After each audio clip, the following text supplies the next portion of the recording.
be going over exciting new version content in just 1 minute. With the arrival of PUBG Mobile's 5th anniversary, the Imagiversary theme mode is about to commence. To start off, there are 2 themed areas of varying sizes on the map: Imagination Plaza and Imagination District. They are simply brimming with creativity, with complex 3-dimensional architecture and compact 2-story layouts. Tactics that utilize high maneuverability are now more advantageous than ever. Several newly added items can provide extraordinary mobility. Freely build cover using block cover, which can be used as an elevator when placed directly below a player's feet. Use the dual-purpose cannon to launch throwables and yourself into the air. With portable trampoline, even tall buildings are within reach. Besides these items, Imagiversary also includes a supply converter that can be used to combine different item types. So explore for yourself and discover new crafting recipes. In PUBG Mobile's 5th anniversary, we will be officially welcoming the all-new World of Wonder mode, where you can play other players' creations. Countless maps that differs from classic mode await discovery. What's more, everyone has a chance to become a creator.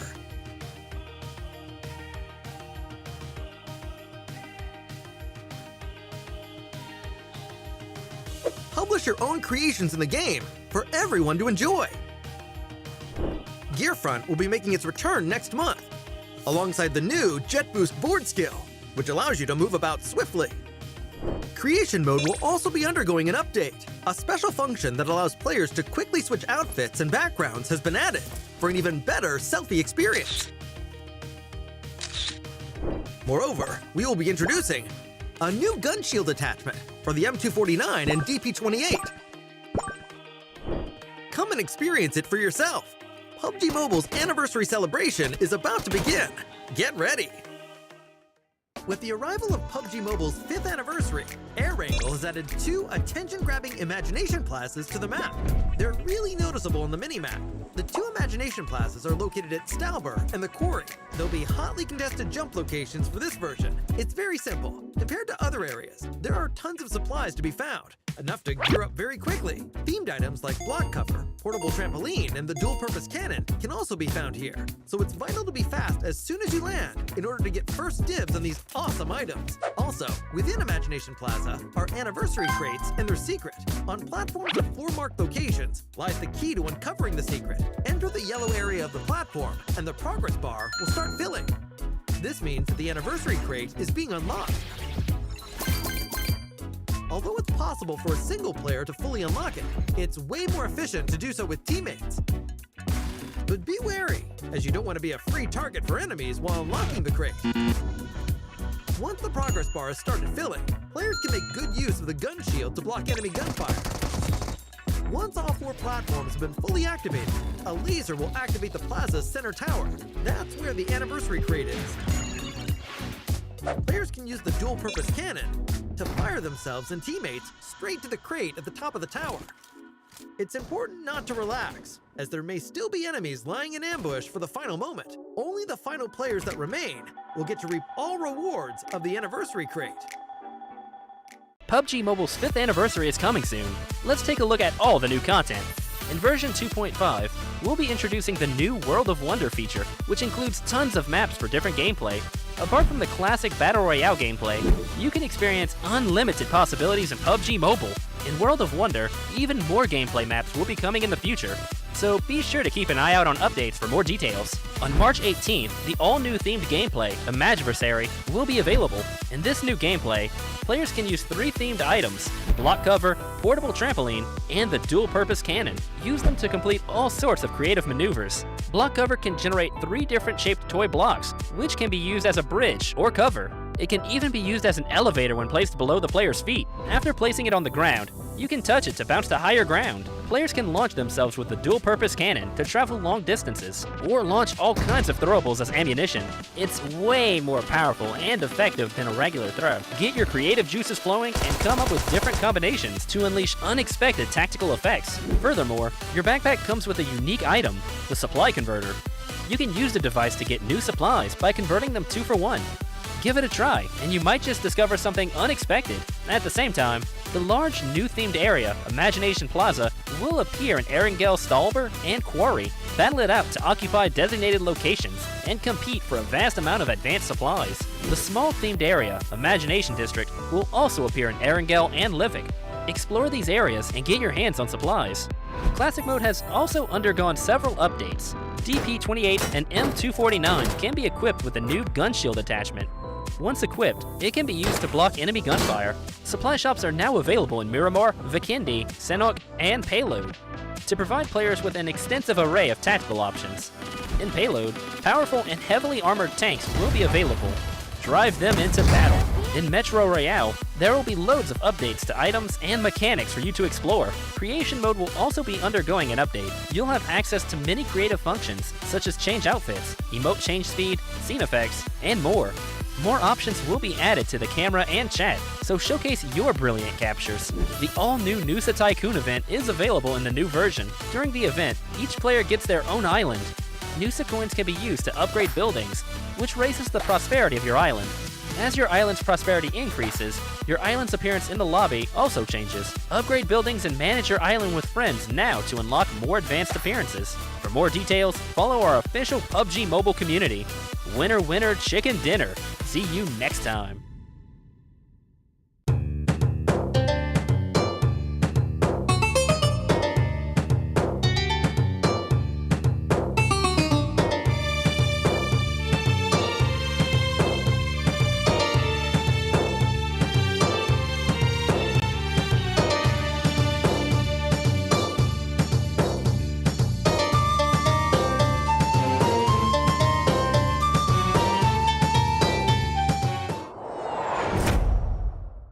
In Imagiversary, we've added the all-new Supply Converter.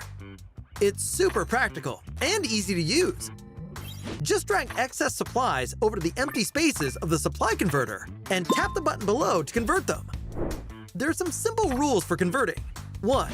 Items of the same type can't be converted. 2. The more valuable the item, the less likely it is to get it from a conversion.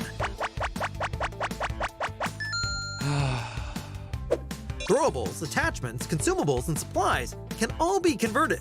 Every 2 types of item can be converted into one of 6 fixed items. Which item you get is up to luck. If you think you'll forget, don't worry. Tap the question icon above the Supply Converter to bring up the rules. You'll also be able to see your successful past conversions. So, when the match starts, in addition to weapons and armor, players can now prioritize searching for attachments, ammo, shop tokens, and fuel. There's a chance to convert them into a flare gun. Hustle at the start of the match. And once you reach the mid-game, you'll be able to get ghillie suits, level 3 helmets, and more by converting. Going the traditional route of getting stronger weapons is also not a bad idea, but be sure to mark out useful supplies for your teammates. That way, everyone will have the greatest chance of getting the items they want. Lastly, the Supply Converter also has a chance of giving some mysterious items. We'll leave that to the players to discover for themselves. Hello everyone, Payload Mode is getting an update. This update brings a new, powerful weapon, the tank. Experience the adrenaline of Payload with all new tank battles. The new tanks will be found in Erangel. They have incredibly resilient armor and immense firepower. They can seat up to 4 players. The driver will control the tank's direction and can also look through the tank's gun sights to aim and fire at distant vehicles and enemies. The co-pilot can fire the tank's machine gun for even more firepower. The tank gun and machine gun can both rotate a full 360 degrees. The tank is extremely durable, and passengers will not take damage from gunfire, grenades, red zone bombing, vehicles, or other physical threats. But that's not to say that the tank is invincible. When the tank's durability is reduced to 0, it will explode, dealing damage to the passengers. Of course, the sturdy and powerful tank also has downsides. For one, its large size makes it easy for your team to be discovered. It's also quite slow, making it easy to chase down and surround. When you're facing a tank, firing on the heavily armored front doesn't deal much damage, but attacks from the rear deal additional damage. Shots fired at the tank at a 30-degree angle or less will ricochet, dealing significantly less damage. Attacking the tank's weak points and firing from an optimal angle are the keys to taking them down. You can also use a bit of strategy, lying in wait while within firing range, and launching an ambush when the enemy comes within range. In order to help players find tanks more easily, this update will also add a tank airdrop. Find the tank flare gun, and use it to call a tank into battle. Aside from that, we've also added purchasable recalls. Players can now opt to spend shop tokens at shops to recall eliminated teammates. If it's too dangerous to get to a recall tower, this is another excellent option. So call your teammates and dive into Payload to experience exciting, all-new tank battles together.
Let's see what new content awaits us in Classic Mode, as well as other general improvements. In terms of firearm adjustments, we increased the DP28 and M249's damage and stability, as well as its default ammo count. It now comes with a full clip of 47 bullets when first picked up. At the same time, the DP28 and M249 can now be equipped with the gun shield attachment. Once equipped, it'll automatically unfold when players lay prone to help block enemy gunfire. We've made a series of improvements on the game's basic controls. Now, when the spawn island countdown ends, it plays a team assemble animation. Hurry and show off your team! The reticle has been added to the jump phase to make marking things easier during this phase. Concurrently, the light column that shows after marking something now shrinks as a player gets closer to avoid it blocking your view. Upon equipping a throwable in a match, the throw arc now appears immediately to better gauge where something will be thrown. Also, the throw arc is no longer interrupted by glass windows. We have added firearm ammo type descriptions to the pickup list to make gathering suitable supplies more convenient. The carry system has also undergone adjustments. When being carried by teammates, players can choose to break away. After doing so, the teammate will be unable to carry the same player again for a minute. Once more, players can choose to enable sound visualization on the main gameplay interface. After enabling, footstep sounds, vehicle sounds, and other sounds will show directional information. You'll be able to have a better grasp on what's happening in a match. We've also upgraded creation mode. Players can now switch outfits, select loads of scene special effects, and display companions in creation mode. For more details, follow our official PUBG Mobile community. Winner, winner, chicken dinner. See you next time.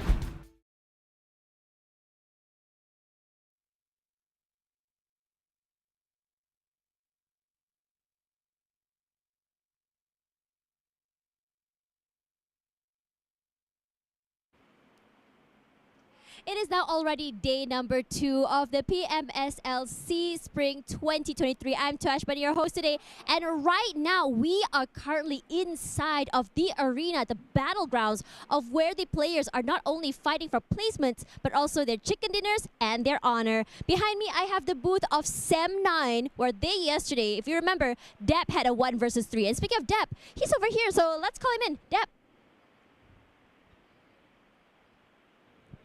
Yo, what's up, Deb? How are you doing today, and how are you feeling? I'm fine today, and I'm feeling excited. All right, so I have a few questions for you, and this is going to be very, very exciting. So for you, my question for you today is, we had some good moments yesterday, right? Especially from the 2023 PMSL SEA Day Spring Day 1, where we had Sem9 1 versus 3 VPE. So can you share with us more about how you think, or what goes through your mind during those fights? Actually, I cannot think much because I was cold during that time. So I just do or die lah. Do or die situation because he was cold. In that situation, was it like a instinct? Instinct, macam naluri. Yes. Okay, so he says that it's actually just instinct at that point. So do you have any words you want to say to VPE? I don't have any words to say, but Nuzi is my idol lah. Wow. We have a player, no words to say, but just an idol. Now, last question for you. So we have a lot of fans. You have a lot of fans, Deb. And you've made an amazing movement yesterday, especially by throwing the pan to get the winner chicken dinner. And the 1v3 yesterday against VPE, one of the biggest teams from Thailand, by the way. So do you have any words to share to your family and your friends? Thank you for supporting me through all the bad and good times.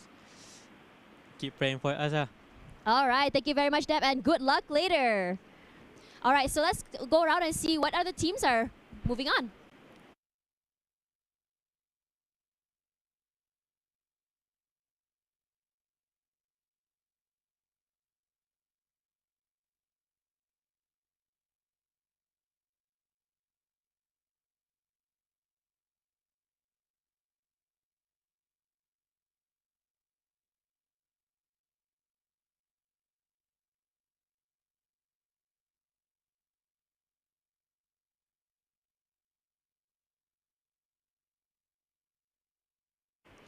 I just witnessed BIGETRON throw the biggest cheers so far. And they're on the BIGETRON side of the arena right now.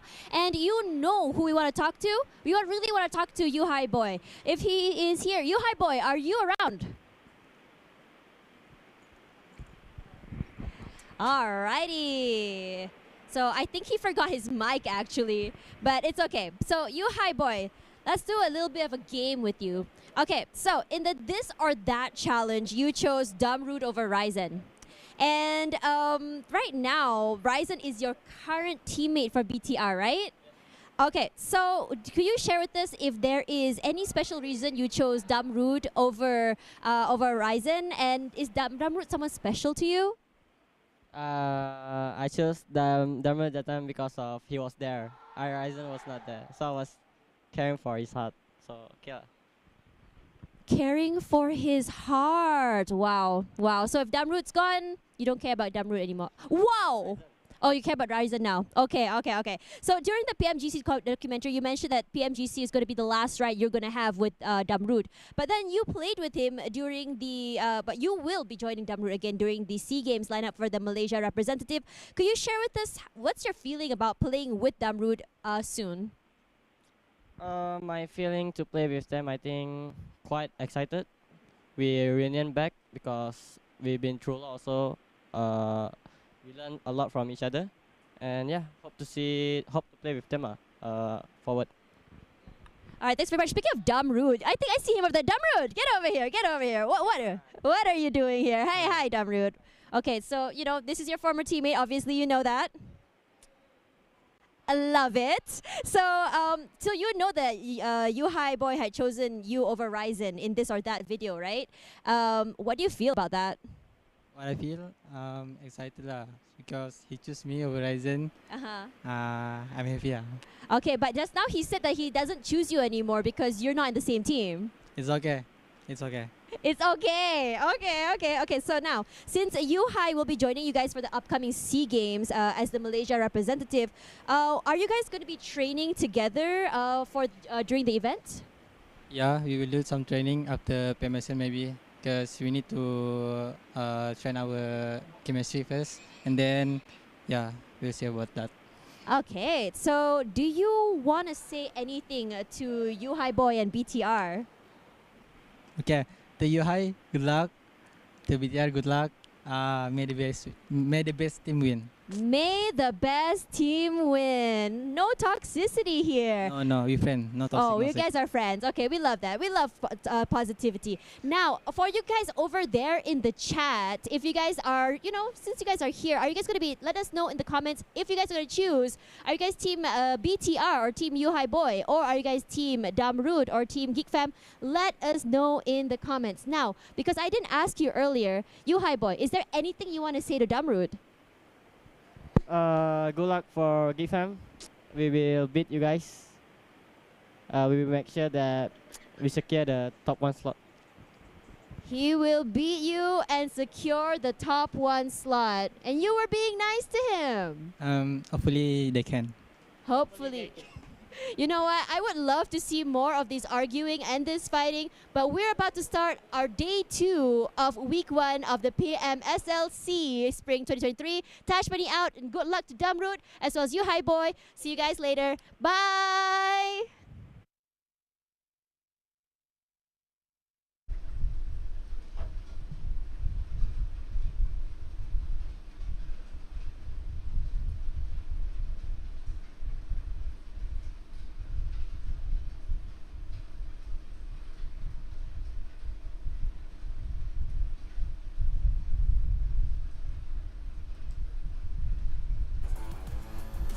And we are back here for more action-packed PMSL, and today has been a good day for most of the team. It's starting off day number 2, and we are your casters here today, which can be Choo Choo and Sir Cloud. Super stoked.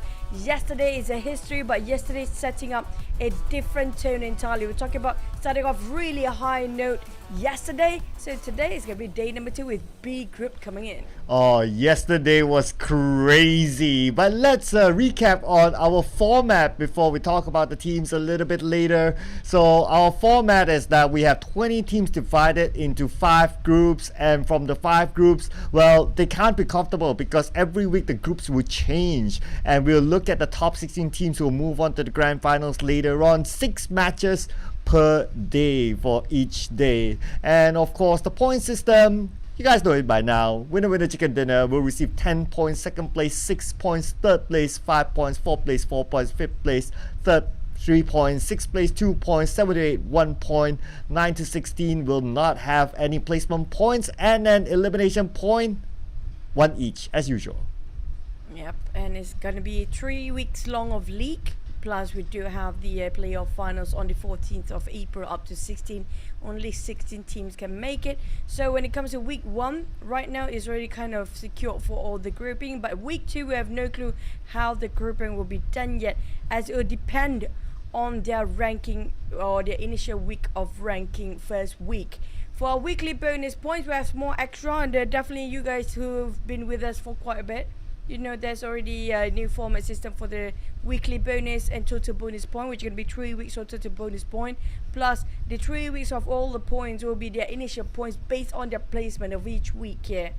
But for today, we have the Group B playing, so this is going to be all 5 groups when it comes to PMSL. We have Group A, Boom, Yoodo Alliance, Vampire, SLD, Group B, BIGETRON, and then GEEK, SLATE, Bacon Time, Box Gaming, and we do have more groups here, C, D, and E, Cloud.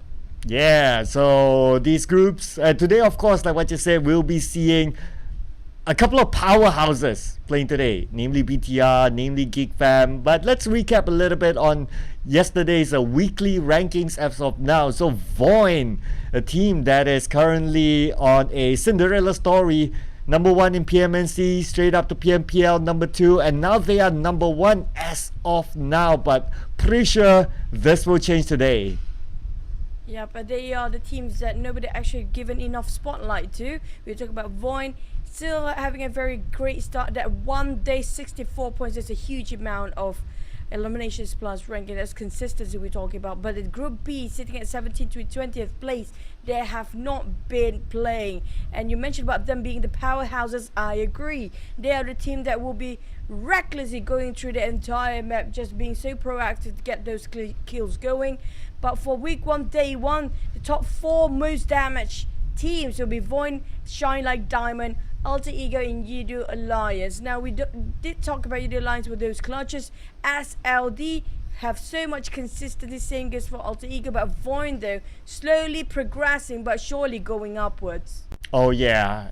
I mean, we saw a lot of insane plays yesterday, especially from this guy, Deb, who single-handedly clutched 3 players from Vampire Esports, getting himself 18 solo points for now. And look at the gap between him and everyone else. Like Microboy is like 5, he's like almost 4 times the number of Microboy, followed by Nepeko and Potato. So majority of them from Indonesian teams, but we have Dep representing Sem9, of course representing the Malaysian region as well. He was insane yesterday, and his comeback from his academic break, it felt like he was never away.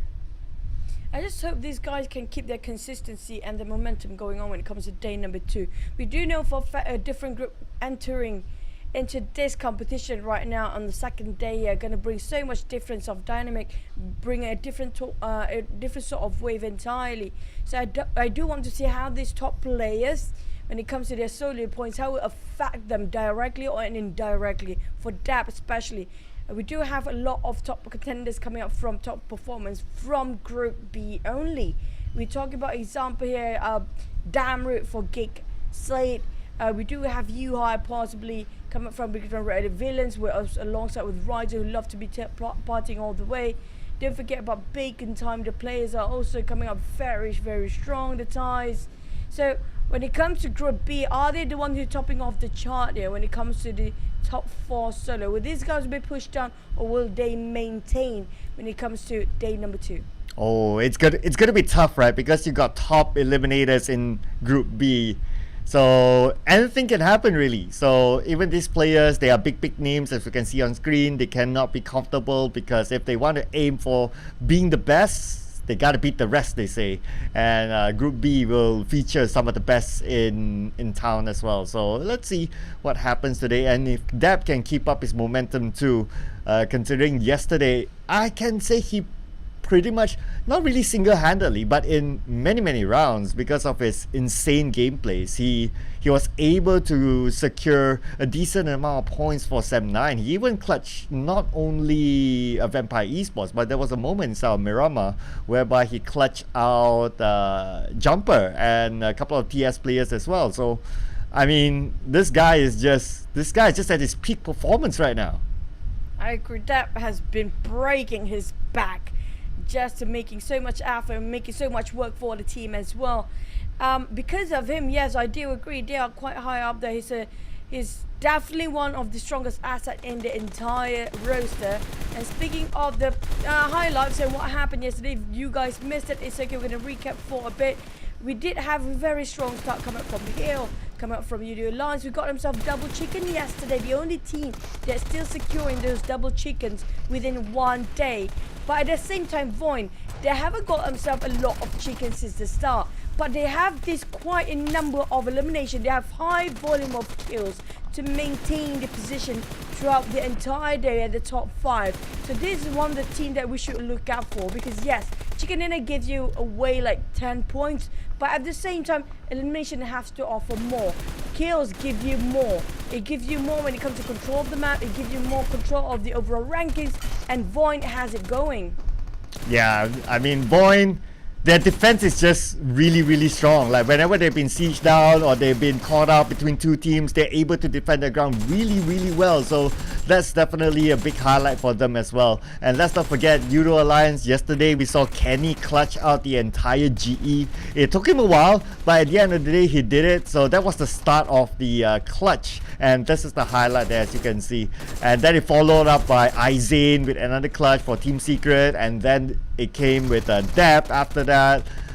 Just in one day, we saw so much action. But today, it's going to be the same map sequence for the entire league. So we're going to start off with Sandhawk, 3 Erangels, and 2 Miramas. Sandhawk yesterday was one of the craziest circles that we've seen in a while. That's kind of true. The very small patch of not even an island to start with. It's a piece of sand, like what you say. It was really brutal for the players, but definitely was fun to watch for us viewers. Back to our top Sunhawk performance. Hail, PBE or Playbook Esports, Vampires and DBD. Now these are the teams that performed yesterday. Now we have a different set of teams coming in today. If I'm not mistaken, GEEK SLATE loves this map as well. Same goes for the side of BTR. They love to play as a third party, come out in around Pine or even when they're crossing over, transitioning to all the small islands. So I cannot wait to see how these guys bring in a different set of tone to ripple up the other team's performance of yesterday. And they definitely come out from Group B. They have the advantage of not playing yesterday by doing sort of a revision to all the teams down there. But for today, I mean, like, yeah. Right, okay, yeah, talk about your prediction for today. I mean, like, it's going to be different region entirely for today. It's going to be Malaysia coming up from GEEK SLATE. PERSIJA, because of PERSIJA EVOS yesterday have been going on really great at first and slumped down for a bit. So I do want to see they keep those consistency going on for the kills. But Hill, it feels like a hot and cool team right now. But at the same time, I do know what they have to offer when it comes to their judgment call and critical situation where they have to get into the circle. They're always there. Yeah, and for myself, well, I did like what I see from Yoodo Alliance, especially when it came to Kenny. But it's not only about Kenny. Sometimes when you see Yoodo Alliance, it's sometimes Oleo, and then sometimes you have Flax. It feels like the entire team is functioning very, very well as a unit. So I think they are very well balanced across. Well, for BTR, today's their debut. Of course, it's going to be interesting to see because you pick GEEK SLATE. So I got to pick BTR because of the U-High and a damn root connection there. Just to see how they fend it off with each other. But GE, I know a lot of it. Why GE is there at the last place? Hear me out. We want to give our support. At least I want to give my support to the team on page number 2. And right now, GE, yes, they are the only team with a single digit, putting aside the teams that did not play yesterday, the only team with a single digit, wildcard champions. I'm pretty sure they can pull something off the back. So GE, channeling my power to them. I agree when we talk about GE yesterday, Genesis Esports, they have a lot on the table, but sometimes they're biting more than they can chew, forcing it too much. I frequently got caught in between of early skirmishes where they forcefully tried to take over a certain compound, but it didn't work out like how they favored it or how they plan it to be at first. The expectations going down the drain very fast and very swift. Now, if only they can work things out for the side of GE, they do have huge potential coming out for them. But at the same time, can you cope as fast as all the other teams out there? We're talking about the teams getting one single day, 60-ish sort of a point. That's just how much these guys can actually get within a day. We're not even talking the entire week just yet, not even a 2-day or 3-day streak. It's just a day within the day. They almost got themselves a triple digit. We're talking about like, what, 40 points in between. I'm not surprised that within the day they were almost close enough to getting those triple digit based on Group B entering into this tournament right now. It is possible though, although competition will be tight because Group B is currently in. There are a couple of other teams as well. I think it's kind of like a surprise performance. I believe Boom. It's because Boom, they are PMPL Indonesia champions, but they haven't seemed to find their mark, and at the same time they've been swapping players around. I know they're trying to find their formula because when one round doesn't work, their coach maybe did the decision of like, okay, let's just try something else. Maybe they're plan B, plan C, plan D. So far it hasn't really popped up for them. Not to say that they are really at the bottom, but because they come with the reputation of PMPL Indonesia champions, I'm sure the fans will expect them to be at least somewhere up there. But right now they're on page number 2, so they'll be looking to do that comeback within the next few days at least. But hey, you guys watching at home, if you happen to be Muslim, you are celebrating Ramadan, happy fasting, and the players will be fasting as well, hopefully. I think, maybe, but I think they're definitely fasting. I'm fasting as well, so we are 2 hours away from our break fast. So, but for these guys, how will this affect and how will this impact the entirety of their play later on? We're gonna have to wait and see. Are they more than energized to actually have to have that stamina to hunt for those kills, or will they start to slump down and after 7-ish, after our first break, then only they start to really go aggressive? We gotta have to wait and see. And but at the same time, this is super interesting as we are hitting our first day of Ramadan, and it's also like the entire month of PMSL will be the entire month of Ramadan as well. Yeah, only one day yesterday, and the rest of it is going to be that. But I think yesterday that you shared that there is this kind of like research whereby if you kind of go through the fasting month, your focus tends to be a little bit more. So if that is the case, then maybe it's going to be the opposite for our players. Like after their meals, they go like, I'm so lazy, I cannot play, cannot think, and it goes the other way around. The players are actually fasting. This is really challenging. Okay, it's either you're getting really sleepy or you're getting really focused. If your focus is quite high up there, it's going to be easy for you to actually tunnel your vision about what you're going to do and what's going to be happening. But if you happen to be one of the individuals who get easily sleepy, if you're not eating, you're not drinking, and you have to see through all these players eating and drinking in front of you, there's already a challenge. You have to hold it in. And not just that, there's a sort of a rush of blood sugar the moment you start to open your fast later. It's going to be a surge of energy. It feels like you're being pushed with adrenaline after you're eating. So it's going to be very different sort of performance between these teams when they're fasting and when they finish their fasting. Oh, okay, we got Yuhai here. He wants to hear the crowd, so you guys put it in the comment section. Cheer for your favorite teams, because they definitely need the energy from you guys as well. I wonder what that means though. Is he giving an L sign to his opponents there? Yeah. Oh, and Ryzen's being cute. Yeah, he's singing his teammate headbands. I don't think Ryzen's into that sort of kitty ears and stuff like that. He's the type of a guy, back then that I know him, he's the type of a guy that, you know what, I want to be cool. I want to look really sort of a mysterious guy vibe. But he's being very funky and very funny when it comes to around his own teammate. Like, he's a very open person. But back towards our match here, we do have Box Gaming. Now this used to be one of the best team out there. They used to be like the Xaviers. They are one of those, when it was ancient times back then, they were the one who started the wave for the Xavier. They paved the way like how the Xaviers is right now today. But it feels like Box Gaming lost those touches for quite some time. Yeah, but today at least is their debut, so they this is their opportunity to try to make their comeback and prove their fans, because Box Gaming, they have a huge fan base inside of Vietnam, so I'm pretty sure the fans will want to see them perform really, really well, just like how VOIN is. Newcomers into the scene but doing really well, and I'm still trying to identify whether the two players are twins. Can't get the information yet, probably need more time on that, but yeah. If they are, then they'll be the second set of twins, at least inside Southeast Asia PUBG Mobile scene. You haven't seen a lot of twins. We do see a lot of brothers and families, even cousins or relations between the players. But twins, so far, it's quite a rare sight. I mean, like, if you have twins, you're definitely going to be the legendary Suxy and Luxy. It's a version 2.0 there. Well, we are heading to Sunhawk very soon. We're talking about very swiftly, less than 10 seconds there. So don't want to waste any more time. Let's hop into straight first map, day 2, week 1 of PMSL for Sunhawk.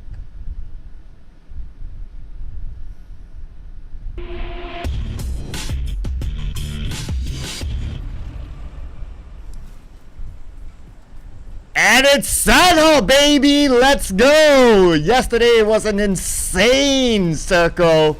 Let's see if we can get some today. We got a couple of insane circles yesterday on the maps as well. We got a military base circle. We got some kind circles.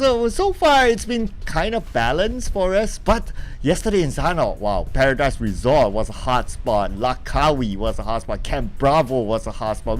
We have at least fights happening at the same time.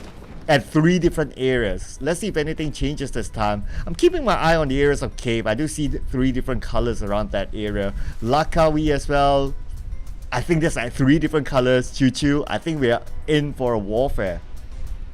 Feels like a lot of hot drops. Yeah, we did mention yesterday it's going to be totally different from today due to addition to Group B playing. So if they have those initial drop spots yesterday, they have to think things through because of how a lot of teams might hot dropping on top of them. FaZe taking on top of a bootcamp right now, but we saw a lot of action yesterday on Paradise Resort, on top of Paradise Resort. I'm not sure if there's anybody trying to contest it, but so far bootcamp we do have only FaZe. I was hoping BTR to drop by as well, but nobody wants to challenge the FaZe by far. But BIGETRON going into Bantai.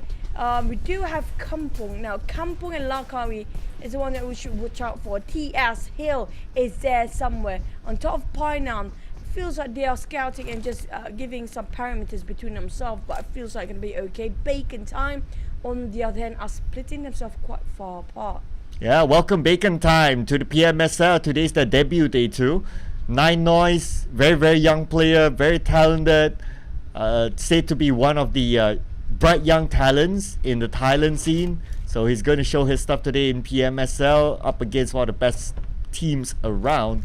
PBE on the other hand waving the wildcard flag, the only team representing the Philippine region too. So far not too bad for them. Monboy, despite him not really popping off like what we saw during the wildcard series, but in overall the team's doing kind of okay, but GE is looking for that comeback still. Honestly, when it comes to Playbook Esports PBE, I do prefer this lineup during this time rather than the one in wildcard. It feels like more cohesive. If you compare during wildcard, they are a bit more reckless, they're a bit more scrappy. But when it comes to PMSL, it feels as though they got a glue going on. They're moving, and like you mentioned, as a unit. They don't focus too much on individual kills. They don't focus on self-performance too much. They work so well with their team comps, and it just shows through how they place themselves in the middle bracket right now. But Bacon Time take it out a #1 spot team here. VOIN Alva, the first one to be out. That's quite a rare sight. Is Alva always the last one to survive for the entire team? Yeah, and Bacon Time making their debut, and that first blood is against VOIN, the #1 team. Like what you said, it's wow, okay, that's a statement there. That's a statement from teams from Group B. It says that, okay, you guys have had your fun yesterday, so now that we're here, we're going to be the party poopers, guys. We got to get ready. And GE looks like they are starting hot as well. But, oh! A lot of crashes there. GE taking away PERSIJA. This is going to be the legendary Zoxy and Microboy. Now I have to face the wrath of Master Ichi, taking him down bit by bit from the sidelines even. And now GE not even contested. They're not being punished by giving so much. Never mind, take that back. As a Microboy taking on Master Ichi from the flank as well. Come out from off angle. Misery tried to push forward. West is in a bit of a trouble if he's not aware what is happening behind him. There's somebody there. Heard the audio cue. Oh, nice. Got him down to only FaZe on the other end, but a bit of a trading done. Down to 3 players, PERSIJA. They definitely revived their own teammate, but GE feels like they're digging their own grave here. Yeah, Misery kind of blocked the bullets for his teammate, so he sacrificed himself, but his teammate managed to counter fire. So that's how they won the fight. A little bit of a trade there, but it's definitely going to be worthwhile as they still have the numbers advantage. But Smile, what is he thinking? Is he going in for a 1v3? Okay, let's see what can Smile come up with. GE are the teams that, one of those teams that will not back up from many fights. But the thing is, this is what I mentioned earlier on. They're too forceful. They're just forcing it way too much. They're biting more than they can chew, and just feels a bit reckless when it comes to their play just now. Definitely trying to turn things around, but it just didn't turn out so well. So GE, it's best for the side of the last remaining member to think through about what he can actually gain when it comes to trying to survive a bit longer. I think it's best to actually part ways than forcing into another challenge of 1v3 just now. We saw so many players clutching that 1v3 yesterday, but today feels like a bit harder than yesterday. On the side of Alter Ego, on a different note entirely, taking their own sweet time to set the tempo out. And definitely they got themselves quite a number of vehicles, plus the loot going on, nothing else happening, and everything feels very calm right now. Well, we got BTR here on screen. So it's going to be, because they're a star-studded lineup, right? So sometimes you'll be like wondering, like, okay, who's really going to play? So looks like we have Sorvel, we have Yuhai, we have Ryzen, we have Deuce. Did he change his IGN? Okay, I gotta fact check that for a bit, because I think that it should be someone else though. I was expecting like Sata to be playing, because he's like one of the top MVPs for multiple seasons. I think we've seen Deuce play before for PUBG and the same lineup as well, if I'm not mistaken. Just need to recall where he came off before this. But back to the side of the other team, so it feels like a bit slower than yesterday. I'm surprised. The fact that B group is supposed to be another group of death taking reign over this compound or this map entirely, but they are playing it very quiet. Okay, so after fact checking, so that's actually Liquid. Yeah, so he changed his name. Maybe for feng shui purposes, considering that, yeah, it's a star-studded lineup. But now, speaking about a star-studded lineup, so we have a GEEK slate here. Interesting to see that Zillion is taking a backseat. They're prioritizing Stuxnet instead, and I think that is a good tactical decision, considering that the stats do favor Stuxnet a little bit more. It's nice to see him being a regular now on the team. Well, if you guys are unfamiliar with Stuxnet, basically he's Sonic, so he's been playing for a longer time. One of the longest players played alongside with the Malaysian teams as well. But when it comes to this lineup, yes, I agree. But you know what? It feels like Yuhai is one of the integral that's really important for GEEK fam. I just hope they take those experience and try to apply it. But so far, we've seen a lot of damn good performance. I just wish everybody can push up the numbers when it comes to individual skills. They do have that. It's just not aggressive enough, in my opinion, coming out from the side of GEEK Slate. But they do have a go if they want to. Back to the side of BIGETRON, spotted out PBE. PBE is a bit occupied by some teams out there. I'm not sure if it's off. Now, if you have Liquid, you have especially Ryzen. Ryzen love the third party coming in. You are on the other end, love to force those fights. So this is going to be one of a star team, like you mentioned. But I want to see how they work as a unit. Yeah, that always comes down to the question, right? Like if you have a star team, then you know, can you really work it out as a unit? I think that if they were to put in Sata, aka Alan, who also changed his IGN multiple times, I think that would be an even star-studded team. But speaking about star-studded team, Jumper went down somewhere else. I mean, Team Secret, they were struggling yesterday, and this time losing their IGL is not a good start. Country Bacon time. I'm loving how these teams, when it started off with the legendary G9D2E back then, open up this team here, but now we have Noise. You remember Noise Ashurti is just one of the best players out there back in the days. That's the thing.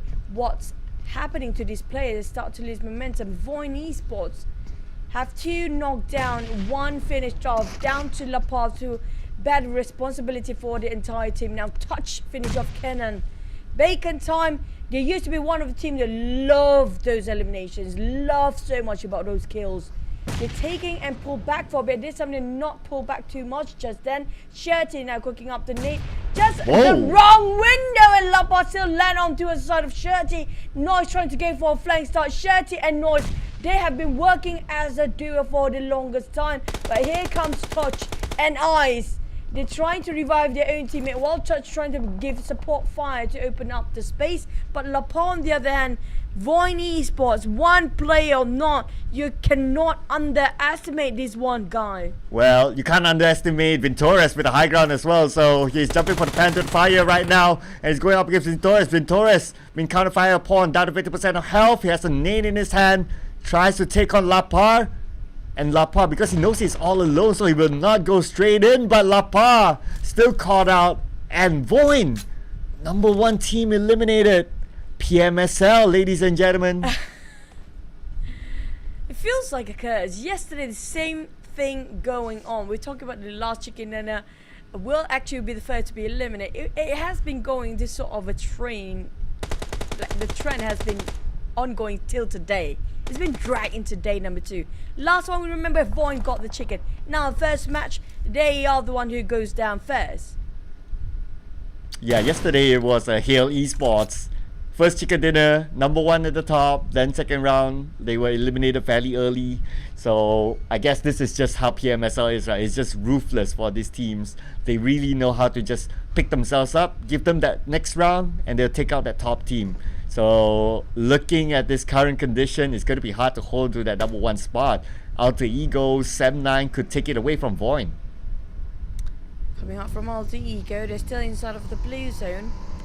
Do have Painan to be the main compound to be focused by these guys. Is right in the center of it. But Potato and the rest of Alter Ego, they are fleeing away from here, getting unscathed, but they have only motorbikes to actually have the ride on. It's quite a risky move coming out from them. They have to figure out if they can secure any sort of a different buggy. But back to inside Team Secret. Now Team Secret, they had a really rough day yesterday, fighting against RRQ, who's having more rain over this area. The Indonesians know how to play this sort of a hill and this terrain. But more is pretty low. We have Smile all of a sudden, out of nowhere. A boy coming out from Team Secret is too far from stretch to actually give extra hand or revive his own teammate here. I'm not sure what Team Secret have it going in their heads and their plans, but it's not working out just yet. Not at all. I think it's time for them to consider putting in Mins because, okay, so to be fair, we don't really know his potential at the Pro League because we have yet to see him debut with Team Secret. But I think they should press the emergency button now, considering their current condition is really poor. Absolutely not fortunate enough for them just yet. For Bacon Time, on the other hand, having a good role. We're talking about a lot of Group B teams having such a great start. Feels very fresh for them, coming in so strong, setting up the note for the entire day. And the tone has been incredible, including Bacon Time. They're getting themselves so much eliminations. But for the others who've been performing yesterday, having a bit of a slow start of the day, not getting the engine started, a bit of a late bloomer. They cannot afford to do that. We're talking about Group B coming in. They want to get those kills. They want to top the chart off by getting a really strong start, including Box Gaming. Still have no eliminations, but if they compare it with Bacon Time, they might hitting those double digit anytime soon now. Yeah, looks like it might happen, but let's see if they can collect a little bit more. So far looking so good for them.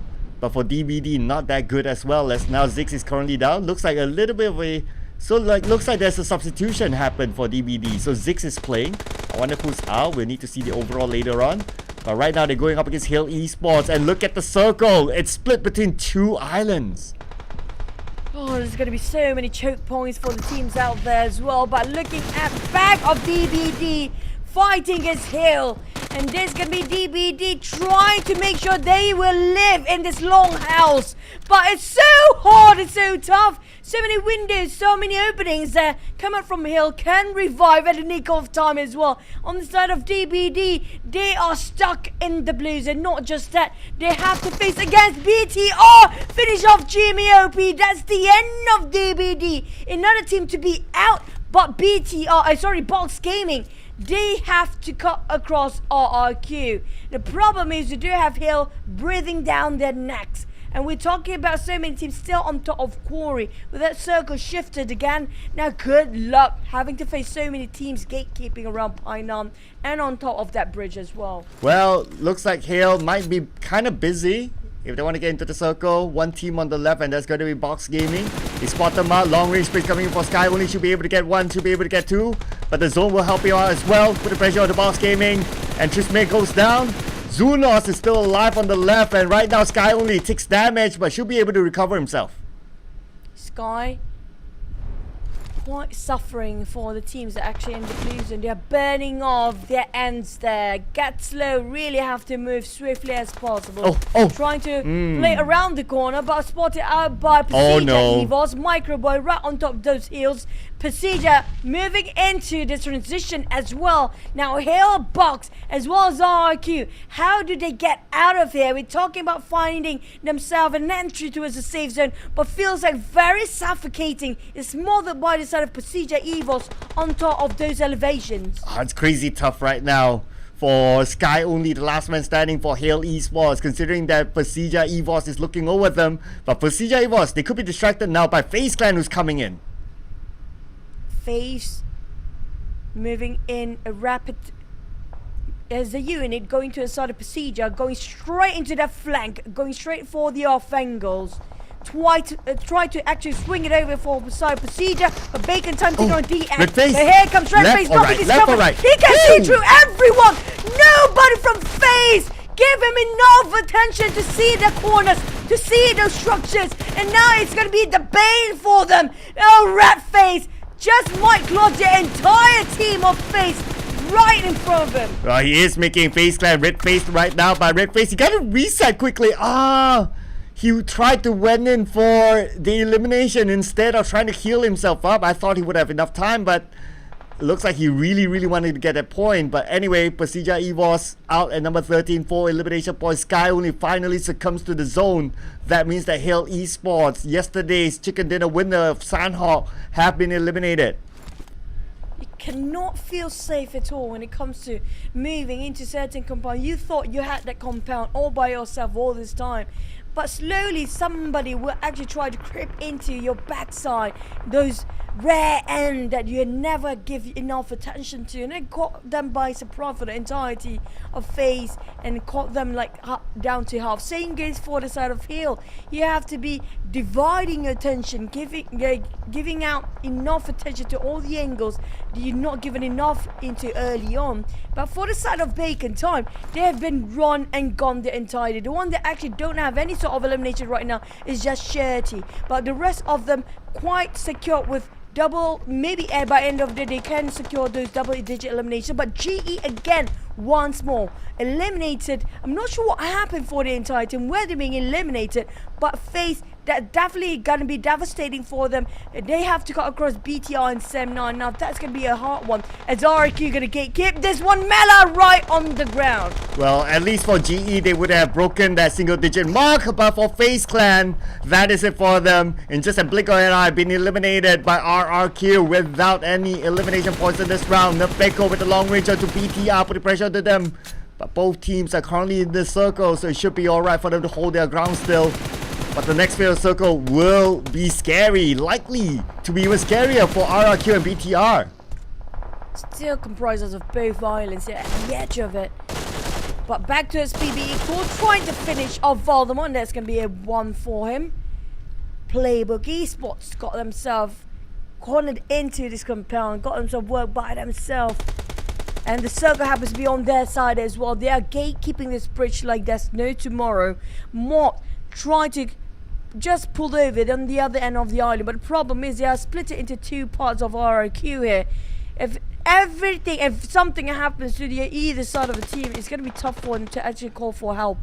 Fnatic, the only last remaining member for Alter Ego, right on top of this. He'll barely make it into the safe zone, hanging on to the edge of the circle, but GEEK SLATE's not spotting him out. Feels impossible for Nats to get out from there right now.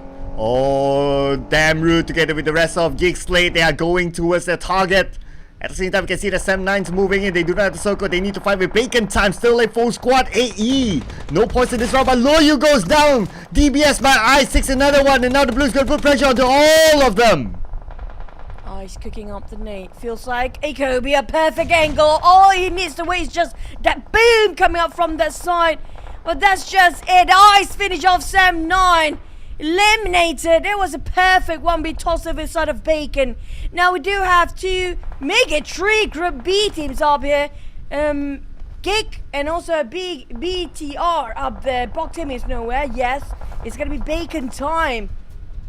3 out of 4 in Group B in the top 5 for the second day here, Cloud. Ooh, I'm noticing a lot of 0 eliminations, so I wonder who took majority of them.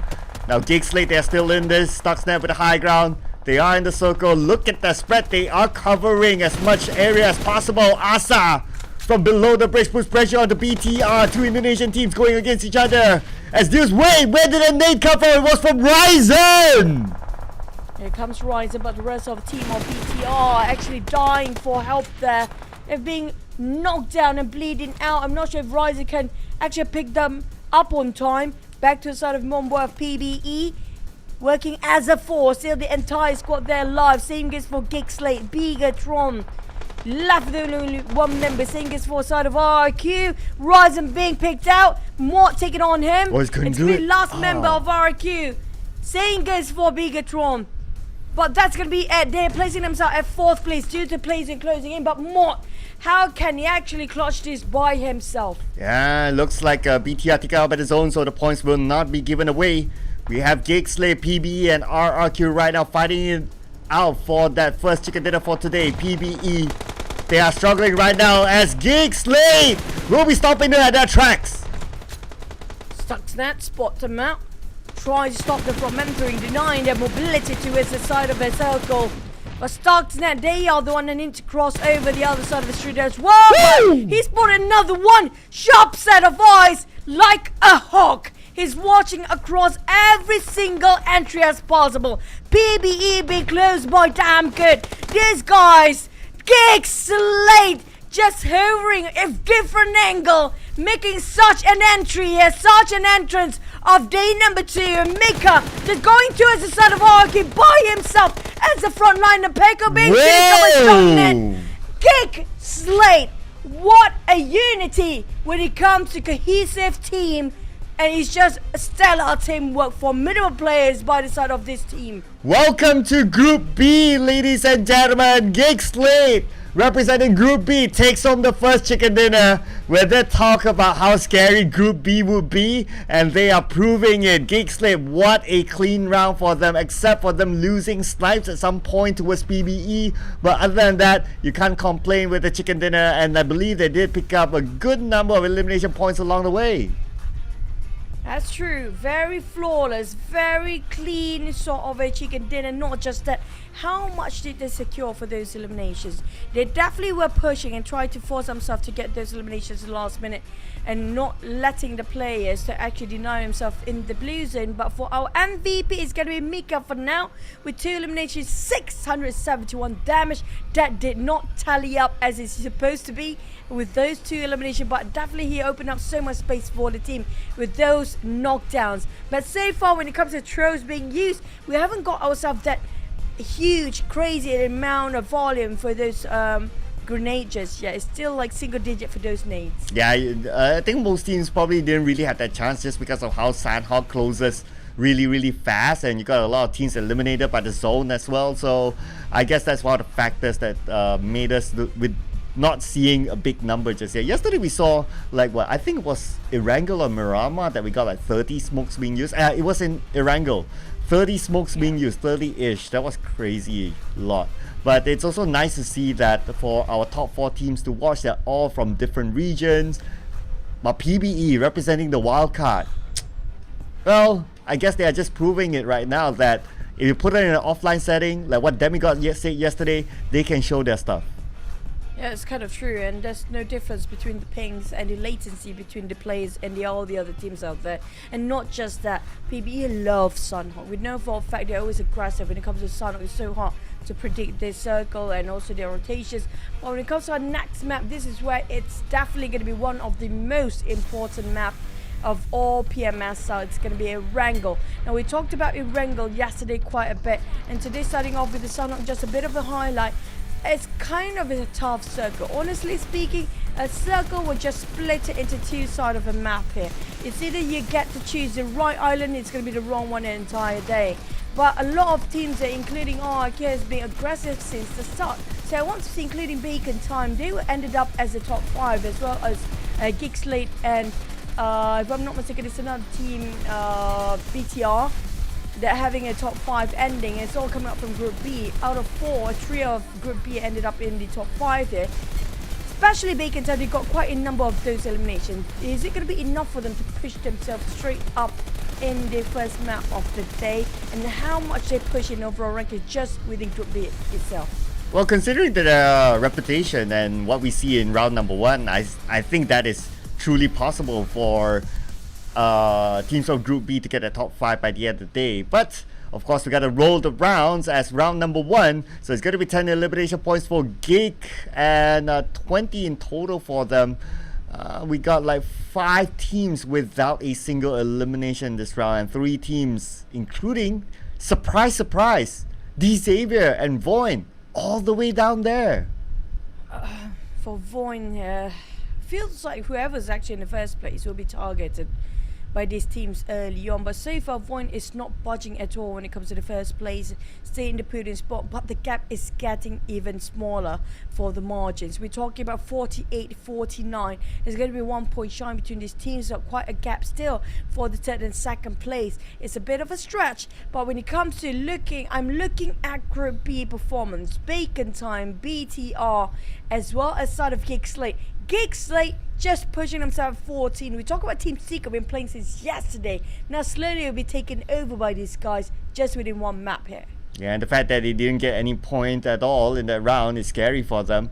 But let's look at 2 of the scary players here, head-to-head between Mika and Monboy, the star player for PBE. Both of them similar eliminations. Damage is close as well, but I guess because GEEK SLATE, they survived a little bit longer, so Mika had a little bit more opportunity to throw more utilities. But at the end of the day, of course, it's all about securing those points, right? So GEEK SLATE, they still got the majority of it. Now, when it comes to the next map here, we're heading into Wrangle very soon, swiftly enough, but I want to see how much aggressive these guys can actually get. Is there any hot spot or hot drops between the teams here when it comes to Group B, dropping into this compound, trying to take over a certain area, snatch it away from the teams that has been struggling yesterday and fighting it over? But so far when it comes to yesterday, Yoodo Alliance, VOIN, SLD and Alter Ego. Now this is a big statement, and VOIN, again, they are the top performance here. But at the same time, they start to fall off the chart. We're talking about, can they maintain consistency? Are they not being ready up yet? Are they not warmed up just yet? And the teams coming out from SLD and Yoodo Alliance and Alter Ego, they are mostly coming out from the middle sort of a time, or middle sort of a time frame, where we start to see them in the second year Wrangle or third year Wrangle later on. Yeah, I mean, we have seen the number 1 curse before. Not really a curse per se, but it is that if the theory is that if you are the number 1 team, if you show a lot, especially early on, other teams will earmark you and say that, okay, that's the team that we need to take out. That's the team that we need to block their rotation, stop them from moving freely. And I don't know, of course it's just round number 1, right? But VOIN got to be careful of that, because if they succumb to that sort of curse, then they would be pushed down for the number 1 spot by the other day. It feels like going to be a one map sort of a thing here that we talked about yesterday. Same goes for yesterday, where every single rotation, it feels like they're alternating between the first and the last, So it feels like the curse or the jinx, it might be breaking this one for the side of VOIN. It's just the first map after they're taking that number 1 spot yesterday. Definitely today gonna start off a bit slower. Maybe that's gonna be a wake-up call for them and try to push themselves here.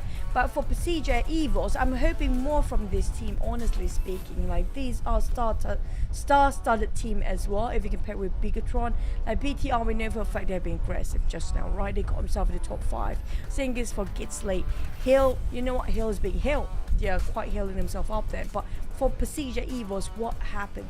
Because this feels like they are not up there just yet. Are they missing so much that the other twin? Now that's a nice debate for us to talk about, right? So I guess looking at the current condition, would it warrant for a change, a substitution? Perhaps. I think at this point, it is kind of justified. Of course, if you give that spot where they are to GE, they'll be like, oh yeah, GE will take it any time. But because they are PERSIJA EVOS, there are big names inside there, definitely the expectation is a little bit higher. So that's why I think that they definitely warrant a change though. I want to see the twins do come back because we know their combination is just the next level. I mean, like, usually it's so hard to see for me. When it was the first few of the dawn and season of PUBG, like PMCO days, yes, you see a lot of combos come out from working as a duo for Luxy and Zuxi. But I still fall quite a bit when it comes to PMPL. Feels like they're separating themselves into two teams there, one with the Zuxi, one Luxy team, and working as sort of communication between those teams to work at two different units moving at the same time. But when it comes to this sort of tournament, it's so rare for us to see Zuxi or Luxy, either one of them, not playing. So is that the main factor? We'll wait and see if that's going to be the main impact, if they decide to actually put in both twins playing up together. But when it comes to Erangel as itself, when it comes to their own regional finals, so we do have DBD, like BTR, DX, Hill and GE is supposed to be one of the best in their own respective regions. But so far DX nowhere to be seen. Where are DX? Because they've been so quiet yesterday. They have a bit of a, you know, like small greeting like, hi, we're still here. We saw them quite a bit in some certain clutches, but then they're gone again. Yeah, they had an up and down moment. Do agree with that. It's a little bit unusual because it's not like the DX that we're used to seeing, especially the DX version of the one that they got the champion in PMPLC at some point, where they were number one from first game to the last game. I think that's the DX version that a lot of people will be expecting, but it's a little bit underwhelming for them. But it's not to say that they're that bad per se, it's just that they are inconsistent, and to get the number one spot, to maintain that level of consistency is important, because I don't think they'll be in the bottom four, but if you're in the grand finals, you want to get a good start because of the bonus points. Yeah, it has been a terrible start for the side of DX so far. But you know what? These are the teams that actually do have what it takes to be the champions too. We're talking about DX can easily flip the coin over their side if they want it to be. Maybe they're just sort of experimenting with certain plays or certain approach. But for TS now, this is a team that have so many fans out there just devastated with their performance. So we're talking about they are at the bottom.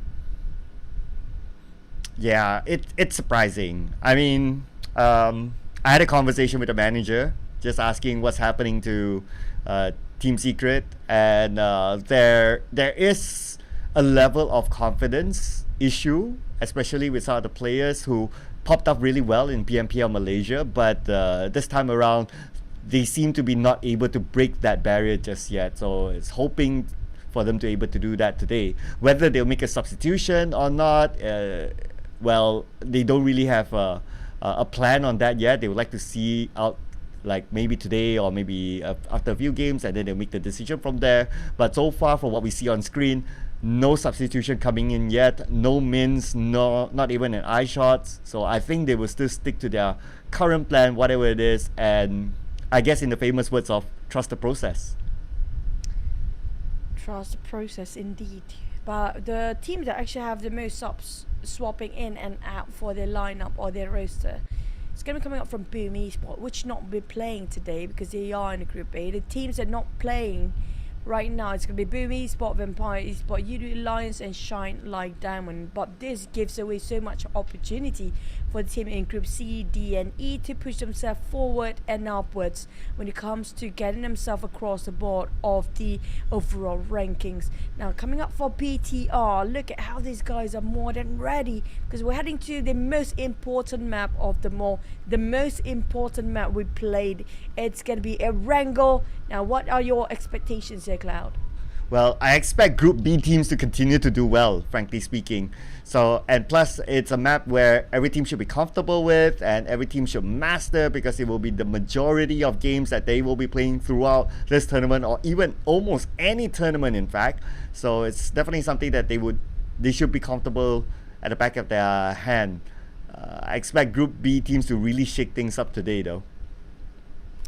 Well, let's not waste our theory. It's no use for us to just think about, you know what, we think this and that. It's all down putting into action for these boys. They need to know what they're aiming for. Are they aiming for those chickens? Are they aiming it to balance? Or are they aiming it for the kills? Because we do know the kills is going to be way more than those chickens by the end of the day. Keep your seatbelt buckled because we're heading straight into our first wrangle of the day.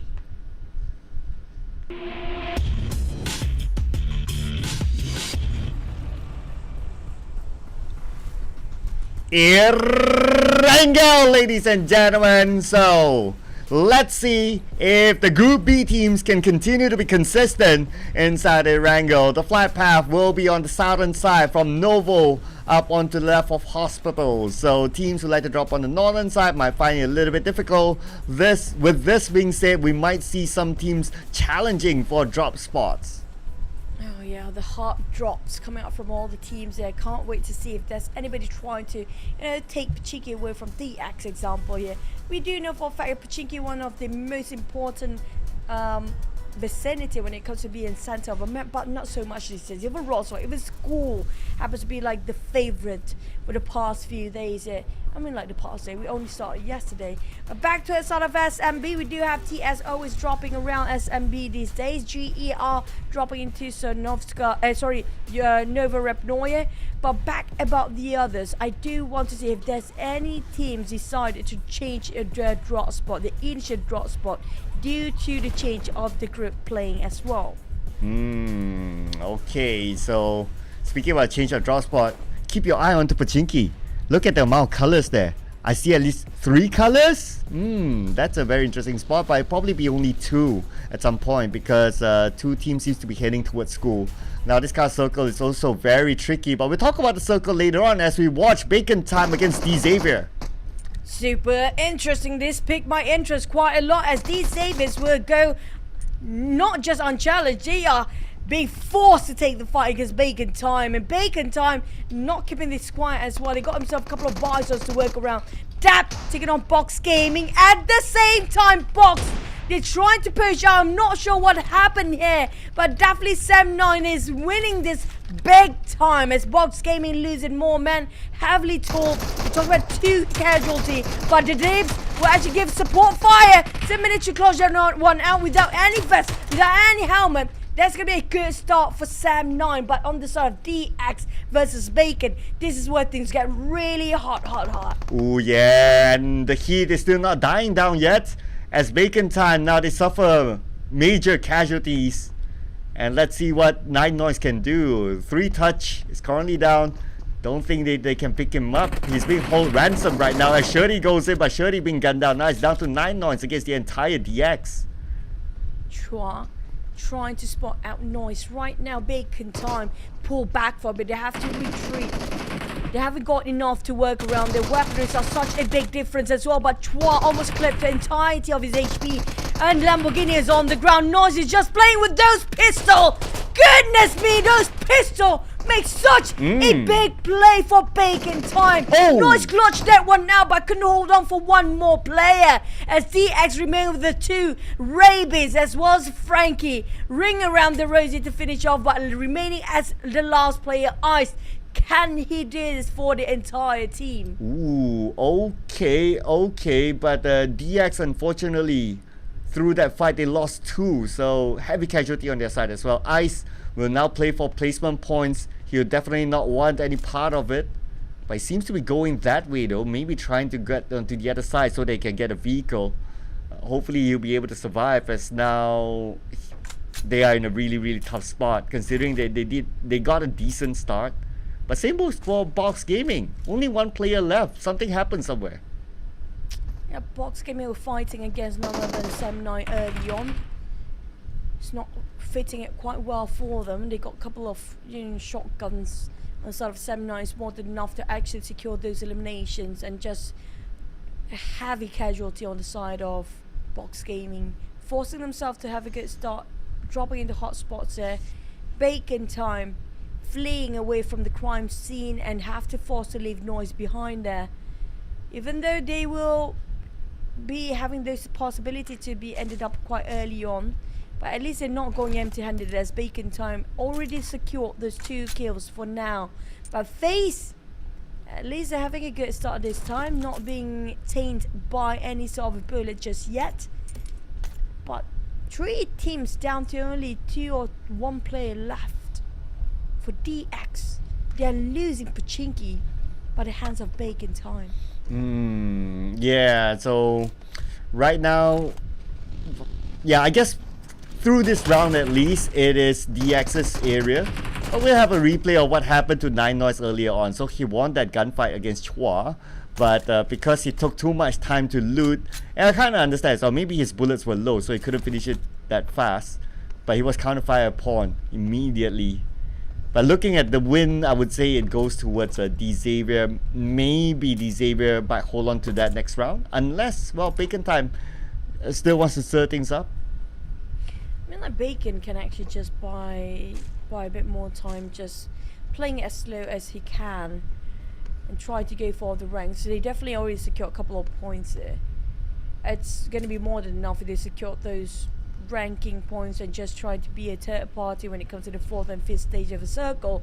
It's going to be pushing them quite high up there when it comes to getting the first page ranking as well. Alter Ego Rosemary yesterday was splendid. We're talking about brilliant performance from this individual, and he's been playing so well alongside with a teammate including Octa and Fnatic. Oh, he's the last one remaining for Alter Ego. Alter Ego, they place themselves quite high up there, but at the same time, can they push more? Can they be more? We saw how they were fair against REQ, against Boom. They always happen to be facing the dance, the music against their own regional teams there. Feels like their tempo, their wavelength, and the way they think about the rotation exactly the same as REQ and none other than Boom yesterday. So if they need to switch up things there for Alter Ego, definitely try to avoid those civil war for the teams. Oh, okay. This ain't a civil war, but this is a necessary war for GE, as they seem to be winning the fight against VOIN. Again! Choo-choo! Again, VOIN. They lost one. Okay, they can still recover as Keenan traces out onto Ichi. Can he get another one onto Als? Oh no, he's in trouble right now. VOIN as well. Again, VOIN being that number 1. You know what? When you have that number 1, you have that statue being targeted. But at least right now, they're getting 1 knockdown. They're fighting back and not going to go down in vain. But GE's eye. Oh, it's going to be perfect angle, getting on 1 on over. It's going to be 1 knockdown. GE challenging the number 1 spot there. You know what? We are wildcards. We are going wild. Laporte taking on West. But Sai shredded his almost entirely gone helmet, taking a fight against Kanan. At the same time, Blue Zone closing in. What's the timing here? We're talking about you cannot extend this fight anymore for both teams. Well, as the song goes, I got a blue zone and a blue damage. Now it's going to be damaging 2 teams back to back. But wait a second, where did they come from? Oh, Lapa from the other side. Knockdown. Wow. Okay, that's a really, really good shot there. But GE, we can see that on the other side, 2 players reviving each other. And now Lapa's moving in. I'm sure he wants to secure that elimination point, but they gotta get out of this area because the circle is fairly far. But Team Secret coming in. I don't feel so good for Team Secret. And it's GEEK though on the bridge camping here. There goes the sprays coming up from Stuckman. Beautiful clip, quite a bit. But still, Team Secret managed to flee by, pass unscathed. Ooh. Damn good, giving such pressure. GE Zai finally dropped himself those grenade elimination in big time as well. But Mika spotted out one of Team Secret players. The circle shifting again. The ones furthest away is going to be these 2 teams fighting. GEEK Fam and also Team Secret. Same goes for the side of VOIN and GE. Because we're moving down. We're moving up towards the northern side of shooting range. And Sam9 already got themselves there. Yeah, and Sam9 loves this kind of circle because they drop into Severny. So it will be an advantage for them to secure the shooting range hills. But looking at the left bridge, I'm kind of worried for Team Secret. 3 of them turned back.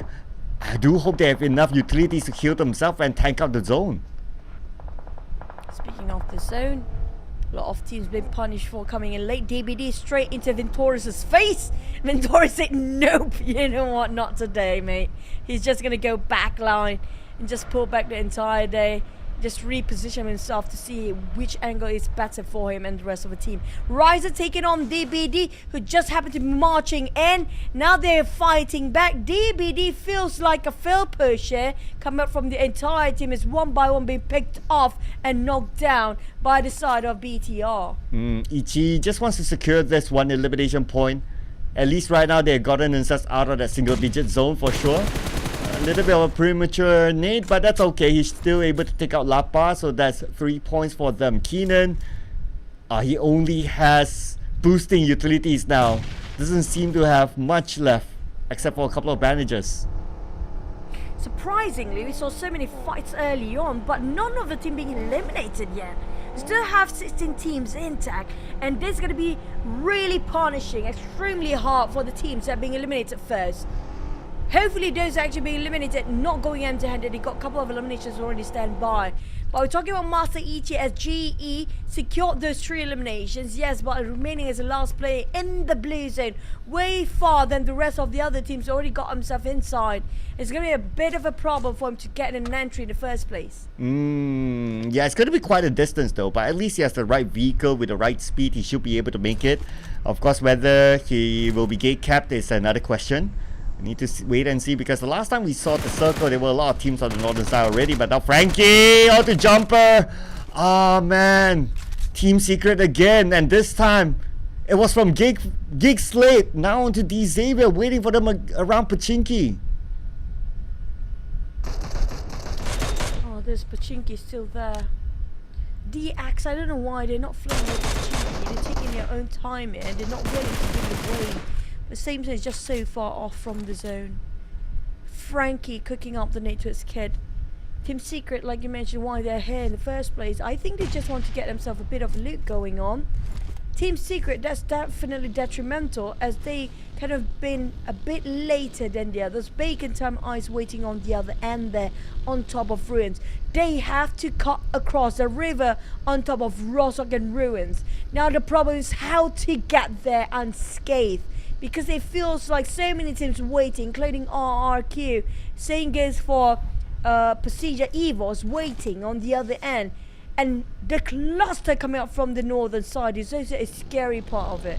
You know what's great about GEEK SLATE's rotation right now is because one of their regular drop spots back in the day was in Jogopool.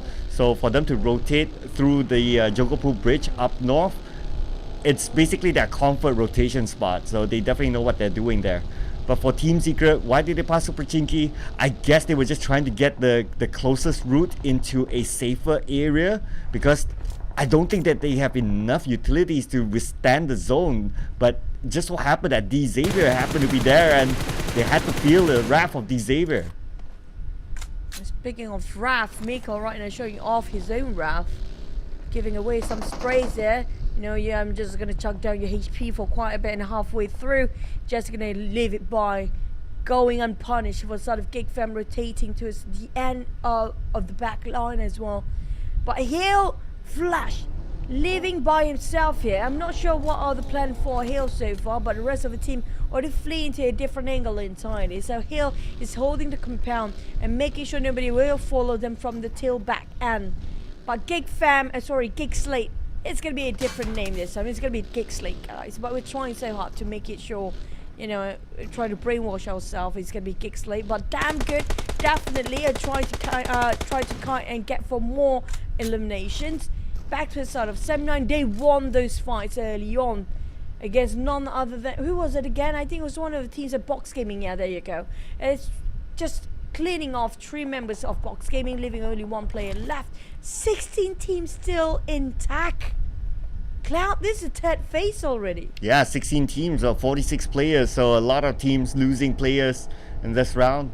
Look at this GEEK SLATE. Like I said, they know how to rotate with this kind of circle just because of how comfortable they are dropping into Jogopool back in the day. So of course the IGL Damroot, he knows this place like the back of his hand. And look at how they slide into the circle, into shooting range. And they're all fine. All 4 of them are okay. Feels like a very flawless rotation from GEEK SLATE here. They have vamped up quite a bit, even though they don't have Yuhai in the fray anymore. They don't have the Yuhai in roster anymore. Feels like Yuhai left such an impactful silhouette for them to actually just copy it up. You know what? We're gonna be fine without you still here showing such a strong performance. But back to DX, the back line, DBD and TX as well happen to be clashing right on the southwest circle. Yeah, we'll avoid the last member of TS. Not really. Aizen is there. They're so segregated, separated thin and wide for the side of Team Secret. I'm not sure what they have in their plans, but definitely not working out. And Aizen got stuck himself amongst BTR players. Yuhai on the ground. It's gonna be a bit of a this feels very nostalgic. Yuhai here fighting against Aizen, but DBS in the hands of Aizen, chucked down by the blue zone. No first aid. Aizen, how you want to process? Well, probably try to get it out for Yuhai, but Ryzen's there though, so he can't loot, and now he's super duper low. He'll be taken out by Ryzen.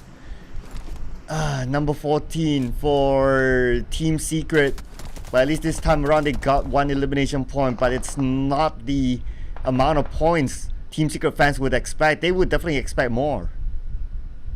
Same goes for DX, honestly speaking. They are one of the best back then. When it comes to last year, got number 1 in everything. But this year, it feels like nowhere to be seen here. Not even under the radar anymore. Mela cooking up the nade, just making sure Jimmy OP will be bombarded. But the moment he tried to pick himself up there, Jimmy and the rest of DBD, they got a bit of a clustered and also a bit of a blunder early on, but still managed to revive and reset themselves for another go as FaZe Mela exchanging nades. Mela known for his nades. Can he land onto the side of 6? Oh, DBD got it first. Never mind. Yen got it on top of the nade. Got Mela back then, but now Mela crying out loud, just waiting for his teammates to revive him back up. And Yen kept the pressure on with those nades going. Toss over to the side of FaZe. FaZe challenge, Jimmy OP and 6. Jimmy trying to go for the flank side, trying to find Mormon. Victor's, nobody giving the vision out of him just yet. Now that's going to be a tough one. Oh, Mormon be shot from behind by Jimmy OP. He'll be knocked down, he'll be finished off. 2 left for the side of FaZe Clan. And right now we can see that one of them is at the forefront, fighting up against DBD, who has a high ground advantage with Dores in the compound behind, pouring cover fire support. But we'll fall for the nade! Where did it come from? That nade came from nowhere, taking out Yen! Yen knocked down, but it's not just him alone we're talking about. The entire team still backing him up there. But 6 being knocked down. Jimmy OP next. Trying to... Whoa. Wait, what? How? No way! Liquid! BTR, as always, just famous, well known for the third party playing. Just perfect, timing impeccable. Steals coming up from the back line. Man, FaZe Clan owes them a dinner for that. And now BTR, not only they got a dinner, but they got points as well. Stolen it away. Now Mika going up against PERSIJA Esports, but now we put a focus onto RRQ, taking out Microboy currently down. The Peko will secure the elimination point, but at the same time, it's over. Put pressure to the Mika. Can he get a double knockdown? Yes, he will, Mika! Solo clutch too, but he'll be taken out by Alter Ego from the other side.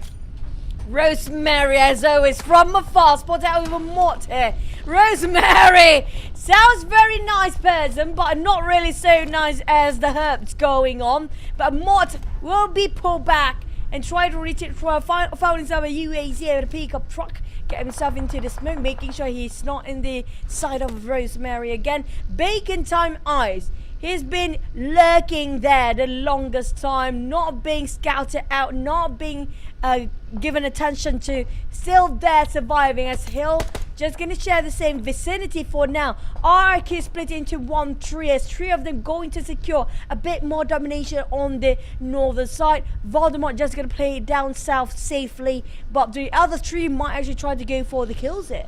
Ooh, I'm interested to see what's gonna happen at the northern side of the map though. Right now we can see majority of teams right there. RRQ on the outside circle. They have a player inside of it, so that's going to be their marker as they get into the vehicles, hop onto it, and get into the circle. And that's where Asa is at this moment. Asa still with the high ground. What a good spot he got himself into. Asa spraying over Alter Ego, giving away some warning shots there and never gonna come up there.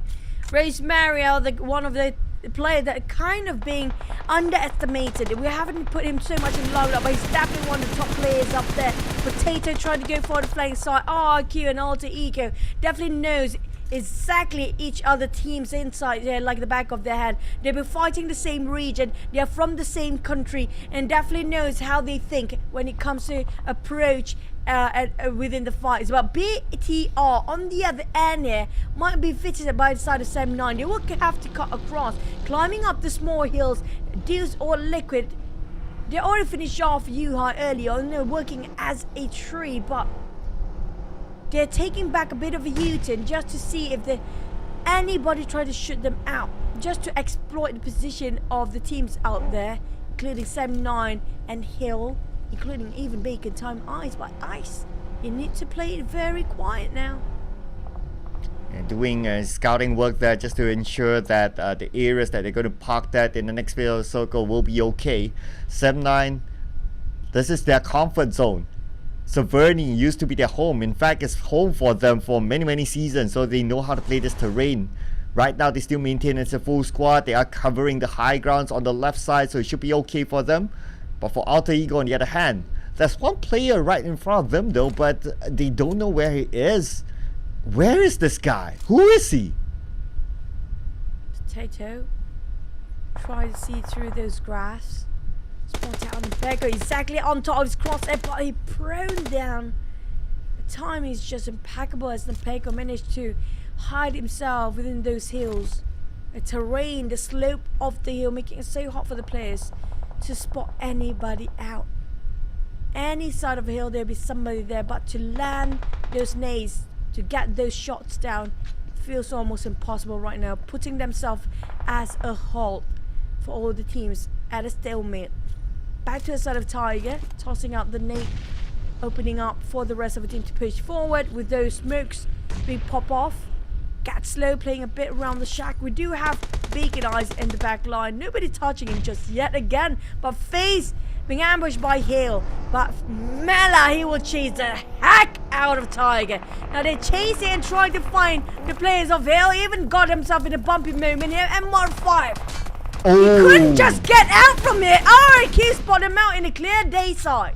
Yeah, there's no space for them to play because behind them is zone number 6. And at the same time, Tiger's blocking another entry. So it was tough for them. They have nowhere else to go and now they're kind of surrounded. But Hale, they are playing this very aggressively, sending Tiger on the outside of the zone, taking a little bit of a risk there just to take out FaZe Clan. And looks like it's going to be worth it as FaZe Clan is out. FaZe Clan too scrappy, but at the same time a bit massive for them when it comes to just exposing themselves in the open, trying to land those utilities forcefully. But back towards Hill. Hill on the other hand, living out with the two of 3 players left. Alter Ego walking straight into Nuance. Shunos. Oh, here we go. Rosemary visit him. He still get knocked out. Box Gaming, the last player, still breathing and breathing out. It's going to be Alter Ego finish him off from the back line. Alter Ego dominating over 4-5 eliminations. RQ spotting out Alter Ego. The moment they open fire to the side of the last member of Shunos of Box Gaming, it gives away the position. Asa just take advantage to his side, kept tapping it up, and might finish off Octa. Oh, at least Zunos managed to get one before he went down to RRQ. And now RRQ with the high ground. Looks like he's trying to spot out the rest of Alter Ego. Alter Ego making that movement. Alter Ego down to the last man though. So gotta be really careful there. Still on the outside of the circle. RRQ now heading towards 7-9. Navigating themselves straight into Fanatics here for Asa and more. A bit reckless, but well worthy if they want to secure those points. Fnatic hurt the audio queue coming up from those vehicles. Try to force them back off for Mort and Asa. But at the same time, that nade just now, just a track on the side of Sam 9 to give their crosshair to over this side of the angle. Nepeko on the other hand still holding the angle by himself in the elevations of the mountain. But Fnatic just gonna keep this spray on the side of us. A slither of health remains. Clip quite a number of it and pushing forward. We have to be extra careful. Sam 9, like I mentioned early on, Fnatic, those nades, those fires attracted Sam 9 on his back and here. Fnatic have to be extra careful as Alter Ego, here's the last member surviving. Ooh, Alter Ego, how long can he still withstand this? But looks like RRQ is going in for the disengage. They're going to reset on the right. And they need to. They need some space. They need time. Right now, Fnatic's trying to hunt them down. On the left side, we can see that two teams really close to each other. It's going to be 7-9. We have another team. But right now, in 3 more seconds, we'll see who will be favored by the circle. And the circle went down. 7-9 needs to move. Same goes for Fnatic here. Might get burned off by the blue zone, but he barely can make it in. BTR spreading it wide and clear as day. Talking about trying to dominate over the west side of the circle. It feels still so hard. They have to take down 7-9 first. They are in the same boat, but different side of a hill. They got those elevations. The uneven hill make it so hard for these guys to land any drops there. You talk about BT are quite hesitant to push forward. They are hugging around the slopes of the hill, seeing it for flash of hill. A bit quiet for now. The one that actually on the vintage or the prime spot is going to be RIQ. Got himself those elevations to work around, but quite in a plain sight there. If these guys start to push onwards and forward, it's going to be them be taken down first for RIQ. Nobody willing to move right now. But the zone will force them to move anyway. And that's going to be 7-9. They still have full squad. So right now they are the only squad still maintaining as a full 4.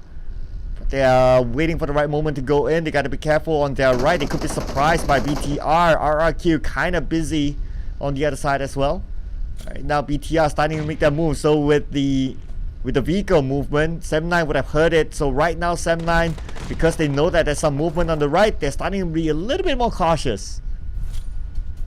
Swavel just going to test over and run back and reunite with the rest of BTR.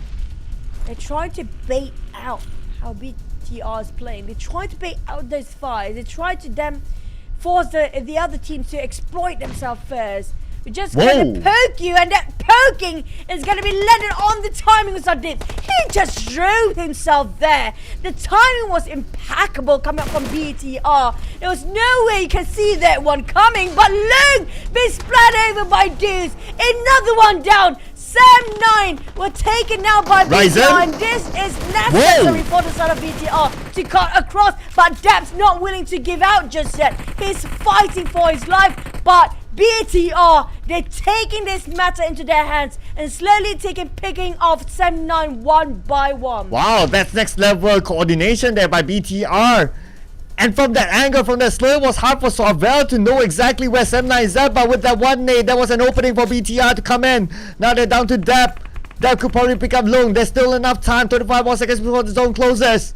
But right now they're still on the outside of the circle. BTR doing the same as well. But 7-9 from a full squad now down to a duo. A bot went down to get slow. He will get what he wants. Hill trying to buy time with those smokes at the same time. Gatslow just making sure he can take covers within this smoke for a bit tiny more. But at the same time, we're talking about 7-9, who barely make it into the safe zone just yet. Gatslow tried to open up the space, argue more on the ground. Napako ready up for his molly to toss around the hillside. Asar have to actually got over the side of BTR, who's moving to the side of hill as well. They are rushing in, just ramping into it. Rise and make a big U-turn to build out towards the side of hill. But Swavel and the rest of BTR, they are the ones that should look out for, because these guys are arm harm, not giving enough attention to. And Gatslow from hill tried to make sure he got himself covers from the structures and vegetation in between. But RQ forced him to fight it, and Napako keep on pushing forward. Ooh, Asa with the high ground. Right now, Asa managed to get one, and that is it for Gatslow. Bacon time, number 5 for elimination points. That will fall to Swavel. Is going to be the revenge, but that will be counter fire point. That will finish off. And number 5 is going to be RRQ right now, up against another team that is going to be BTR, the 2 Indonesian teams, for that second chicken dinner for today.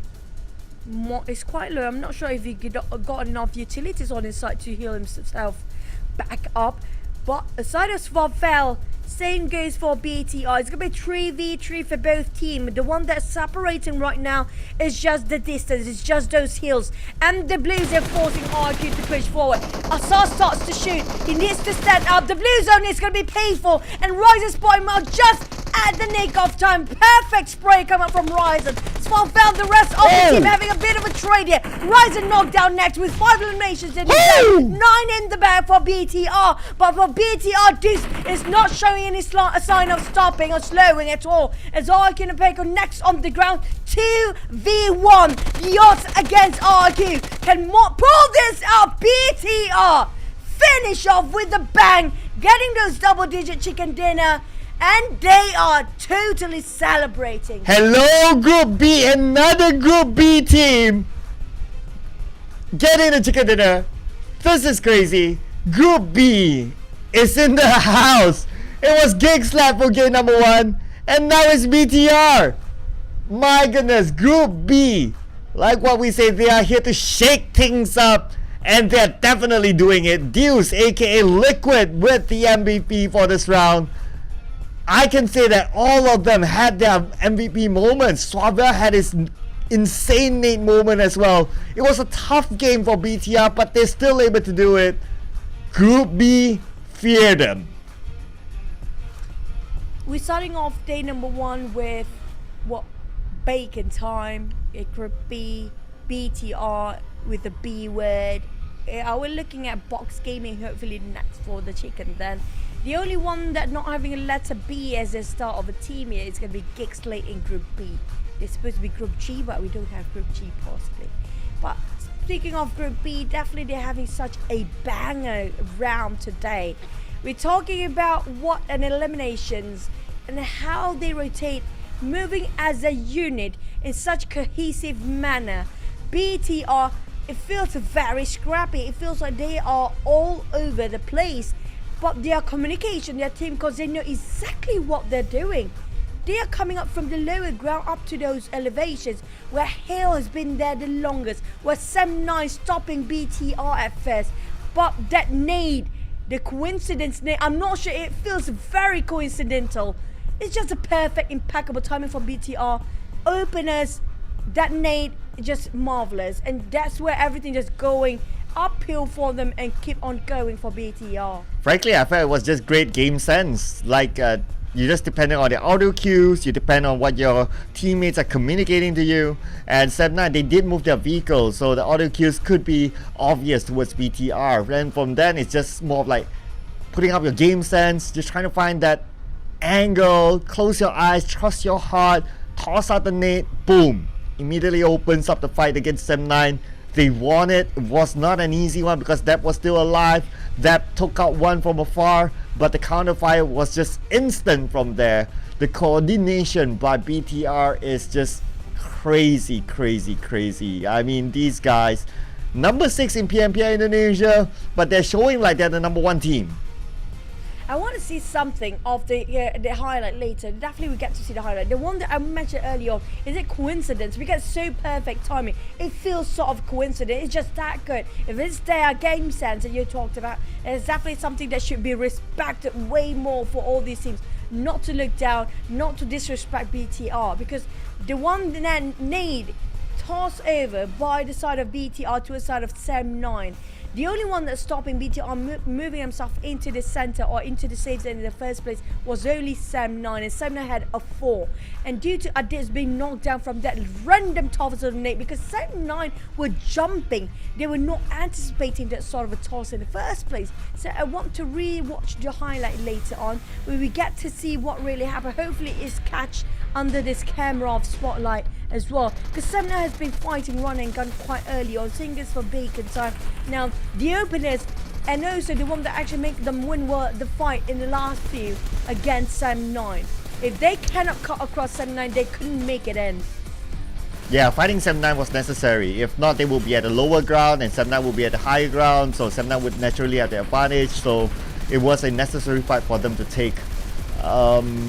Kind of worry about Team Secret again. Looking at the highlights, I don't think they managed to did that much in this round, other than majority of the time just rotating, trying to get away from mid base into the circle, but none of the routes just worked for them. They tried the left bridge, they tried the right bridge into Pachinki, there was Xavier, they tried to go all the way up north into the circle, and then there were a couple of teams waiting for them there, including BTR. Team Secret, I don't know. To me right now, the only drawing board left for them is to make a substitution. Team Secret right now, from what I see from them, the impact they're giving us on the first 2 days into PMSL is secretly damaging for them right now. That's what we can say as we speak. But BTR, they secured double-digit elimination with 11 points and 21 points in total. Where will they stand when it comes across the board of the overall rankings? Definitely will push themselves so high up there. We're talking about them within second. Same goes for GEEK SLATE, but where are they?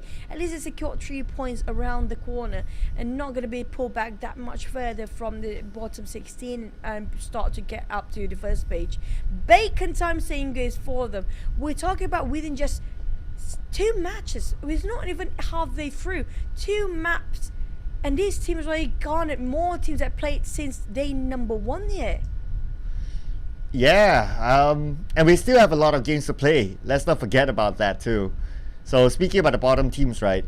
GE is still there. So still not the performance that they would have wanted. Boom, not playing today, so to be fair to them. Boss Gaming, however, they seem to be showing like they are like the GE of yesterday based on the 2 rounds, but of course we have like 4 more rounds to go. Anything can happen, but for Boss Gaming being a team that has a huge fan base inside of Vietnam, I think that they really need to work things out fast. Right now the other teams on the first page is trying so hard to keep out Group B out of the sight in the top 10, but they are aggressively pushing themselves upward. We're talking about within 2 maps. It's more than enough pushing down so many teams down there, including the teams that have been playing yesterday and today. Even Team Secret, like they are the teams that are actually playing 2 maps, 2 days in a row, and they cannot even make a comeback when it comes to getting themselves to the first page. The teams that have been playing yesterday and today should be maintaining first page. There's just how big of a difference of a performance if you want to compare between these teams. The teams that are playing today only, like Group B, they can easily push back up here. We're talking about just 2 maps. It's more than enough for them to actually close up the gap between the 10th place, even down to the 13th place. Look at where GEEK SLATE were. Look at where Bacon team was. It was so close of getting those gaps finished off straight away.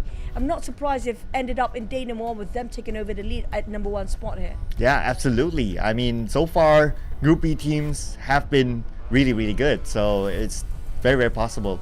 And plus for the number 1 team, VOIN, another round that wasn't that good for them. Yes, they were interrupted by GE, but of course, if you want to be the best, you got to beat the rest, right? So that had to happen to them. Right now, their gap between the number 1 and number 2 has shrunk to a single digit, and the number 2 was Yoodo Alliance. And to be fair, Yoodo Alliance isn't playing today, so they don't have that chance of getting points to get the number 1 spot. But it's also worrying for VOIN because they are the number 1 team and they drew a lot of attention yesterday, and it does seem like teams are starting to take that challenge onto VOIN, wanting to take them down.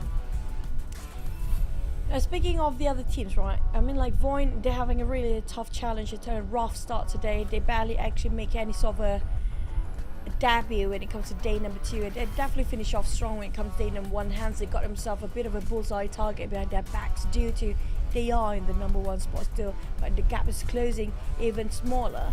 But back to it as a teams here, I want to talk about something about Group B. We talk about GEEK SLATE and BTR, right? They have really good friendship going on and really a lot of history for both teams. But surprisingly, they haven't clashed amongst each other just yet. I want to see that happen in the next match. GEEK Fam versus side of BTR. Which one is better? Yeah, that's very interesting. I guess it's because they have, based on the 2 maps, they have very opposite rotations. Like for example, one would come from the left and one would come from the right. So the possibility of bumping to each other is minimal. But of course, that also depends on the circle. That depends on whatever happens with anything around them, whether they're challenged by other teams, whether they change their drop spots, and there are a lot of factors that involve that. Their change and their timing as well. So, but it'll be interesting to see, like what you say, a good storyline to see who's the better one, whether it's U-High, whether it's Damroot. If it happened to be the final circle, U-High versus Damroot, that will be the best story of all. And that's gonna be interesting. And one more thing that we want to see also maybe in the future But Vampires not playing today. I do want to see FaZe versus Vampires. Because it's going to be one of a hack game as well between these two teams because of the history between themselves, right? But back to the side of the matches, I do want to highlight the other teams now.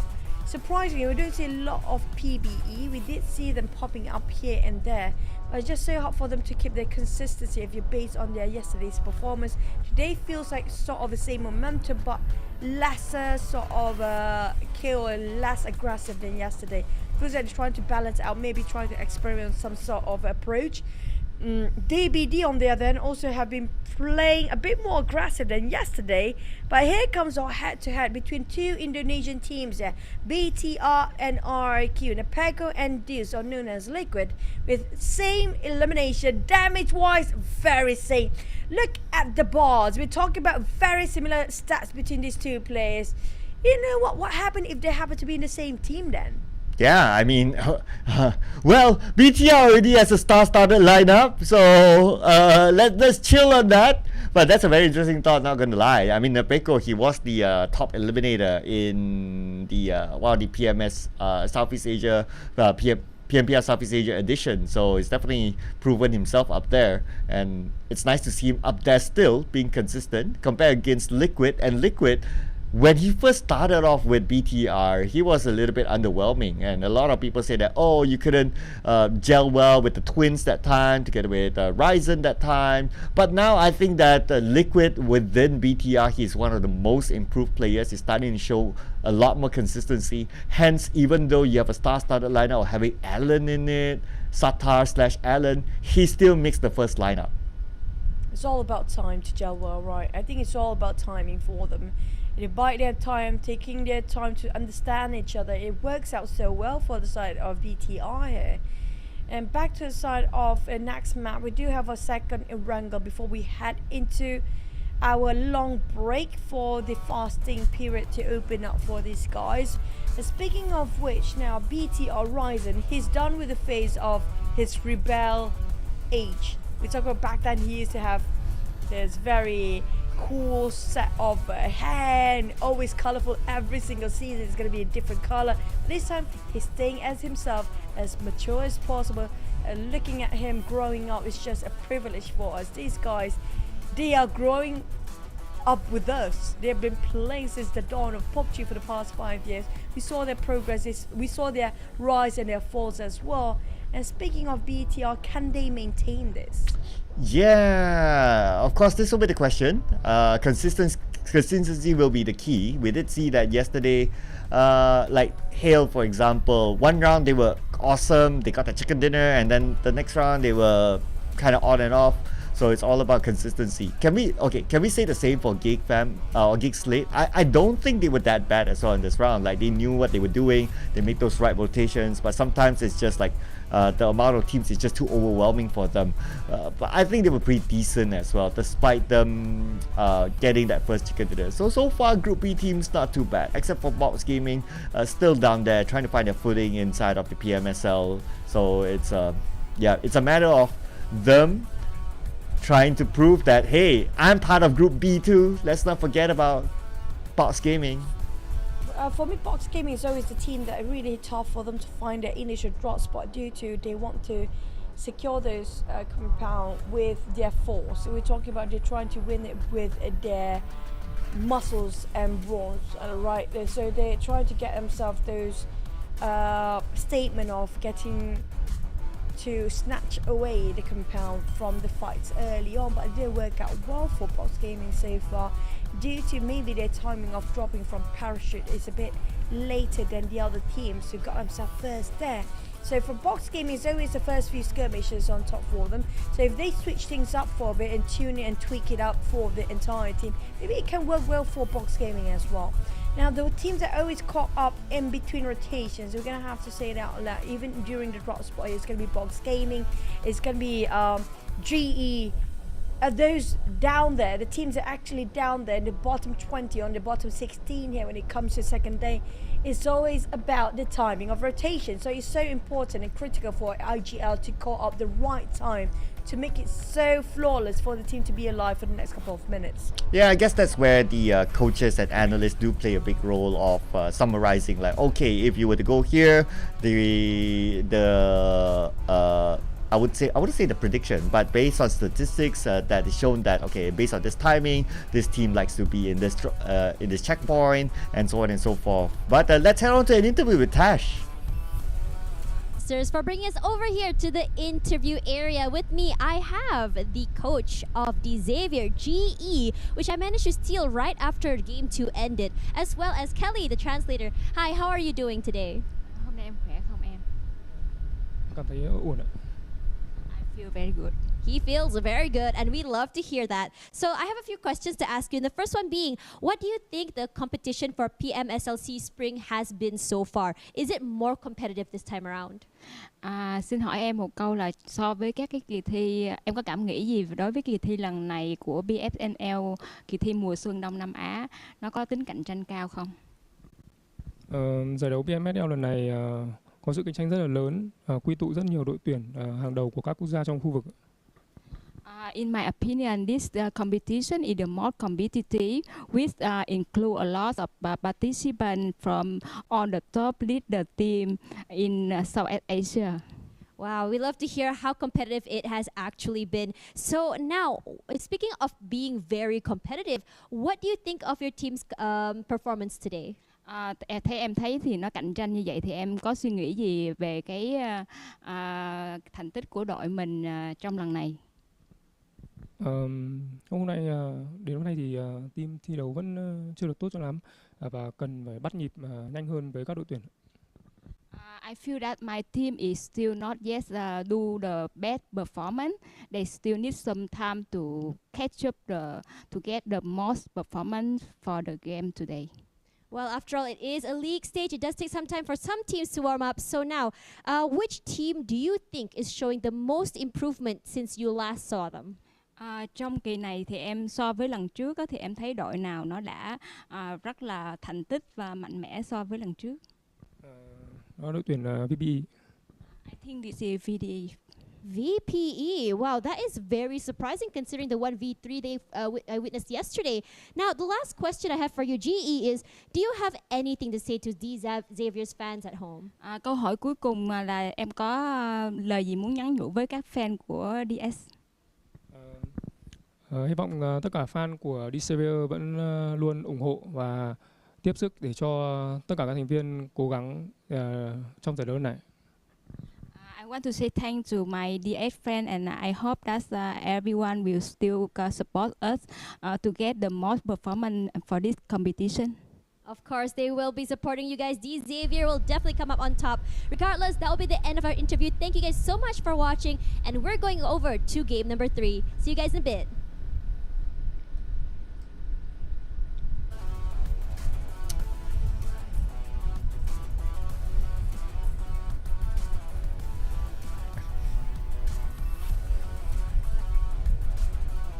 I was expecting wow, and is that wow or is that wow?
Yeah, probably as well, probably. And of course, like for Vampire, they did get the two best players, the two best fraggers inside of their region. So, I mean, their kind of result is expected. If anything falls below that, I think it will be a big problem. Like, what else do they need, right? So it's kind of good for them. I do totally agree that with that interview that they are definitely one of the most improved teams around. The last time we saw them, they were good, but they were not this good. So they were definitely living up to the expectation of those transfers.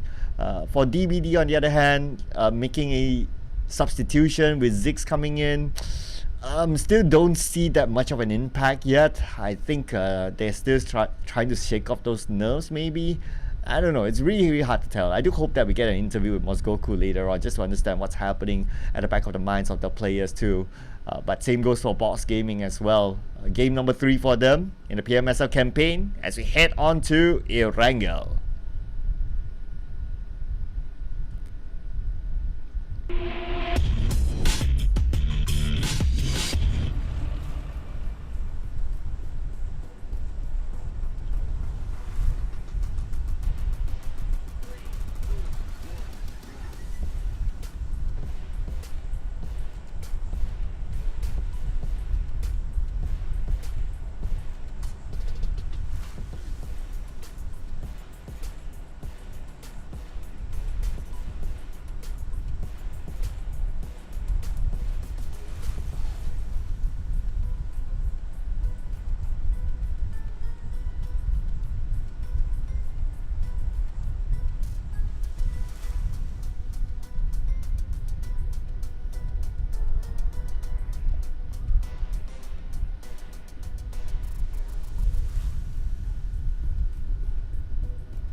Yeah, definitely yesterday was a lot faster, but I think that today is still pretty decent though. The first Erangel circle was kind of challenging, and now this circle should be pretty okay. I think the previous one was challenging just because it went up onto shooting range, so teams had to like find their way through. But so far these teams have been doing very well in managing the kind of circle in general though. Of course, can't say the same for every other team. But coming back to the Pachinki fight, Bacon Time and the Xavier round 2. Bacon Time not letting this go still.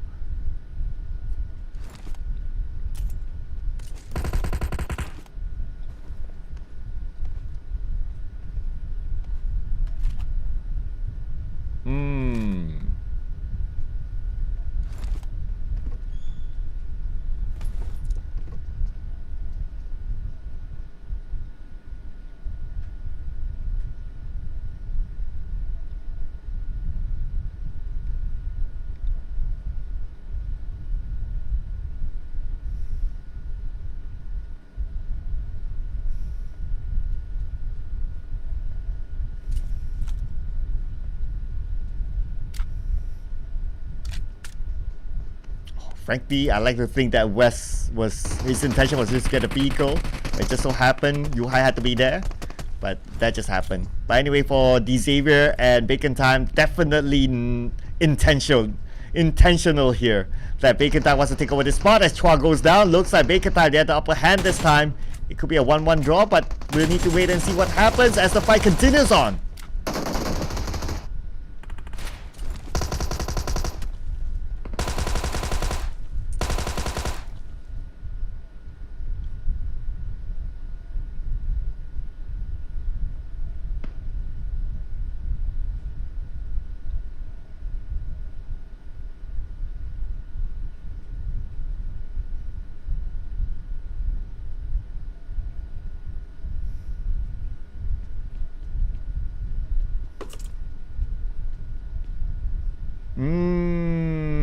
Yeah, it's a switcheroo here though. Yeah, despite the last round, they still lost 2 from this fight, but at least they traded it back. But this time around, they didn't manage to trade it. So, man. And plus that interview just happened, talking about getting support from the fans and all that. I mean, they would have wished for a better start though, but yeah, that just happened. I mean, that's the thing about being challenged, right? You gotta always be prepared, and they dropped in a little bit later than Bacon Time. Hence, Bacon Time was a little bit more prepared with loot. So looks like Bacon Time took advantage of their situation that time.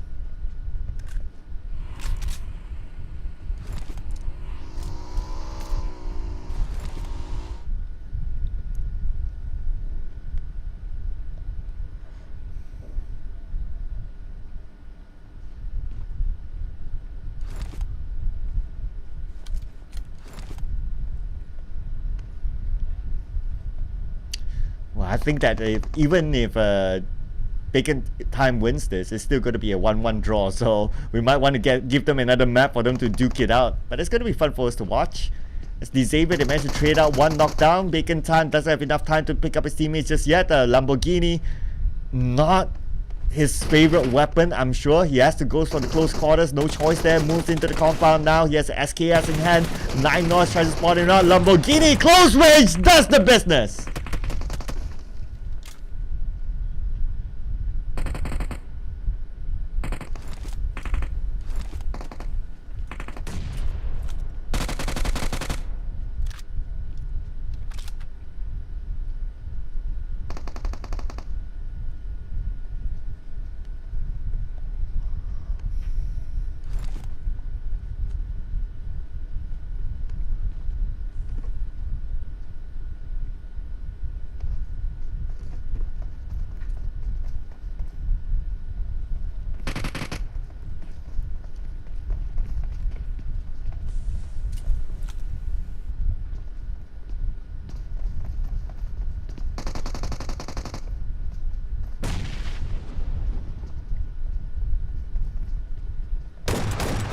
Oh!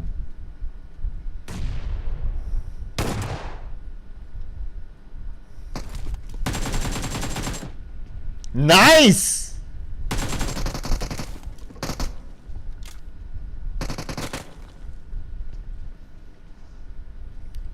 We're talking about Frankie and Lamborghini here. We know that they're the best duo in DX. Now Touch, he won't have time to pick up his teammate, and his teammate surely will be finished off. Touch is the last man standing, 1v2. They do have the circle, they have time, but Frankie is not going to allow that to happen as Touch takes down Lamborghini. 1v1, Touch with a high ground advantage. Touch with a DP. He still has bullets, 21 bullets left, and Touch! 3 touches is all he needs to take out the entire D-Xavier. Right now, the fight for Pachinki, 1-1 draw.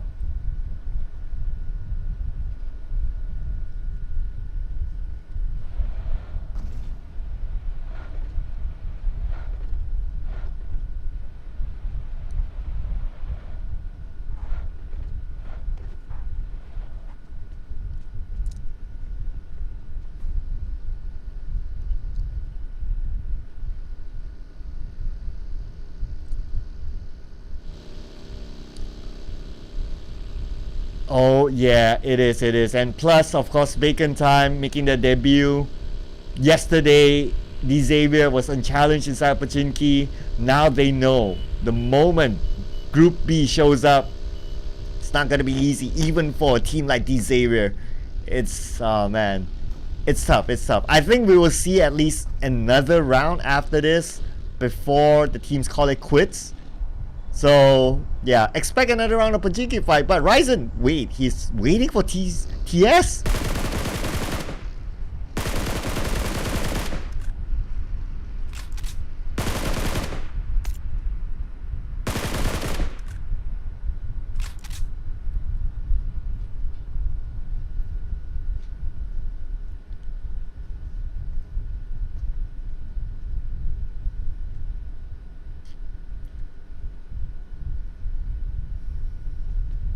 Oh ho ho!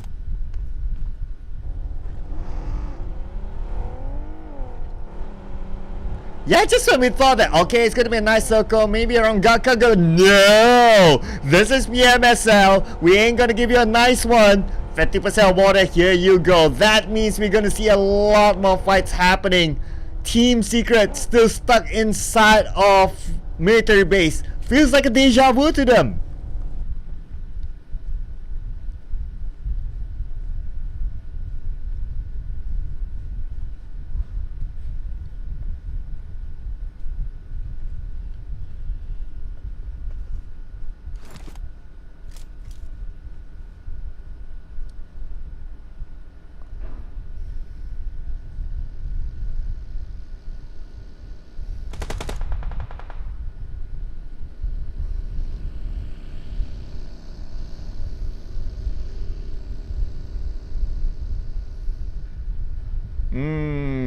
And there you have it. Alter Ego with that 1 point will overtake RRQ in the overall charts right now. Number 2 for them.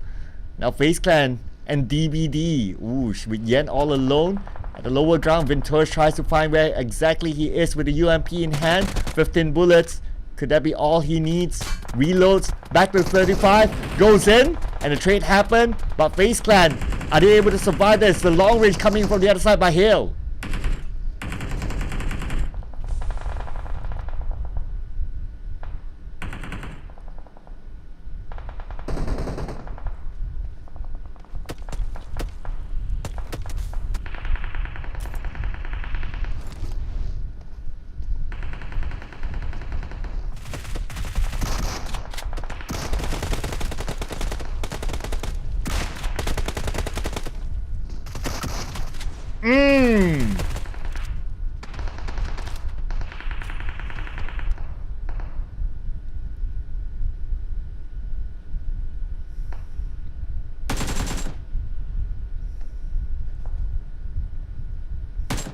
Yeah, Mela tries to puncture that. He punctured that vehicle, so now kind of disabled their opponents at least. So that's a little bit of a consolation there for Mela.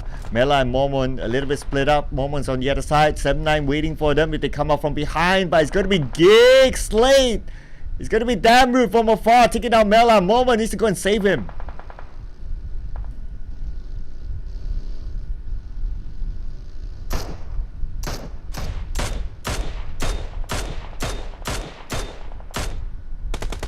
Oh, Octa.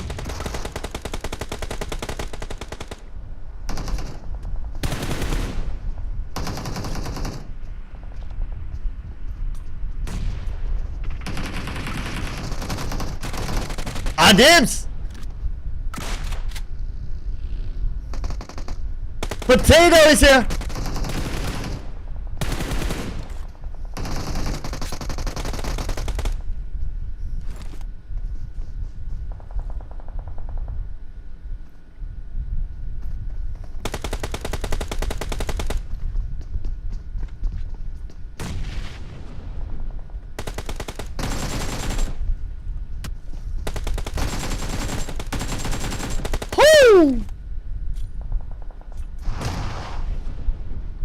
Well, we're not done yet though, so now GEEK SLATE against FaZe Clan. GEEK SLATE the lower ground. Mela now super low. Tosses out Neo to the other side. Managed to get knocked out to Snipe. Snipe will be knocked down by Mela. Mela needs to reset himself. He's depending on his teammate Momo to buy time for him. As Mika is currently down too. GEEK SLATE, what will they do? Mika be finished off by Momon. Damn rude on the other side, all alone.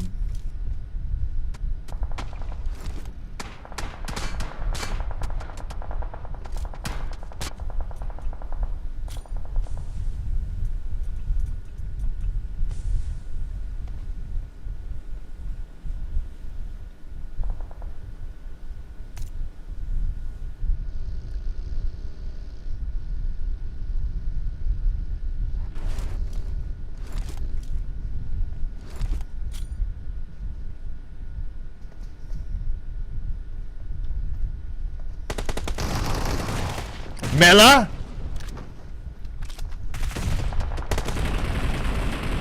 Whoo! I mean, it is Mela, ladies and gentlemen, and now right here we can see that DVD is winning this fight against VOIN. Again, VOIN! VOIN suffering from other teams. Nade from Zace, could this be the moment? One nade to rule them all, but then Nade is not being tossed out just yet. That nade will be tossed out by Ziggs finally onto Lapa. Will finish him off. VOIN has 2 active players at this moment. Ziggs together with Jimmy OP will need to finish up the job as Keenan picks up his teammate Maxius.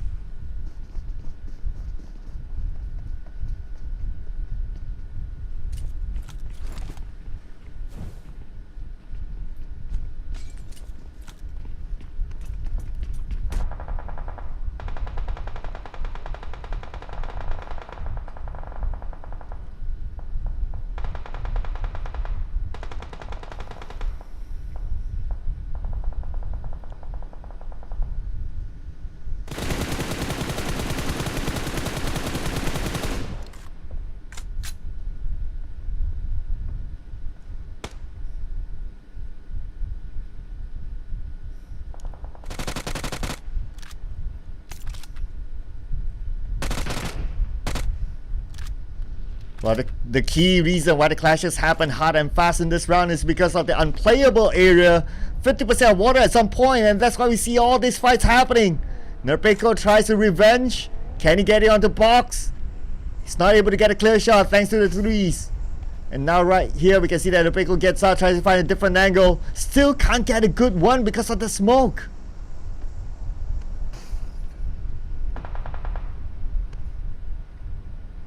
Capone.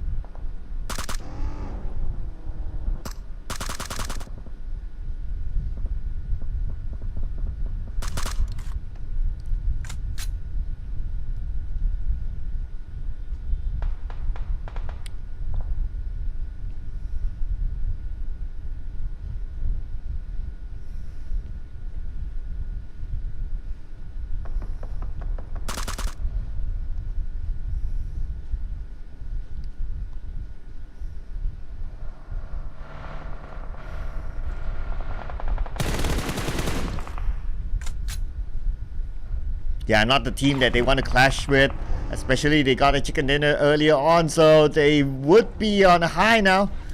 Team Secret, they have a better position still. They are in the circle as compared to BTR here on the outside, but they're splitting up, trying to find a different location to get into. So it looks like they have 2 players on the northern side as a marker, so they could still move. Still okay for them for now. They still have time. But we do have a couple of players from PERSIJA EVOS on the outside. Our boy, long range onto Deuce, aka Liquid.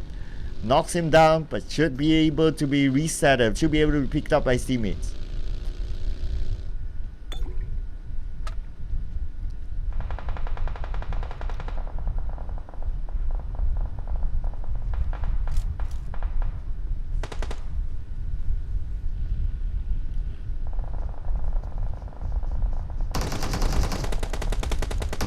Oh, Nate. Nice!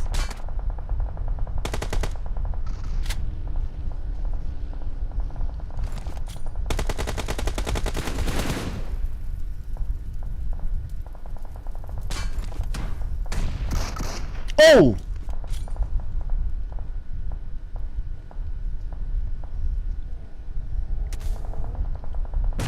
Oh!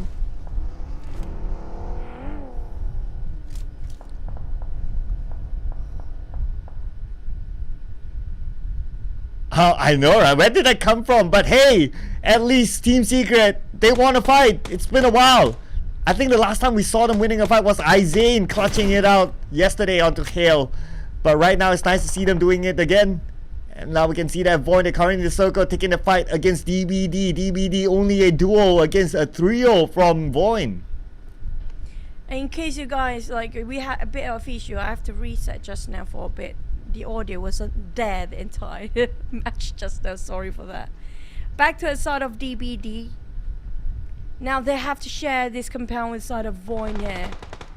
Back to the side of Hill as well. Damn good. Barely hanging on to his life. IQ will gatekeep on this side. They need to make it in as fast as they can.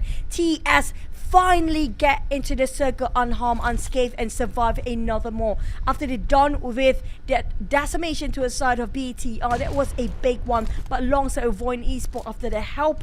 But back to the side of Hill. Hill slowly getting those kills. We're talking about 4 eliminations by now. PERSIJA still hanging on. A lot of Indonesian teams still holding on to this last few rounds here. But I'm not sure about Tiger though.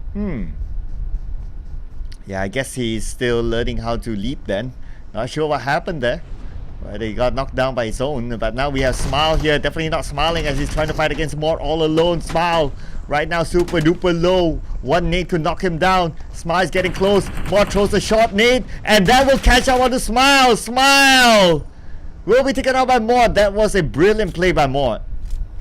Reservoir IQ now holding to this compound, and they got the domination towards the side of the right side of the circle, but they do have another visitor, which is Team Secret walking straight into RRQ. Hill on the other end trying to take down to a side of PERSIJA EVOS, having a bit of a red face showing off a bit of his skills there, a bit of a drift. Red face pulled over because of the buggy happened to be landed up there. Mela just gonna finish off right on top of the mountain. Easy, free elimination kills coming from Hill, stopping Red Face from transferring all the information back to the rest of the roster.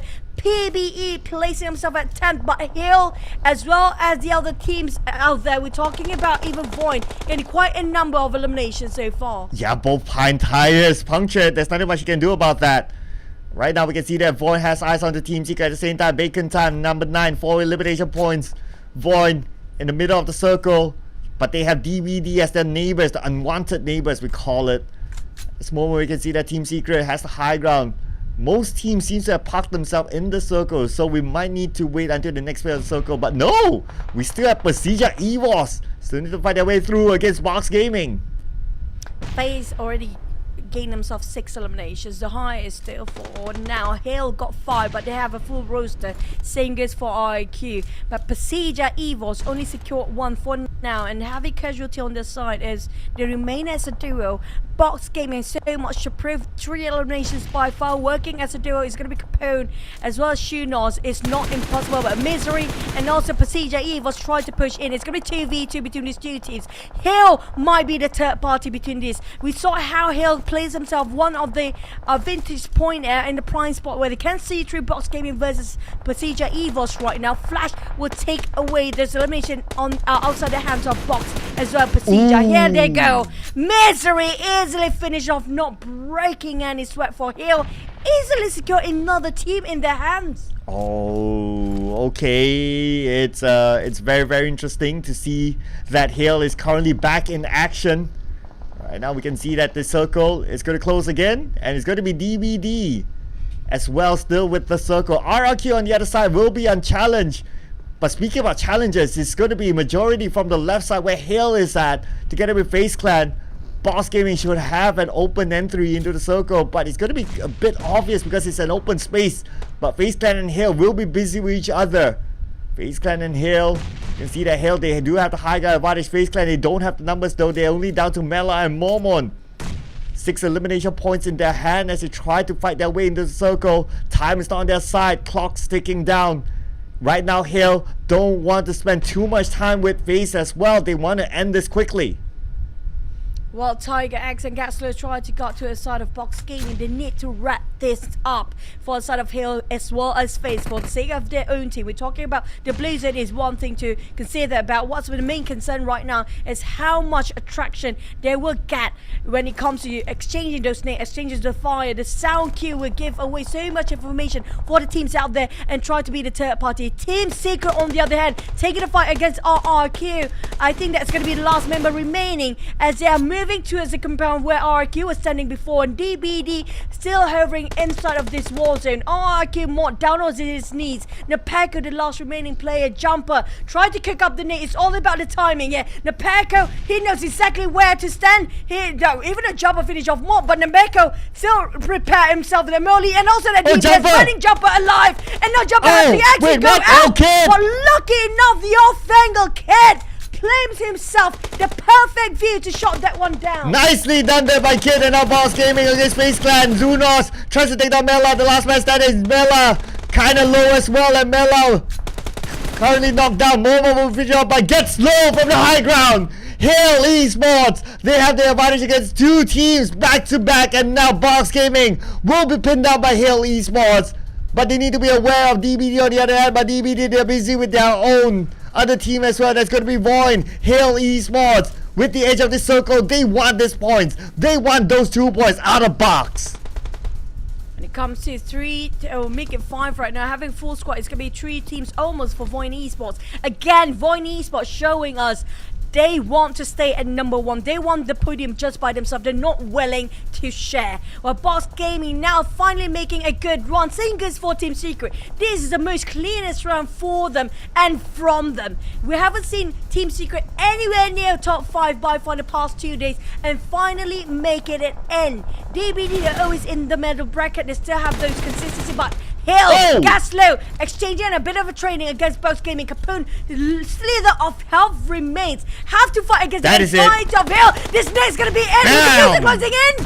Gaslow really gets it going. Flash. Finish off Box Gaming at the 5th place. And Hill still remain all 4 their players with 11 elimination points in the bag. But Team Secret as well. Finally, for the first time, making the top 4 as a full squad still, and they're on the other side, so they will not be challenged. Now the focus will be on these 3 teams, and the circle moves towards the right. That means Team Secret has part of the circle. These 3 teams will need to fight each other to get in. As Team Secret have a lot at stake here. They want to live up their statue. They were once, even though it's ancient time, they are once upon a time a legendary team. Now they have to put up that statue back up again. It's a big statement come up from them. They need to take care and be sure they dominate this side of a circle. Everybody else on the other end. Now all they need to do is have a bit of trigger discipline, a bit of a patience, and wait things out. Wait when they start to fight on the other end here for Hale, VOIN, and DBD are sharing the same place, same compound. There's only one person on VOIN placing himself in the southern part, and that's going to be the watch person for the side of VOIN Esports. DBD and VOIN is so closely nearby. It feels like they can hear each other breathe right now. But side of Hill, they are the one that will disrupt the flow on the left side of the circle here. The moment they start to move, everything will get super messy, and it's going to be only one team surviving on the left side of the circle. Oh, right now it's just Team Secret needing to hold their ground. Other teams are forced to show themselves. Izane for the long range, putting pressure onto Hale Esports. Hale Esports right now making their move. Sky only being pinned up, and the long range coming for Izane. Knocks down Tiger, knocks down Flash, but Jimmy OP DBD doing their business as well. And DBD wants to steal away those elimination points as Get Slow gets elimination. And now Jimmy, he wants more. Back to the start of VOIN. They're split into 2-1 for Cannon will reunite once with his own entire team, but DBD is stuck in the corner. They can try to get a couple of shots down. It's gonna be Hill first. Tiger X Team Secret. And DBD on the other end. Hill being hammed down so hard. They are in the rut. They are gutted right now and cannot actually be going anywhere. Compressed left, right, and center. Hill done. Down to only 3 teams. TS finally make it as a 4 here, Cloud. It's so hot for us to see Team Secret in the top 5, but they make it as a full roster alive. Absolutely, that's the best moment here for Team Secret, for them to redeem themselves from yesterday. And our boy with the long range shot to Max CS, putting pressure onto him, 50% of health. At the same time, our boy will be pressured by the blue. He'll be forced to move. The blue is not favoring him. He's still on the outside. But you can see right now, Kid trying to scout out, trying to be the bait, trying to draw our opponents so that they know exactly where they are. DBD on the other hand, still on the outside of the circle. In fact, all these teams, they have representative on the outside. Back to a side of TS here. Trying to push himself forward. They're waiting for VOIN to start to move against DBD first, and DBD got down on his knees and leaving down only one man. Never mind being eliminated next. It's going to be VOIN versus TX, the #1 team right now in the overall rankings. Will they be taken down by the teams on the second page here who try to make out a big statement? They are still here for the win. Team Secret still have it going. The fire is still in there. They're still going to fight it out, but can they close this match for themselves? Yeah, Team Secret trying to redeem themselves, but their opponents are no pushover. It's going to be VOIN, the #1 team at the overall charts at this moment. Izane still putting pressure, trying to pin down Keenan. Keenan not able to move, but thanks to the smoke, he's still surviving. Right now, VOIN might be able to slid into the circle, but we need to wait and see as they're still slightly on the outside though. Team Secret opening up a little bit, trying to secure as much area as possible. VOIN doing pretty much the same with 3 players. They're maximizing their opportunity right now. Alva taking a shot onto Kid. It will not connect onto him. Back to the side of VOIN. Alva definitely is right on top of the crosshair and to its side of Kid. But he's kind of not sure. He got himself a ghillie suit, he got himself a buggy, but at the same time, no time. Time is not on their side. The Bleeds are shrinking on their end first. It's getting smaller and smaller. And frequently we see that the ones that are actually going to go down first as Aizen getting onto a side of Alva, pushing forward straight on their vehicle and just going to go for the rush. But the plays are finished off. But I'm not sure about the point though. Still on the side of TS. He got 8 right now. He doesn't even need to push. The play zone just blast them with this. Team Secret secures those numbers up with 9 eliminations. I think that's the last number we saw. But this chicken dinner is a huge morale boost for TS to set the tone in this map.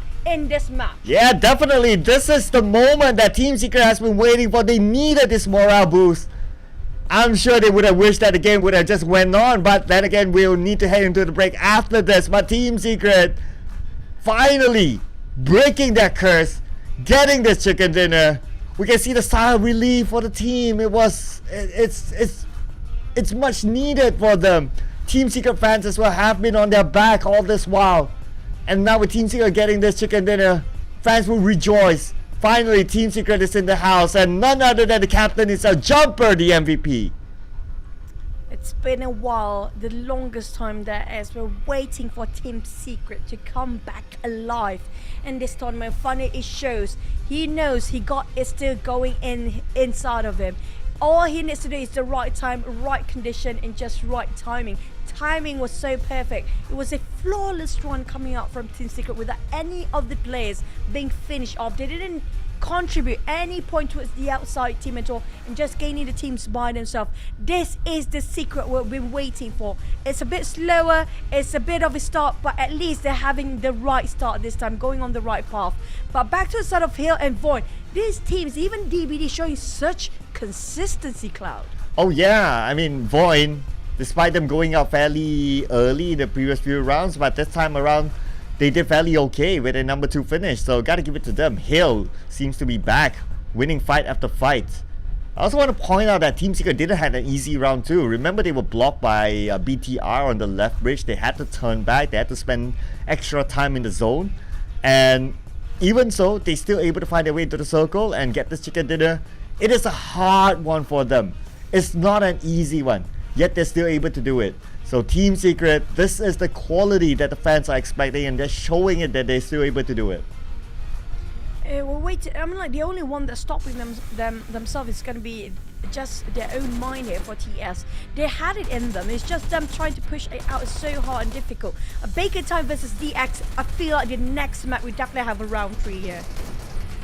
Oh yeah, definitely expect that, considering that they are drawing right now. So I'm sure they want to break that draw. Let's see who will take home that next round. But look at the disappointment here by D Xavier. They got it once, they thought they would have gotten it again, but it's not going to be... their opponent is not making it easy for them. But it was a good round as well for teams trying to defend the high ground, especially for Hale. Gotta give it to them. There were so many teams wanting that high ground where Hale was at. Yep, same goes for BTR. And BTR, when it comes to third party, they're just impeccably nice. I have to say, brilliant plays coming up from BTR, but at the same time, you know what, TS the ones that are actually stopping them. TS this time, they're making a different flow entirely, have a different sort of a mindset, getting into the match a bit slower, not as aggressive, and not being too reckless. Now back to as a reckless as a team here, I do want to say about Box Gaming and same goes for FaZe. MR5 multiple times doing the same sort of a shot calling, where we saw him going in without thinking twice. I know he's trying to be the opening for the team, but it just, the rest of the teammate, it feels like failed to keep up at this point. But back to the side of Team Secret, 19 points. Now this is the first time ever we're looking at Team Secret getting themselves a double digit in any map at all, Cloud. Yeah, pretty much it was a single digit for majority, or in fact for all their rounds so far, except for this round. On the other end though, GE, no points in this round. It's a little bit sad for them. PvE, not getting the momentum they got yesterday. This time around, only 1 point. PERSIJA EVOS, however, only 2 points. A team that's really stacked too, but only managed to get 2 points, and this will definitely change a lot in the overall charts.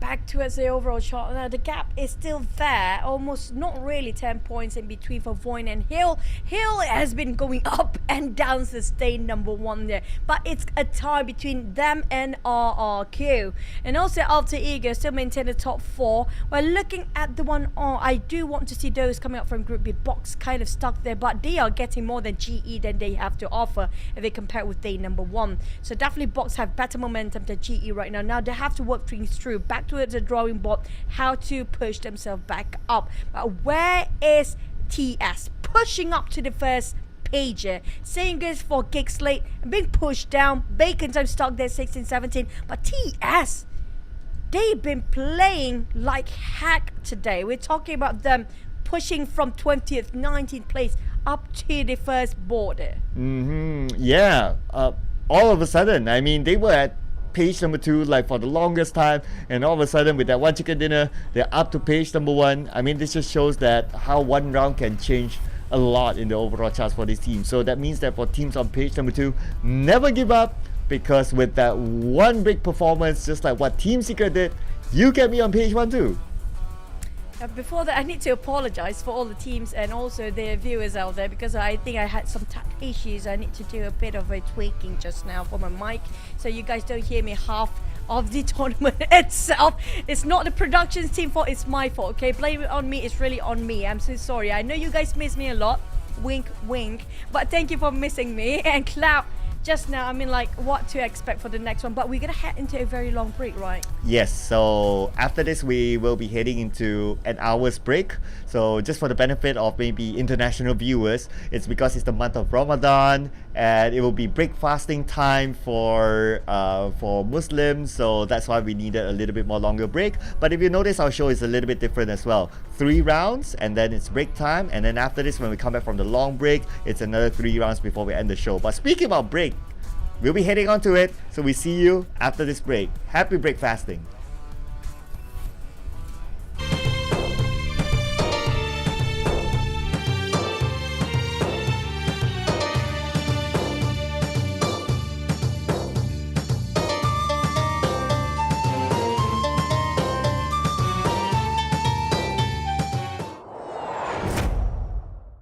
In a Magiversary, we've added the all-new Supply Converter. It's super practical and easy to use. Just drag excess supplies over to the empty spaces of the Supply Converter and tap the button below to convert them. There are some simple rules for converting. 1. Items of the same type can't be converted. 2. The more valuable the item, the less likely it is to get it from a conversion. Throwables, attachments, consumables, and supplies can all be converted. Every 2 types of item can be converted into one of 6 fixed items. Which item you get is up to luck. If you think you'll forget, don't worry. Tap the question icon above the Supply Converter to bring up the rules. You'll also be able to see your successful past conversions.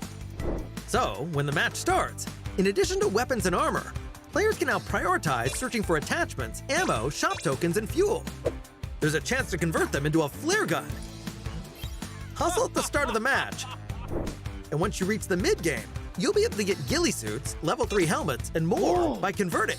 Going the traditional route of getting stronger weapons is also not a bad idea, but be sure to mark out useful supplies for your teammates. That way, everyone will have the greatest chance of getting the items they want.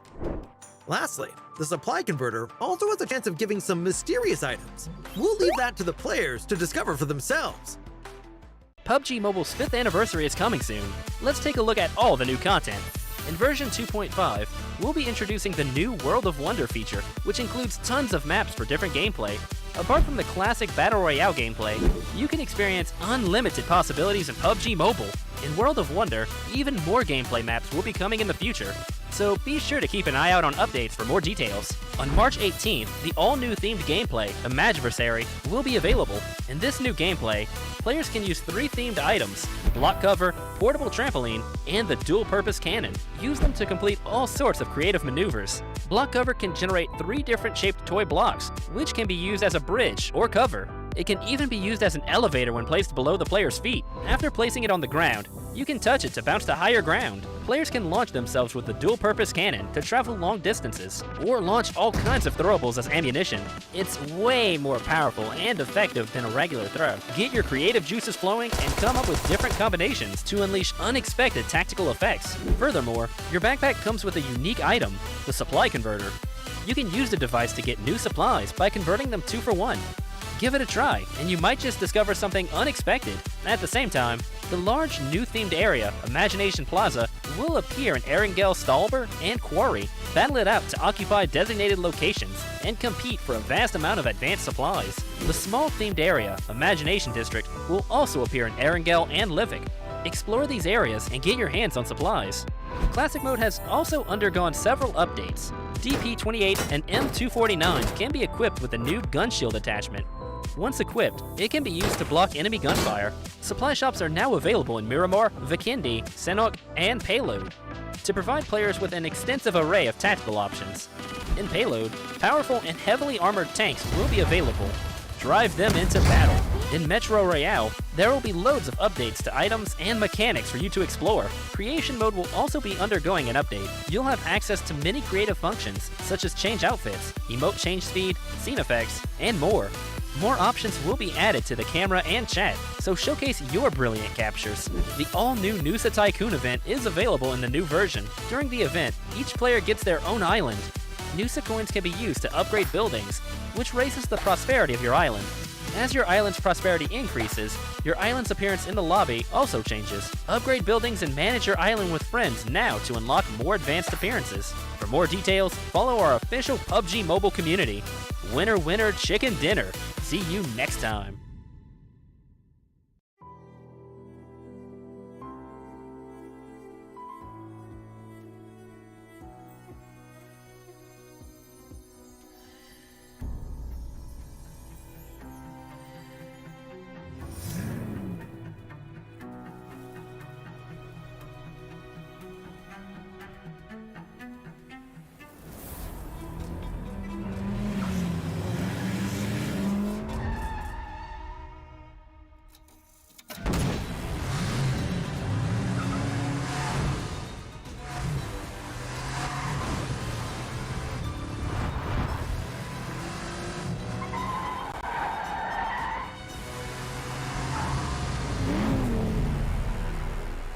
With the arrival of PUBG Mobile's 5th anniversary, Air Wrangle has added 2 attention-grabbing imagination plazas to the map.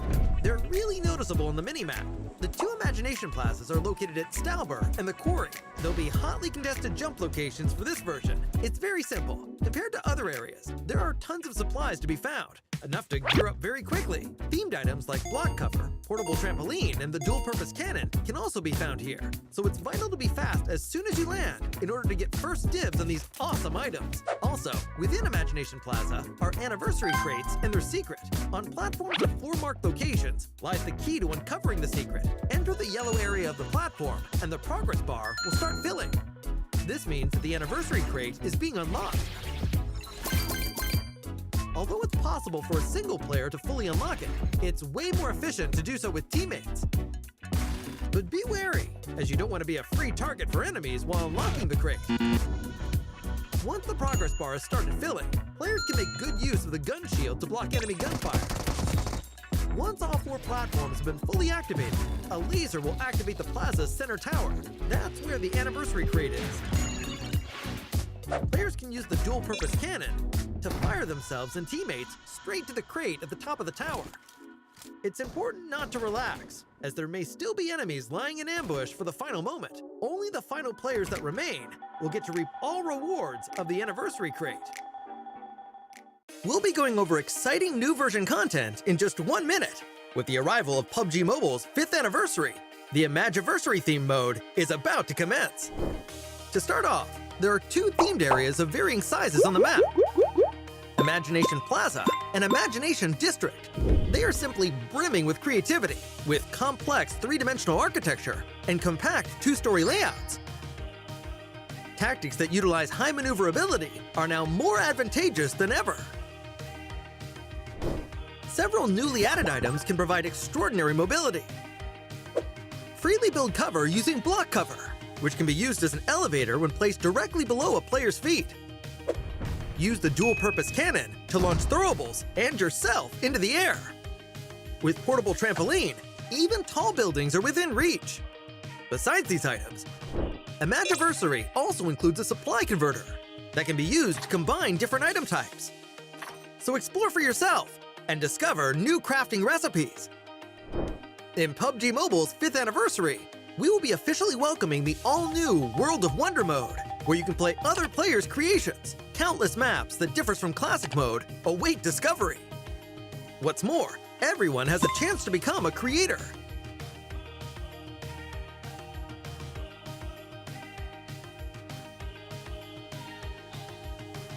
Publish your own creations in the game for everyone to enjoy.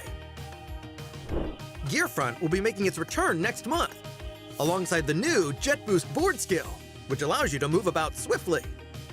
Creation mode will also be undergoing an update. A special function that allows players to quickly switch outfits and backgrounds has been added for an even better selfie experience. Moreover, we will be introducing a new gun shield attachment for the M249 and DP28.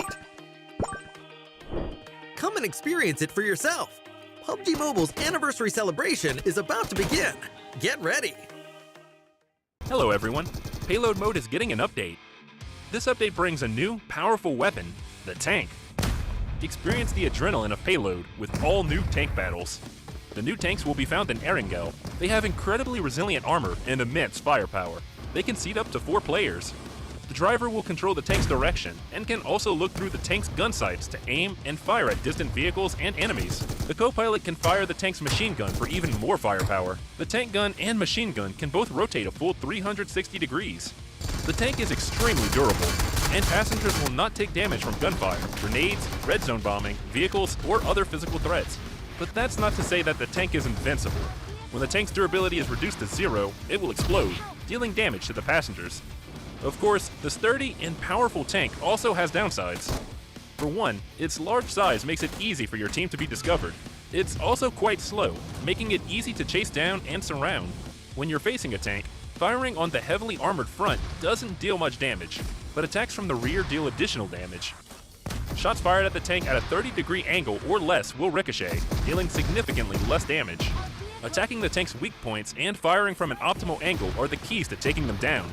You can also use a bit of strategy, lying in wait while within firing range, and launching an ambush when the enemy comes within range. In order to help players find tanks more easily, this update will also add a tank airdrop. Find the tank flare gun, and use it to call a tank into battle. Aside from that, we've also added purchasable recalls. Players can now opt to spend shop tokens at shops to recall eliminated teammates. Thanks. If it's too dangerous to get to a recall tower, this is another excellent option. So call your teammates and dive into Payload to experience exciting, all-new tank battles together. PUBG Mobile's 5th anniversary is coming soon. Let's take a look at all the new content. In version 2.5, we'll be introducing the new World of Wonder feature, which includes tons of maps for different gameplay. Apart from the classic Battle Royale gameplay, you can experience unlimited possibilities in PUBG Mobile. In World of Wonder, even more gameplay maps will be coming in the future, so be sure to keep an eye out on updates for more details. On March 18th, the all-new themed gameplay, Imagiversary, will be available. In this new gameplay, players can use 3 themed items: block cover, portable trampoline, and the dual-purpose cannon. Use them to complete all sorts of creative maneuvers. Block cover can generate 3 different shaped toy blocks, which can be used as a bridge or cover. It can even be used as an elevator when placed below the player's feet. After placing it on the ground, you can touch it to bounce to higher ground. Players can launch themselves with the dual-purpose cannon to travel long distances, or launch all kinds of throwables as ammunition. It's way more powerful and effective than a regular throw. Get your creative juices flowing and come up with different combinations to unleash unexpected tactical effects. Furthermore, your backpack comes with a unique item, the supply converter. You can use the device to get new supplies by converting them 2 for 1. Give it a try, and you might just discover something unexpected. At the same time, the large new themed area, Imagination Plaza, will appear in Erangel, Stalber, and Quarry. Battle it out to occupy designated locations and compete for a vast amount of advanced supplies. The small themed area, Imagination District, will also appear in Erangel and Livik. Explore these areas and get your hands on supplies. Classic Mode has also undergone several updates. DP28 and M249 can be equipped with a new gun shield attachment. Once equipped, it can be used to block enemy gunfire. Supply shops are now available in Miramar, Vikindi, Senok, and Payload to provide players with an extensive array of tactical options. In Payload, powerful and heavily armored tanks will be available. Drive them into battle. In Metro Royale, there will be loads of updates to items and mechanics for you to explore. Creation Mode will also be undergoing an update. You'll have access to many creative functions, such as change outfits, emote change speed, scene effects, and more. More options will be added to the camera and chat, so showcase your brilliant captures. The all-new Noosa Tycoon event is available in the new version. During the event, each player gets their own island. Noosa coins can be used to upgrade buildings, which raises the prosperity of your island. As your island's prosperity increases, your island's appearance in the lobby also changes. Upgrade buildings and manage your island with friends now to unlock more advanced appearances. For more details, follow our official PUBG Mobile community. Winner, winner, chicken dinner. See you next time. Let's see what new content awaits us in Classic Mode, as well as other general improvements. In terms of firearm adjustments, we increased the DP28 and M249's damage and stability, as well as its default ammo count. It now comes with a full clip of 47 bullets when first picked up. At the same time, the DP28 and M249 can now be equipped with the gun shield attachment. Once equipped, it'll automatically unfold when players lay prone to help block enemy gunfire. We've made a series of improvements on the game's basic controls. Now, when the spawn island countdown ends, it plays a team assemble animation. Hurry and show off your team! The reticle has been added to the jump phase to make marking things easier during this phase. Concurrently, the light column that shows after marking something now shrinks as a player gets closer to avoid it blocking your view. Upon equipping a throwable in a match, the throw arc now appears immediately to better gauge where something will be thrown. Also, the throw arc is no longer interrupted by glass windows. We have added firearm ammo type descriptions to the pickup list to make gathering suitable supplies more convenient. The carry system has also undergone adjustments. When being carried by teammates, players can choose to break away. After doing so, the teammate will be unable to carry the same player again for a minute. Once more, players can choose to enable sound visualization on the main gameplay interface. After enabling, footstep sounds, vehicle sounds, and other sounds will show directional information. You'll be able to have a better grasp on what's happening in a match. We've also upgraded creation mode. Players can now switch outfits, select loads of scene special effects, and display companions in creation mode. For more details, follow our official PUBG Mobile community. Winner, winner, chicken dinner. See you next time.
With the arrival of PUBG Mobile's 5th anniversary, Air Wrangle has added 2 attention-grabbing imagination plazas to the map.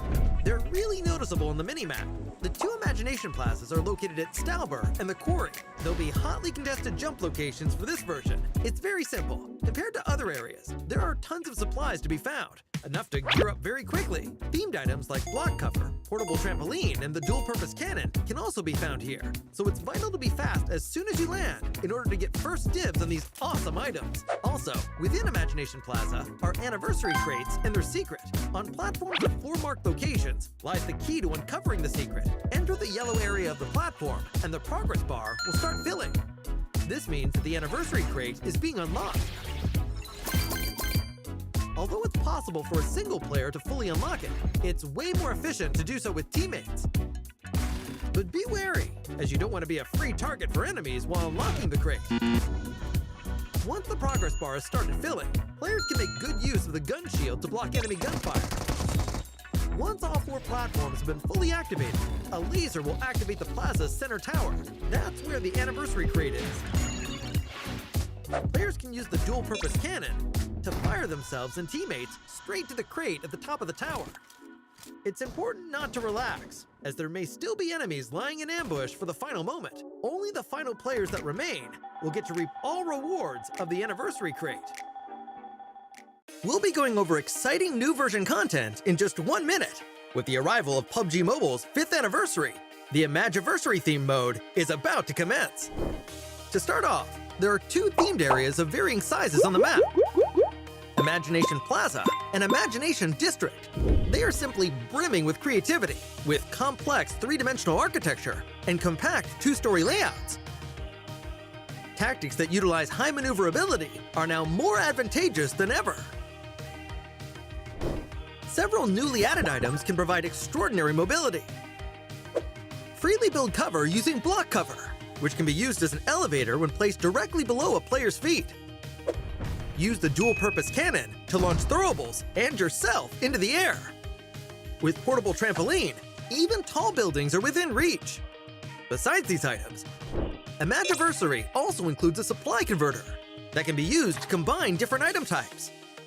So explore for yourself and discover new crafting recipes. In PUBG Mobile's 5th anniversary, we will be officially welcoming the all-new World of Wonder mode, where you can play other players' creations. Countless maps that differs from classic mode await discovery. What's more, everyone has a chance to become a creator.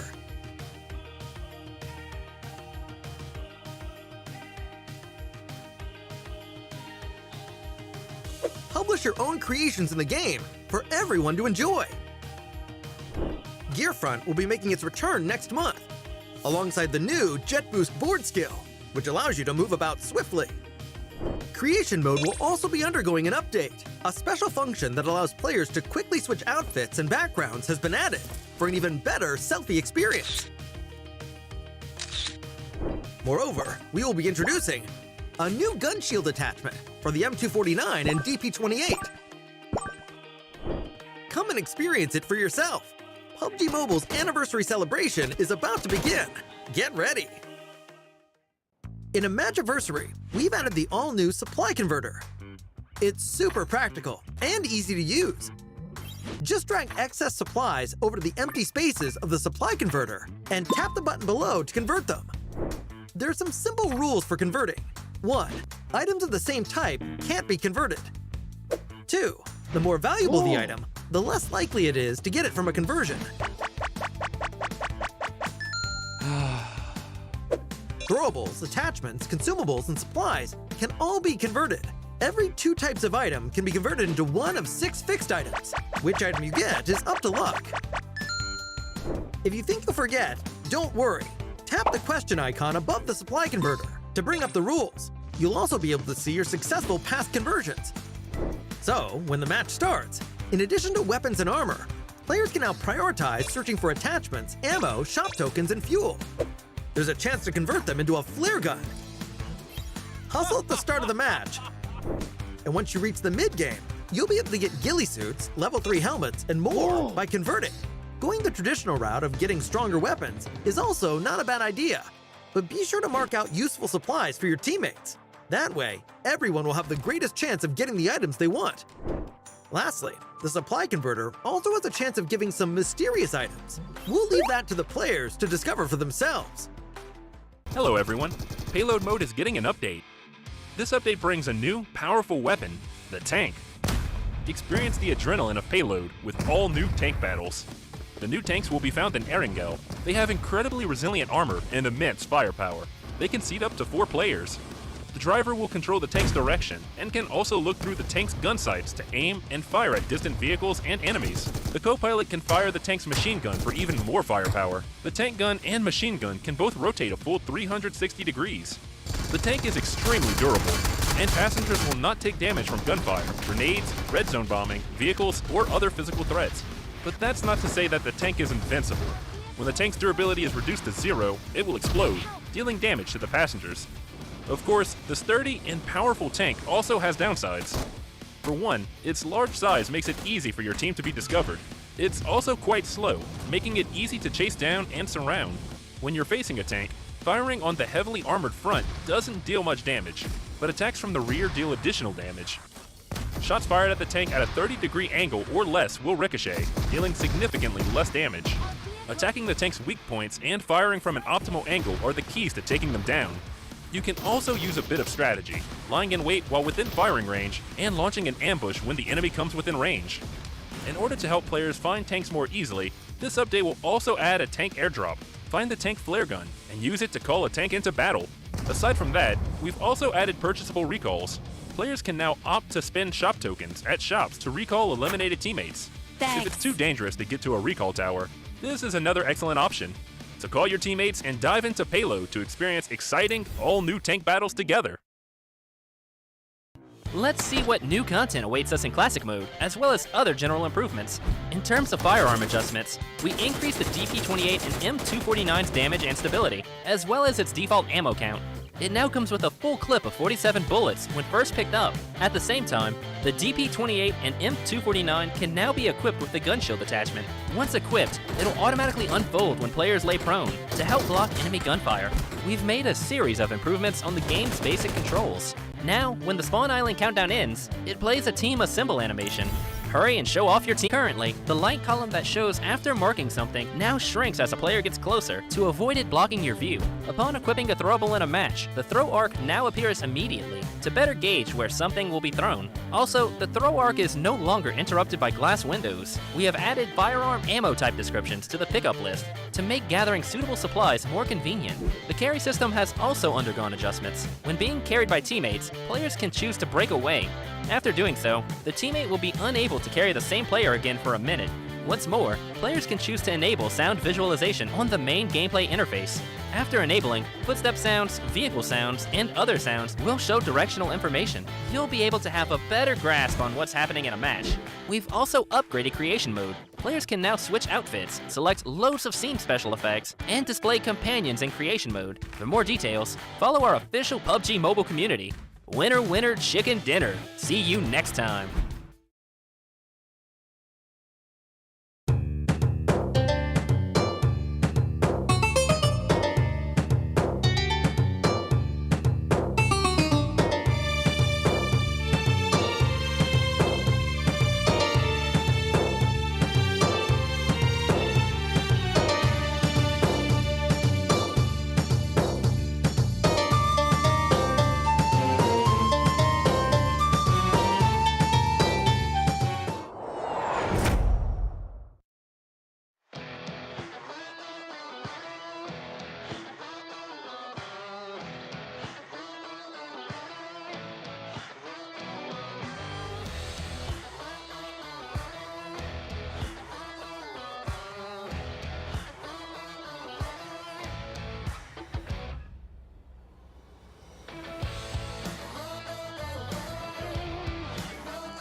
We are back here. You guys are tuning into the PUBG Mobile Super League Southeast Asia, brought to you by Tencent Games, PUBG Corporation, Lightspeed, and Quantum Studios. I'm Chicho, alongside with me, Sir Cloud. Happy Iftar, everybody. Hope you have a really good break just now before we head into our final wrangle of the day. Yes, it's going to be our final wrangle for the day. Can't wait to see what's going to happen because today Group B have been doing very well, and then we see the return of Team Secret finally getting themselves that chicken dinner that they so needed in the previous wrangle. But next up, who will it be? We don't know yet. It's so hard to tell because it's just so messy sometimes. But what we can expect is that another fight inside of Pachinki. Yeah, that's kind of true. Between DX and none other than Bacon Time. So far DX haven't got himself the breakthrough just yet. We're waiting for DX to start to gain themselves the momentum they've been waiting for, and so far it didn't work out quite right, and Bacons are making it even harder for the side of DX or Xaviers just now. But I do want to see if there's anybody willing to step down from those kind of skirmishes in Pachinki, because we saw for a fact that Bacon quite heavy casualty on their side as well. It's not they're winning it quite big or unscathed, it's just they're having a bit of a casualty on their side, and DX, I mean, like, that's been their place forever, right? Yeah, actually yes. If we look at even like previous editions, even if we look at PMPL Vietnam, that is their spot. But speaking about the teams, so we're gonna have an interview with one of the teams after this, and I believe it's going to be from a Thai team. But who it is, of course, we're not gonna spoil it for you. Yeah, you just need to be a little bit more patient. So as usual, we're going to pass it back to Tash Bunny, who is our host today, who will be doing the interviews. So let's head it on to Tash. Hello everyone, and thank you very much to casters for passing it back over here to the interview area. And today, this marks our halfway mark of day number 2, week 1 of the PMSL SEA Spring 2023. Tash Bunny here alongside a very cool player. We have Tiger from Team Hail alongside the translator. And for now, my first question to you is, what is up? How are you feeling? วันนี้รู้สึกยังไงบ้างในการเล่น วันนี้รู้สึกว่าเล่นได้ดีครับพอใจมากแต่แบบเราสามารถหาแต้มได้เยอะกว่านี้ครับ Today they feel like impressive about the match today and they feel good to gain a lot of point for today. Speaking about a lot of points, Team Hail managed to get a chicken dinner and right now currently on 2nd place. Let's talk about that. So because you guys got a chicken dinner yesterday, what about today? Are you guys planning on getting a chicken dinner today? เนื่องจากเมื่อวานทีมเฮลได้กินไก่เป็นอาหารเย็นแล้วก็วันนี้คิดว่าสามารถจะได้กินไก่อีกครั้งไหม วันนี้เราต้องกินไก่อีกแน่นอนครับเพราะว่าเมื่อวานเราทำแต้มได้ไม่ได้ค่อยพอใจครับวันนี้เราจะเอาแต้มคืนครับ Today he said it actually definitely got a chicken again because yesterday it wasn't that good for playing and got like not too much point. Okay, speaking of that, you guys don't have too much points yesterday and today you guys are doing much better. What's your team's biggest obstacle right now?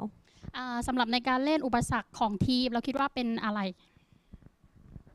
เป็นผู้เล่นครับผู้เล่นใหม่เรามา2คนครับไม่มีประสบการณ์การเล่นซีครับทำให้แบบการเล่นยังไม่กล้าเล่นครับเลยเกิดจังหวะพลาดเยอะครับ The obstacle of the team is there are 2 new team member so they are not brave enough for playing yet so and the experience that is not much yet so it's kind of weakness for the team right now. All right, so coming back to that, you guys have 2 new team members. Is it very different playing with the 2 new team members now and with the previous members before? ทีม2ทีมที่เข้ามาใหม่กับตอนนี้คือรู้สึกว่าแตกต่างกันไหมกับการเล่นในรอบนี้กับรอบที่ผ่านมา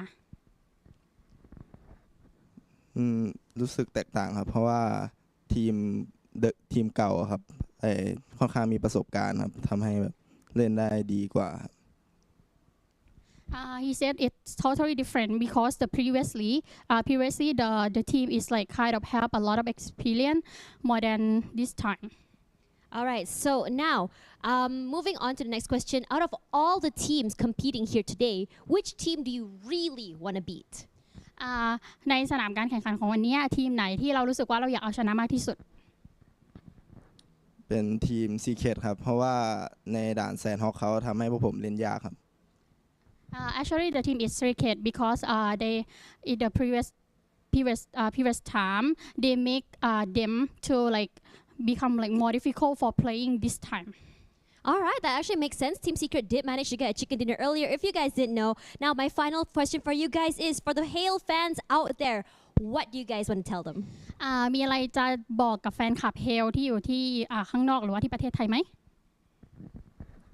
ขอบคุณที่เชียร์เฮลนะครับพวกเราจะทำเต็มที่แน่นอนครับฝากเชียร์เฮลแล้วก็ทีมไทยอีก3ทีมด้วยนะครับขอบคุณครับ Thank you for always supporting Hell, and then they will try to do their best, and please rooting for all the like 3 Thai teams as well.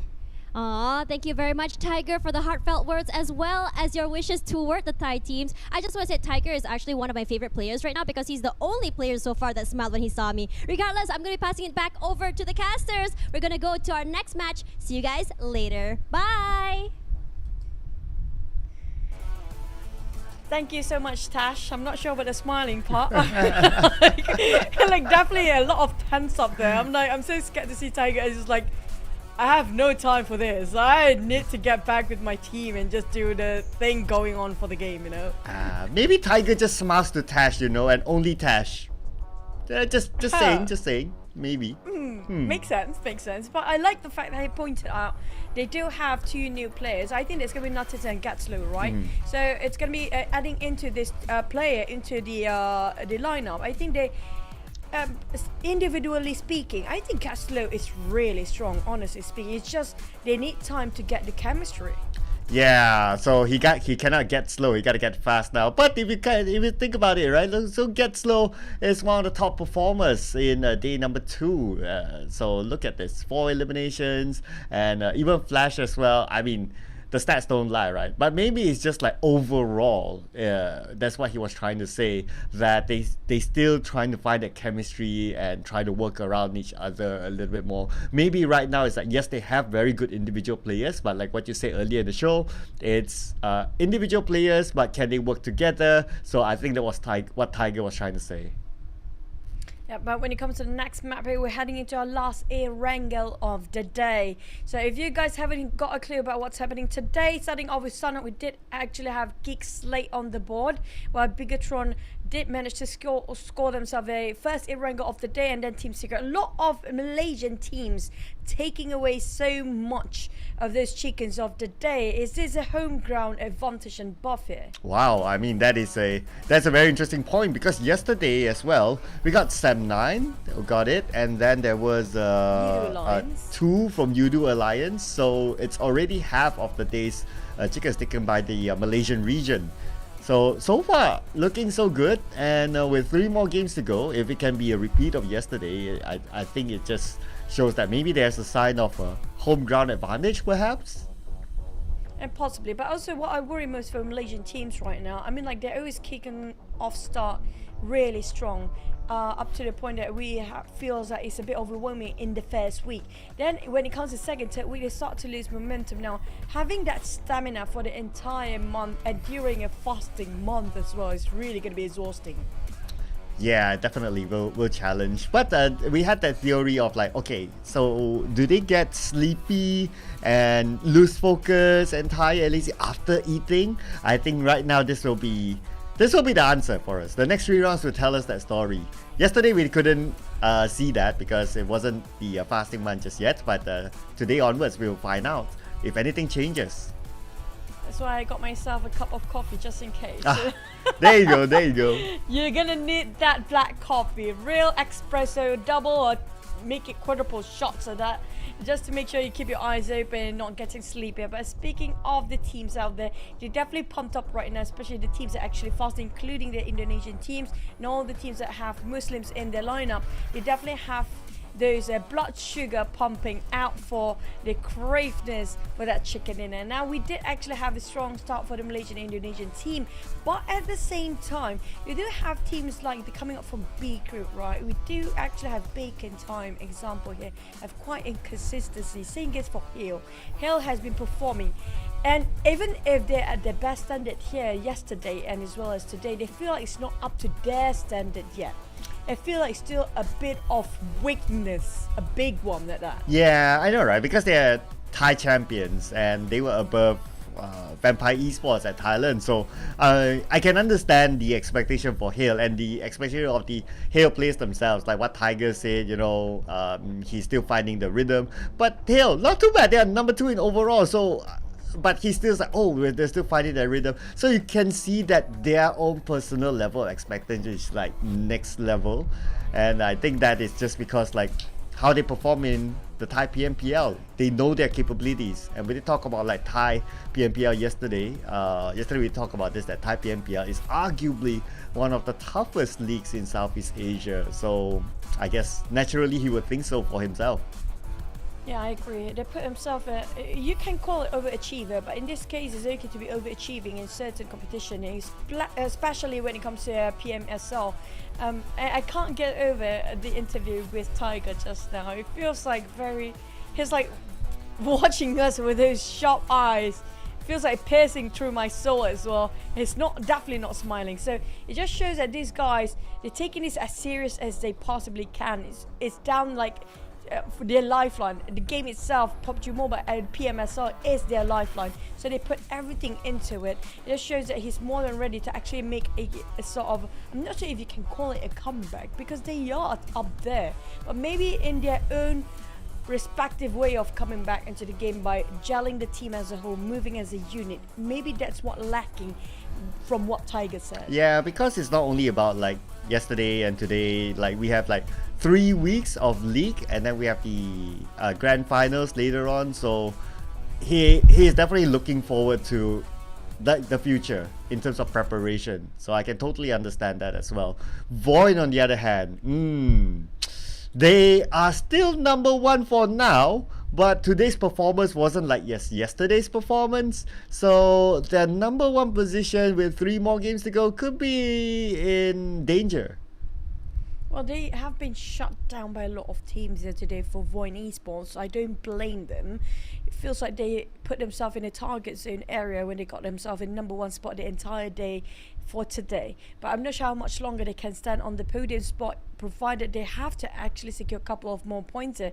We're talking about VOIN Esports have been consistent, yes, but it's not going to be enough to stretch the gap, so the others cannot play the catch-up. But for TS, it was a really good start just now. Another thing for FaZe, we saw so many times Emerald 5 pushing forward by himself here. I think they need to work things out when it comes to the timing, and also when it comes to catching up with the rest of the teams. It feels like they have different set of ideas when approaching the battlefield. Yeah, they had a major issue, not gonna lie. I think the results don't lie, right? During the PMPL Thailand, bringing in Mela alone, I wouldn't say that it's a bad move, it's a needed move, but of course Mela, he came in a little bit later, so wow. I would say that he needed some time. But hey, looks like maybe this could be the change that they need. MR5 swapping out. Yeah, but for you guys in chat right now, I did notice a couple of chat realize the same thing as I do. Actually did put an option to put in Onzen, and then you guys got what you want. And same goes, we want to see how Onzen will actually play alongside with this lineup. He hasn't been showing himself since yesterday, but we do have Putra playing in as well this time for Sam9.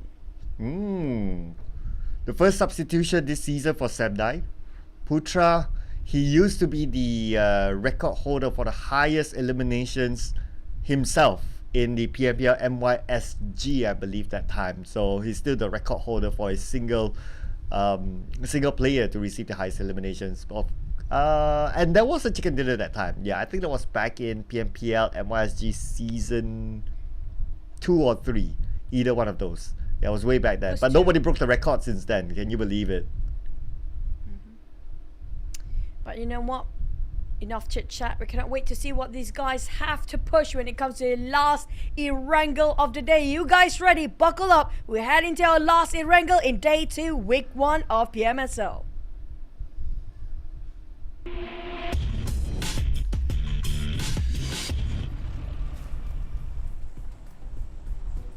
Okay, Erangel restarting after the long break.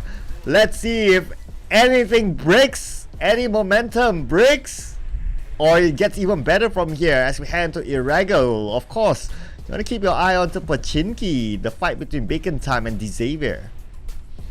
just to recall again, we did actually have sort of a generous circle. I think in the last one, just to recall myself for a bit, we did It have was on top, way was a far shooting left. range. Left and north, right? Yeah. Left and north. So, because sometimes the circle happen to have very sort of similar circle the entire day, we did actually have this sort of a flight path coming up for SMB up to the side of hospital on the outskirts of Jogopur, but we might actually ended up right on top of Medusa intersection. Who knows? Because yesterday it has been going on quite a number of time for the last few circles there, but today we're not having that too much of a crazy circle just yet when it comes to Erangel. So far, just now it was quite a hectic one, but not as crazy as we've seen before. Yeah, not gonna lie, it's not as crazy as before, but I still think it's kind of crazy too. And you tuck into the corner, that's one thing. But hey, I mean, well, okay. Well, I got migraines already. yeah, it's not called PMSL without a crazy circle, right? But we have to settle the score here first. Pachinki fights between Bacon Time and D Xavier. Again, for Bacon, they're not bowing out. They want this so bad and desperate. And the Axe also just trying to defend this home ground for them. It's going to be Pachinki since the start of birth of PMPL. I mean, like, not really the birth. It's kind of a, like, third season and so forth. They got themselves, the Pachinki just by themselves. This time they got a new contender, Bacon Time. They want to touch this place and take it away. Chua.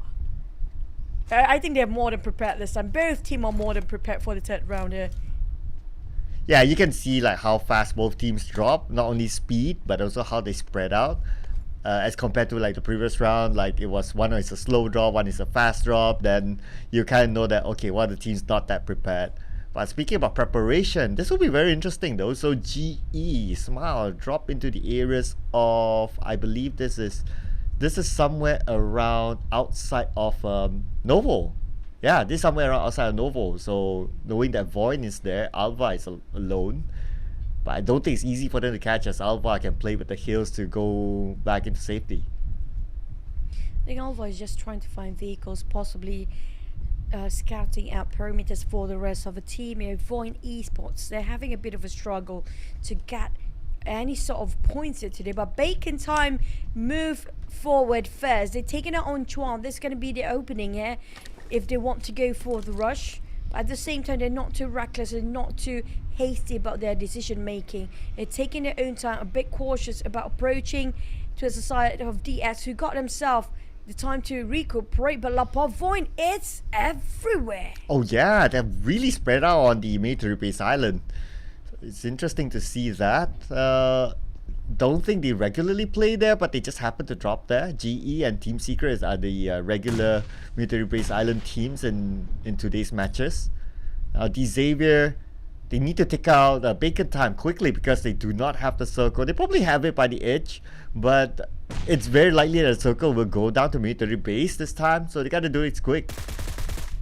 Here comes another one touching. It feels like Bacon Time is winning this one big without any sort of trading to be done here. DX slowly losing grip on Pachinki as we're witnessing Chuan manage to get revived, but at the same time it's taking them quite a heavy toll. Hill taking on Alter Ego, or Bacon Noise still pushing and flushing towards a side of DX. Double down at that. This is not great. DX, they have to bear out now, and they are not winning. Another nade on ice by the side of Lambo, down to only one player. I think that's going to be Frankie left, but never mind, Frankie does. It's going to be Rabies trying to flee from here, but will it be a bit too late now? Oh, no space for him to run, frankly. It's an open field behind him. So Rabbis needs to try and clutch it just how like Lamborghini tried to do it. Let's see if he can do it right now as Rabbis will be naded down. And looks like it's 2-1 towards Bacon Time. Bacon Time winning the fight against D Xavier. It was a swift cut. I do want to see DX response coming out from that, and DX, one of the most fearsome team back then, one of the best in the world. Feels like they're losing their statue now, and is this the time that for DX to leave Pachinki and let Bacon Time just take over it? Yeah, that will be the question, right? I have a feeling that No. I have a feeling that they will still want to fight it. I mean, it's D-Xavier that we're talking about. They've been holding Pochinki for many, many seasons now. Not just after like 3 rounds. They're going to give it away? Nah, I don't think that'll be their style. I think we'll continue to see this Pochinki warfare. But at the same time, is it worth it to actually forcing the fight, overcommitting yourself, knowing in the fight that you might actually lose? You lost 2-1 just now. I mean, the first one, they won it. It was the first time for FaZe Clan to actually contest Bacon to actually contest DX on top of Pochinki. The second one, Bacon start to read out their rotations, their positioning. And the third one, Bacon feels like they are taking it with a slam. And DX, I mean, like, if they want to keep this going, yeah, you can actually contest over Pochinki since you are born with it. But at the same, is it worth it, really? Because it's going to be costing me quite the entire season, yeah. And Alva spotted out the players and giving away his position as well. Small being knocked down. It's going to be an easy feat for Alva to finish things off. Yeah, Smart didn't know what hit him. Alpha, they thought that Alpha would have like went on the other side of the hill, went back to his teammates, but Alpha was just waiting for them at the top of this hill. Right now, looks like they may lose another as Zeiss goes down. Long range coming in from Maxius, takes out West. And Ichi, the last man standing again. It's a really, really tough round for GE. GE, as always, feels like they're the victims of all the other powerhouses out there. Having such a grind to get into the slot, and now basically the door slammed shut right in their face. The moment they step into this tournament itself, they don't even have any sort of a way to gain any possible points there. For the past 2 days, they barely make it in. 13 points by far within, like, how many games? 12 maps rotations. And now they're being slammed hard by the side of by the side of VOIN Esports.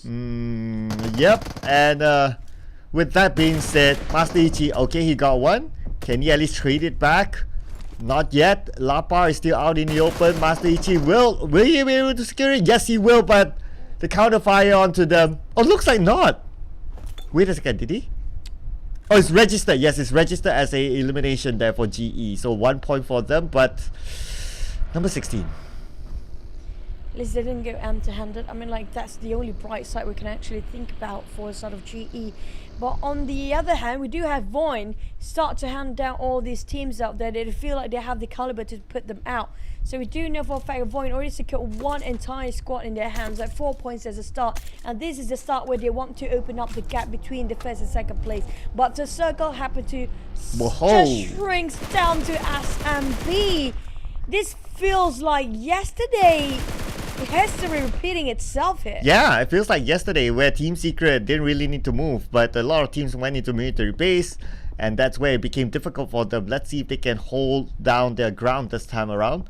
But speaking about holding down ground, no ground at all for DBD. The boat ride been intercepted by GEEK. Yeah, by GEEK SLATE. It's going to be Damn, he'll be happy to take those points. It's going to be a fishing day for sort of Damn Good and GEEK SLATE with Mika taking on one player already. And Zix still swimming. Ducks out there. There's no way out for them. There's a vast sea. All you can do is just keep it rolling. But at the same time, Echo, can he actually just flee away from it? I don't think so. Cross it right across him is just perfect coming up from Damn Good. It's going to be GEEK SLATE just farming over those kills from afar. They don't even have to break any sweat, but they have to be extra careful now because there might be another team coming up from the backside as well, and they're not in the circle still. Yeah, but at least the circle is just right behind them, so it should be alright. GEEK SLATE, they'll be happy to take this points. As I don't see Echo actually surviving this, so Zix went down because at the same time the zone is closing, and Echo, yes, he can go underwater, but he'll be holding his breath. That means he'll be losing health. He loses health, the zone comes in, and he's still at quite a distance away from land. This is pretty much the end for DBD in this round. Definitely number 14 for them. Yep, back to sort of GEEK SLATE having their own sweet time to just take this away bit by bit, but the blue zone is slowly coming into it. So Echo and the rest of DBD, there's no way for them to get out from there. They're going to be dying in vain here for most DBD players. It's going to be tough to watch. But TX out, one more out. But I'm not sure if they got himself any sort of points on the side of GEEK SLATE. No, they didn't gain any elimination points. It's just DBD giving away to his side of players. So they're being stopped and gatekept by the side of GEEK SLATE and not willing to give their points any sort of contribution towards the other teams out there. It's still a smart move. But it's just, was it too early for them to actually swim over? I think it's alright. It's just that GEEK SLATE, they were one step ahead. So it's just a matter of that. Kind of unlucky there. Look at teams starting to come into the military base island through the bridge. VOIN spots one out, but they're not in a good position to actually shoot down RRQ. Now they might be countered upon by RRQ since RRQ parked themselves at the high ground, but the Peko has 7-9 to deal with.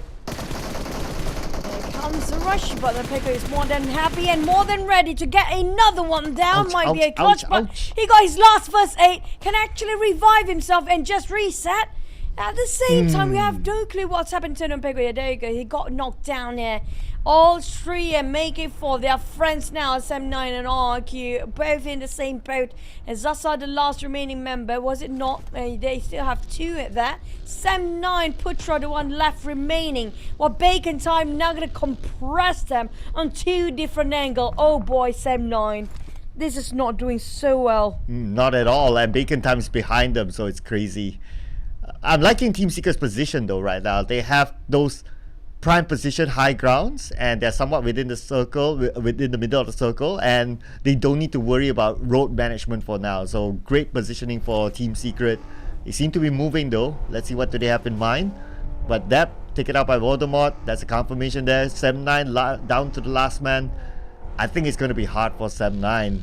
And plus Bacon Time coming up behind them, creeping up behind them. They're not going to get out of this easy. Feels almost impossible for SM9 right now. Bacon Time taking on Box Gaming, another team that has still struggled to make an entrance in PMSL. Now, Box Gaming didn't actually gain too much of a point, but at least they're progressing way better than GE. It's their first day playing, but at least they still scored themselves double digits since the start of day number 1 for Group B. But Capone and the rest of, I think it's going to be Winnie, who tried to flee from the crime scene and just get away with it, and they can't actually go invest way too much into this. They need to think about how to get into the safe zone unharmed, unscathed. Bacon Time, on the other hand, taking a bit more longer as they still try to stop Box Gaming from moving away. Winnie will be present around every different angle, but still got one. He can actually clutch this. Got a 2, but sadly, the zone is not on their side. They're quite too far off. Oh boy. Yeah, it's just too much for him to handle. Even so, 9 Noise was there, so Winnie, it would have been tough for him anyway. And now coming back to the bridge fight, but this time on the left we have FaZe Clan against BTR. BTR, did they jump into the water?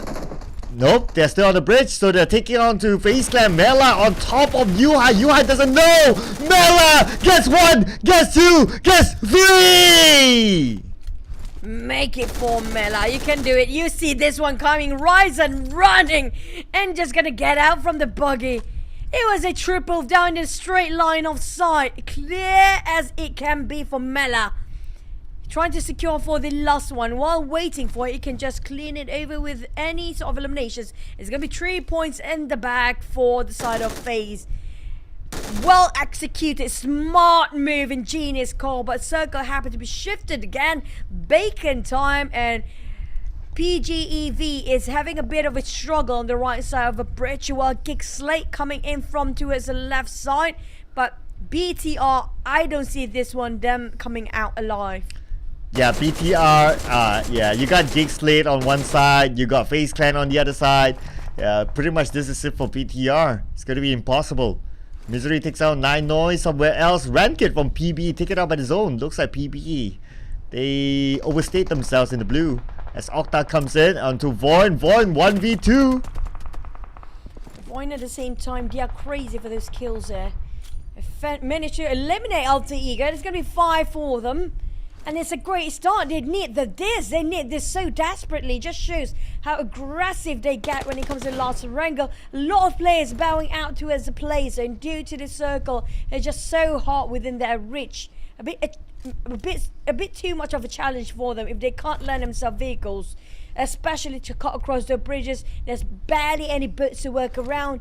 So these guys have to just venture out in the blue zone and put a risk and try to get a couple of elimination before they're bowing out from this lobby. But speaking of bowing out of the lobby, could it be Shirty or Zaxi? Right now, Zaxi just behind Shirty. Zaxi gets shot, and Zaxi goes down. That is it, number 11 for PERSIJA EVOS. Fortunately for him, PERSIJA EVOS again going out fairly early. Right now, they're at number 10. They might fall into page number 2 by the end of this round. We have like 5 teams around here. The same vicinity. GEEK, damn good. Taking on Mumbai. A bit of PBE poking with the side of GEEK fam here. A bit of trading done. FaZe on the other end taking a bit of a lower ground. Trying to find TS who got himself elevations. Bacon time this time eliminated. This is surprising. Yeah, I know, right? I think were they stuck on the outside on the main peninsula? I think so, yeah. Because Shirty was the last man and it felt like he didn't have much. And he didn't have a vehicle as well.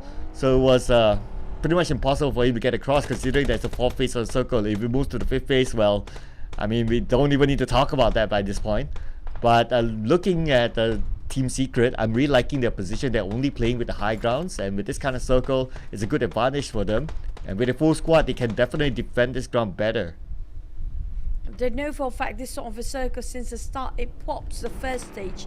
That shows so important for you to get into the safe zone as fast as you can. You can't afford to waste any more time. That's what happened to Bacon time. They took their own sweet time and just being hauled by these teams who gate camping or just trying to be gatekeepers around the bridge area, including 7-9. They're bowing out as well, but they still have one Putra. I'm not sure how Putra get in, but he still survived for now.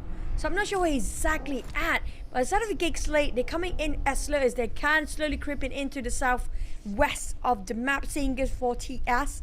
So nobody's spotting them out. I'm surprised nobody actually heavily guarding towards the southern part of the island of SMB here. Yeah, I do wonder as well how Putra came in because they normally drop into Severny and that's really far from military base.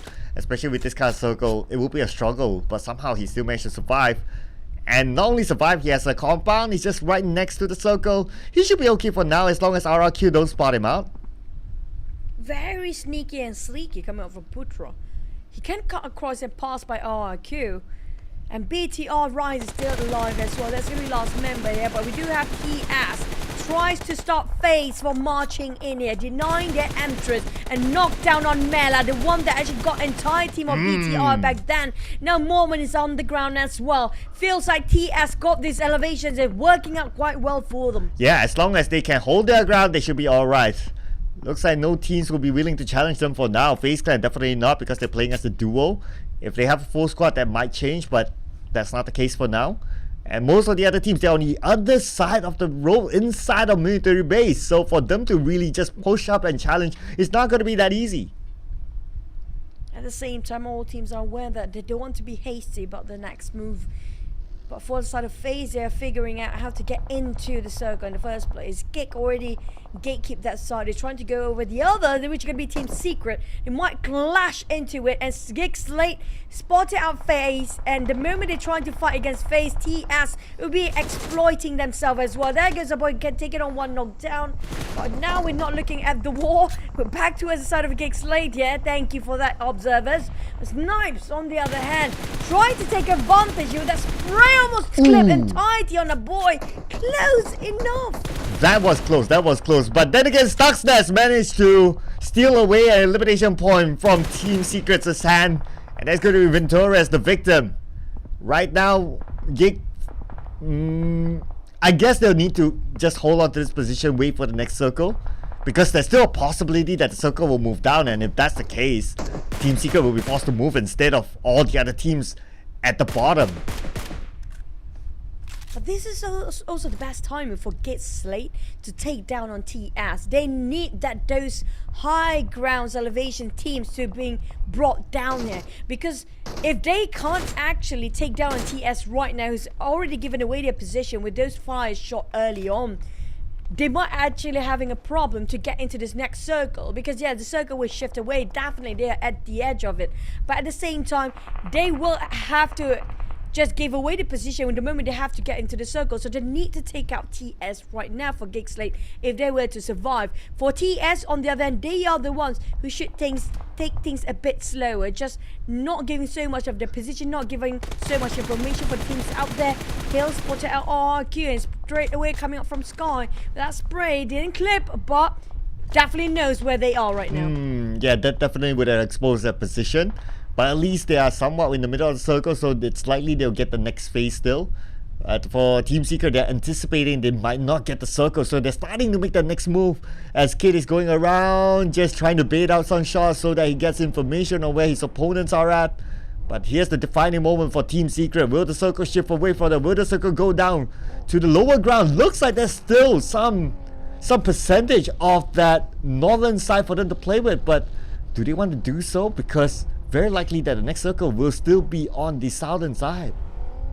I feel like it's best for them to actually hold it. I mean, like, it's up to the IGL really, but at the same time, they get those elevations. They have to cut across the street. It's an open flat plane there if you want to cross the street. And if they got those elevations, they can actually see through what's happening here right on top of SMB. It's such a vintage view. It's such a prime spot. They can actually hold on for a bit longer. But they decided to climb down on the side of hill. They're trying to stop everybody coming through. SLATE, they're barely making it in. They're a bit split and being forced to split by VOIN Esports. Maxius spotted out the ODQ and just going to toss away FaZe on the other, being eliminated next.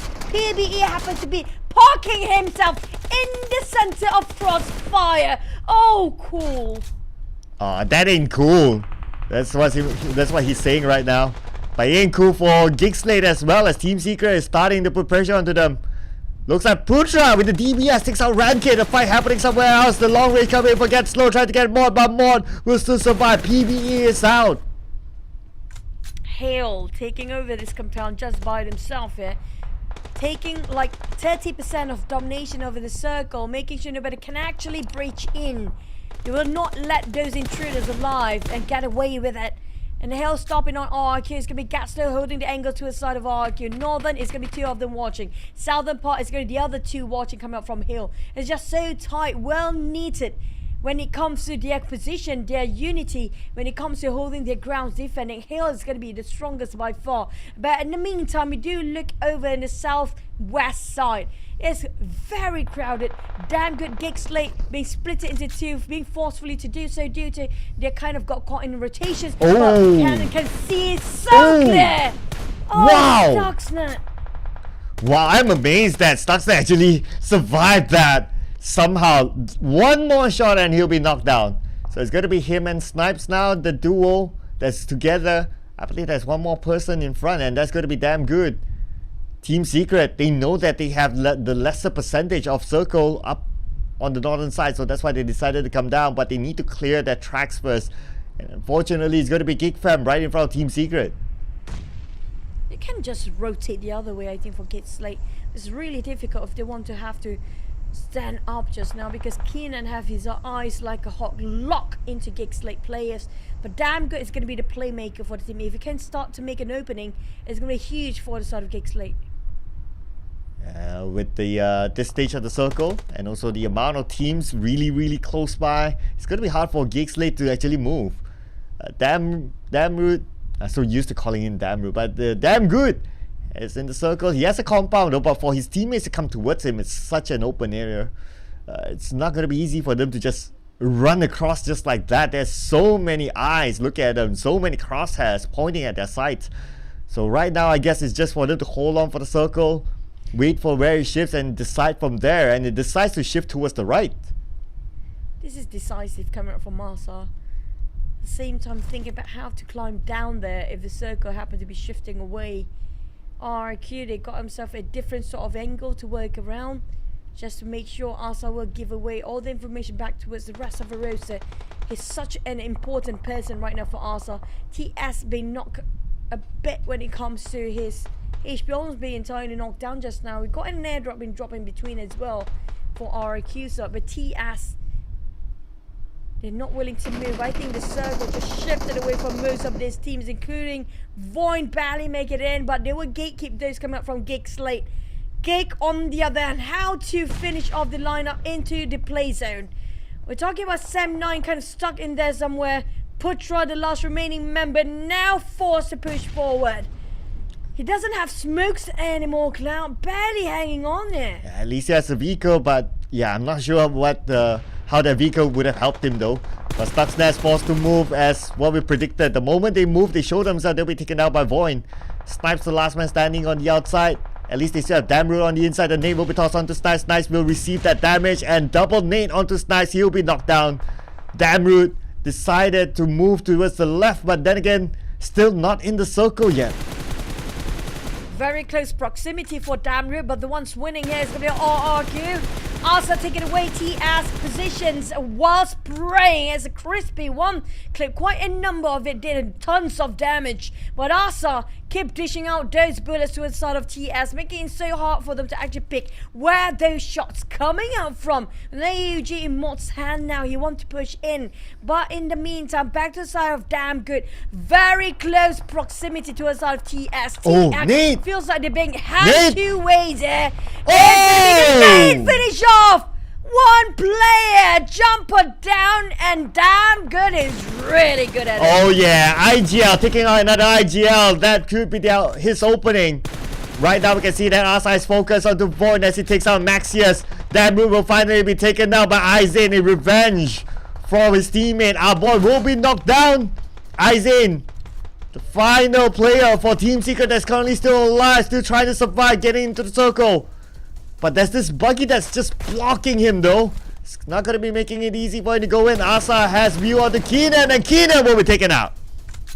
It's so crucial for them to take out Asa for the teams that wants to survive. But here, luckily enough, they're staying indoors. So there's no way for Asa to actually spot out any of them unless they're peeking out. But on the side of Aizen though, he's the last member surviving. Have to go through Hale. Have to go through RRQ, who's slowly closing the distance. We're talking about Mott now creeping into that right across him. But at the same time, nobody can shut down on Asa. The only thing that can shut down Asa is the blue zone. Nobody can take him down from the high horses. But Hill again, this consistency, staying as a 4. They are alive. They got quite a number of eliminations, saying goes for RRQ. Oh yeah, absolutely. That's a good point there. The vantage point that Asa is holding right now, ooh, it's going to be hard for teams to take him down. But let's see who's going to win this fight, Mort or Aizen. Mort seems to know that Aizen is there though, but he doesn't have a good view. That's why he's not pulling the trigger just yet. Doesn't want to expose himself because he knows that there's other teams nearby. Now Hale has a compound, so it's going to be a staring contest for them, but Aizen is the one that's forced to move. Can Flash take that shot? No, I don't think so. So it's down to Aizen now. Oh man, feels like Aizen just biding his time here. The player who clutched 1v4 yesterday now barely make it alive, but also just gonna keep the pressure going. Aizen have to force himself standing up, running into the fence. It's right on top of the crossover. Also, if I'm not mistaken, Mott spotted him out, but Aizen will be flushed by this Molly next. Oh, Aizen, there's no way for him to stay alive by barely actually getting burned. I think also can actually see it from the view, but Mott still secures that one. With that one, Kirby, a perfect nade toss over by the side of RQ down to Hill versus RQ. Hill has the numbers, but RQ have the high ground with Asa up the top of them, but getting an entry, Mott pushing forward. Well, it looks like now they even up the numbers, and that high ground that Asa is holding. How is Hill going to show themselves? The moment they do, they'll be shot down from that, what do we call it right now? That vantage point. I want to call it a sniper tower, but it's not. But then Nate being tossed up by Asa, so now Asa is making his own move, and now they're trying to close down Hale. Hale managed to reset themselves as a 4, going up against the trio of RRQ. Also need to save his teammates. At the same time, you need to climb down there. And he got spotted out by Slow just now. And they definitely are doing this. For Hill, they can have a bit of a gas slow reset and having a 4 and having a move towards side of RQ. The nades tossed down will buy a bit more space for RQ. Stopping the push coming up from Hill with Tigers on the ground bleeding out. Voldemort making sure they can hold on much longer. But the reset will be just swift enough for the side of Hill just having a go again. Voldemort have to push in. They don't have a choice here. The Blizzard's too small. Now Hill taking on RQ. Down to only Mott survived. Gatsler playing around the corner. Knocked down. Flash going in. Voldemort is still there. Slither of health. Oh, Hill, all they need to do is wrapping his own things up. It's going to be the chicken. And it's going to come in. And Hill got it.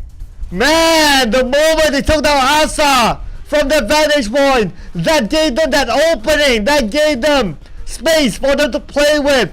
And that is how they resetted themselves. They took advantage of that, resetted themselves, and went for the final fight. Hill Esports, second chicken dinner for them. And this is what Tiger said. This is what Tiger wanted. They want to find that chemistry, and they found it in this round. And you saw just now, I think it was Gatslow spotted out Asa and giving away that information towards the rest of our roster, saying, you know what, don't pick out. No matter how they push us, make sure you have roof on top of your head and make sure you are indoors, because that's the reason why RRQ having such a tough call to whether to push in or not. Asa couldn't spot any of the player coming from here due to how much he was on the outside. He was on the high grounds. There's no way for him to actually see any of a Hill player. But Sky only did time for the MVP. 3 eliminations, 540 damage. But I have to say, Hill just now, they are the entire team MVP, moving such a cohesive unit. They're like a well-oiled machine working together now. Oh yeah, and this is what they realized, especially when Tiger with the interview, they realized that okay, that's the gap that they need to fix, and at least they know, and they improve. From a second place finish, this could possibly the moment where VOIN may drop, but VOIN did decently well as well, so we need to calculate the scores overall. But Hill, my goodness, that was good coordination for them, and the moment they called the shots of taking down the high ground, Asa, man, that is it. They could go all the way to secure that chicken dinner, second team to secure 2 chicken dinners in the PMSL. Not within the same day, but still got that consistency. It's like their prime objective for Hill. At least they got 1 chicken per day, and then they just keep it going for those eliminations and kills.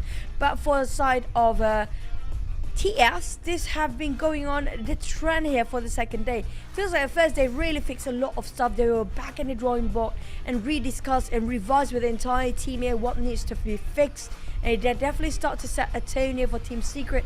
RIQ still have those consistency, but VOIN now, where do they stand? Will they be pulled down here?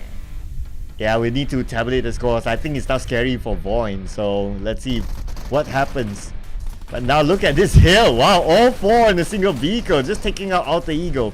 That was off screen because we are also busy with the Pachinki fight, and look how disappointed the Xavier is for losing that fight. He looks disgusted with that sort of defeat. Wow, how do you even lose that? That's how the sort of the context coming out from that DX versus Bacon Time, and like they need to decide whether to keep Pachinki or not for DX or Bacon Time. Still such consistency. At least they got a lot of eliminations here. Sports Gaming, we saw they're trying to force a fight, but this Mela was ingenious call. Yeah, with MG3, and the MG3 has the lowest recoil of all, so with that he took advantage of just spraying straight on, and that's 75 bullets, so it's more than your usual, say like a 50 or even like a 30 depending on your extended bag. It's the right moment, right weapon for the right moment. That's true. But Hill is so smart of them. I mean, like, this is a very witty team. Hill is a team that they have individual skills. They do realize they need to polish the side and keep it sharp as their teamwork.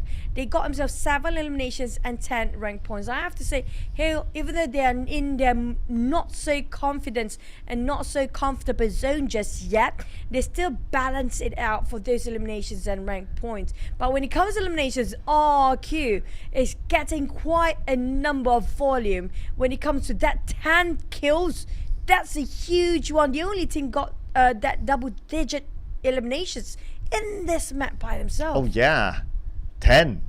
But I'm also interested looking at Bacon Time. They got 6 without any rank points at all, so that compensated the loss of rank points, boosting them up to the top 6 team that got in the most points in a single round, in this round at least. So yeah, doing well there. But on the other end, we do see Alter Ego without any points, so it's scary for them in this round.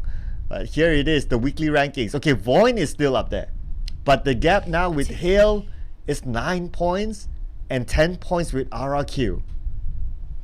It's like tail to tail. Hale is chasing the heck out of VOIN, and VOIN realize that that's why they're being a bit aggressive in the early fights, taking out on GE. But RRQ is chasing so closely behind. We're talking about this, the closest it can get within 2 days. I'm not sure if we can have this sort of result until the end of the week. If it actually will portray it that way, it's going to be incredible entire first week. Can it come out from VOIN Esports and GEEK? Damn good.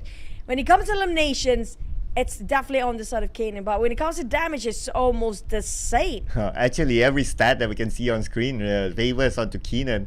But at the end of the day, it's also the level of consistency. But when we talk about consistency, now that I think about it, actually, these two players, they are consistent. Even in their own leagues, even at the PMSL so far, they're doing very well. But they have different roles to play too. But here we have it. That is it done. Done and dusted for Erangel. We're closing the book for Erangel. We jump into Miramar after this. So Miramar, whole new game, especially for Group B. Miramar, here we go. So when it comes to the last top Miramar performance, we're not having Group B playing just yet. So this is excluding Group B. Well, we do have Sem9, Vampires, VOIN and Alter Ego. Vampires not playing here today. So I'm waiting to see if there's any sort of Group B players trying to take the throne for the Miramar map by themselves. Yeah, and Sem9's top Miramar performance is definitely due to Deb, who clutched out Vampire Esports yesterday with an insane 1v3. And they had Newsy in it as well. And that was the grand finale before they got the chicken dinner. So, yeah. I mean, that will be a moment to remember for a while. So yeah, they deserve that spot at number 1. But now with Group B, we see how Group B is shaking up things. Even like Bacon Time, they haven't got a chicken dinner. Even like they're not booming, but how they shook up Pachinki, where the Xavier is at, that just stays by itself. At the end of the day, it's just the presence of the Group B teams just making all the other groups uncomfortable. You know, I'm kind of missing Group A right now because it feels like a bit more aggressive and a bit more eliminations when Group A is actually playing. We talk about Boom Esports, Vampire, Yoodo Alliance, Shine Like Diamond. Because the ones that we actually do have a lot of record breaker, and I think the most of eliminations we get was around 18, right? That's going to be the most. 18 eliminations, and if I'm not mistaken, was it VOIN, what do we call it? Let me recheck that. I think it was VOIN who secures those 18 eliminations, by far the highest kill volume. Maybe I got that wrong, but that definitely 18. But it feels like heading into Group B, I thought it's going to be more of a banger, but it's surprising it's a bit slower than I was expecting it to be. Well, I think yes, I think the playstyle is a little bit different. I do agree with that. I think there's also the circle factor as well, especially with the military-based circles. So a lot of teams will be focusing on the rotations rather than trying to take over compounds or trying to take over checkpoints. So a lot of that happened like at the bridge fight, like what we saw, like how FaZe Clan, they gate capped BTR and so on and so forth. So there wasn't like that really hit-on clash or even like a compound crash in and all action happening and so on and so forth. But like, but I do like the thought that, you know, what would happen if Group A were to play it? Would it make any difference in terms of play style? Probably. So we'll get to see that tomorrow. For me, I personally want to see the best, like the one that actually not playing. Probably gonna be group A, B, C, D. Yeah, I think A, B, C, D will be super aggressive when it comes to these teams playing, and that's gonna be probably on day number 4, and that's gonna happen on day number 4. So I just rechecked the fact about the most elimination. I think the highest still 14, and that's gonna be coming up from Vampires. Do correct me if I got it wrong. I'm like a bit rusty when it comes to numbers anyways.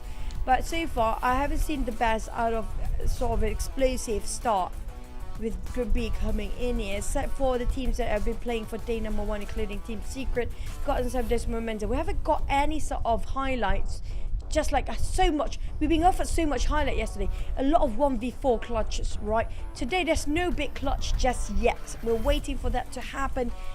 Do we have to wait until the last match, or we'll finally get to see Miramar?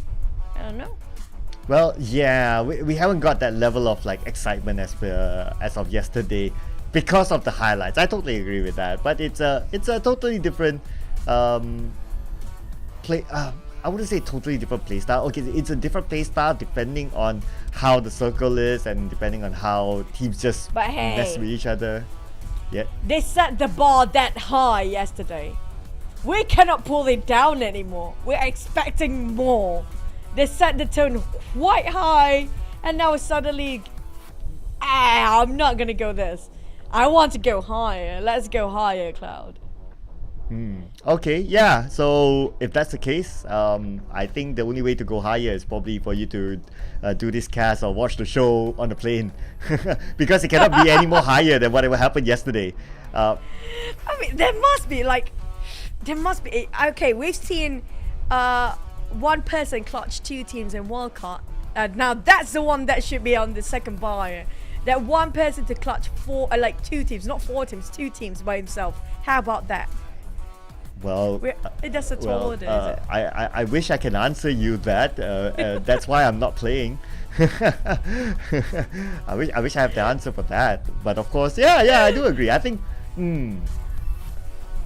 clutch 2 teams. Yeah, I think that will be the benchmark now. So if it's only like clutch 1 team, it's like, yeah, they did it in day 1. Okay, next, just move on.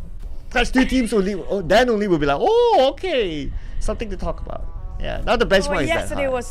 Yesterday was still a bomb. I mean, like, I couldn't get over what happened. Yesterday was crazy. It was insane. But today, it feels like a normal day. Just a very normal Mondays feels like, right? Like, it's gonna wake up. Yeah, we're gonna go for the grind. And you're gonna get. Feels like a very casual PUBG Mobile day. But yesterday was different. Now, I'm addicted to yesterday's high. I need it back here. I need the teams to go in really as a banger when it comes to Miramar next one. Well, I'd still say it's so far a good day. I mean, it is a good day. It's exciting to see, especially Group B coming in and how they messed up other groups. So it's still a great day. Not gonna lie. It's definitely not a great day for DX and GE. You have to give it to them right now. They need to go back to the drawing board. So much at stake. In the meantime, we can see the frustration across their faces here. Definitely didn't have what they wanted to plan over. What's the reason DX has been going down the drain here? Well, I guess the simple answer is that because majority of the rounds that we've seen so far today is because it's Erangel, and we all know the 3 Erangels, it's DX versus Bacon Time and nothing else. And it doesn't help that out of the 3, the 2 they lost. So that's why it looks like they were deeply affected. But I'm pretty sure they'll be happy to move away from Erangel now. They need that breather. So this could be their opportunity to redeem themselves. So tomorrow will be A, B, D, E. Are they fighting again each other? A, B, D, E. I do want to see tomorrow. But yeah, tomorrow DX will not be playing. So I'm not sure what's going to happen in Erangel. But Yuhai will be swapping out with Swafel, if I'm not mistaken. Sata. I think this is going to be a... sorry? Sata. Sata, AKA yeah, we're Ellen, waiting for Sata to play. See, we're waiting for Star. Sata to play. Finally, he's in. Yeah, there you go. It's very rare to see that Yuhai being swapped out. So not gonna lie, he's always a key player. But anyway, sometimes it's all about like you need to take the break. Coach makes the decision, which is fine, absolutely. Plus, they are all a star-studded lineup. On paper, it's hard to replace any one of them, and it's also easy to say that if any one of them feels tired or fatigued, it's easily replaced with anyone, and nobody can challenge that because all of them are stars. But at the same time, star-studded or not, we're heading into Miramar. Action speaks louder than words. Can they portray what they are right now? For BTR, they're not high up. They're saying it's for PERSIJA, EVOS. Where are they? They got a chicken for the day, yes, but they need the consistency. Is always a key. Are you guys ready to head into the sandy dunes of Miramar? First Miramar of the day in the PMSL Day 2, Week 1. Let's head into it.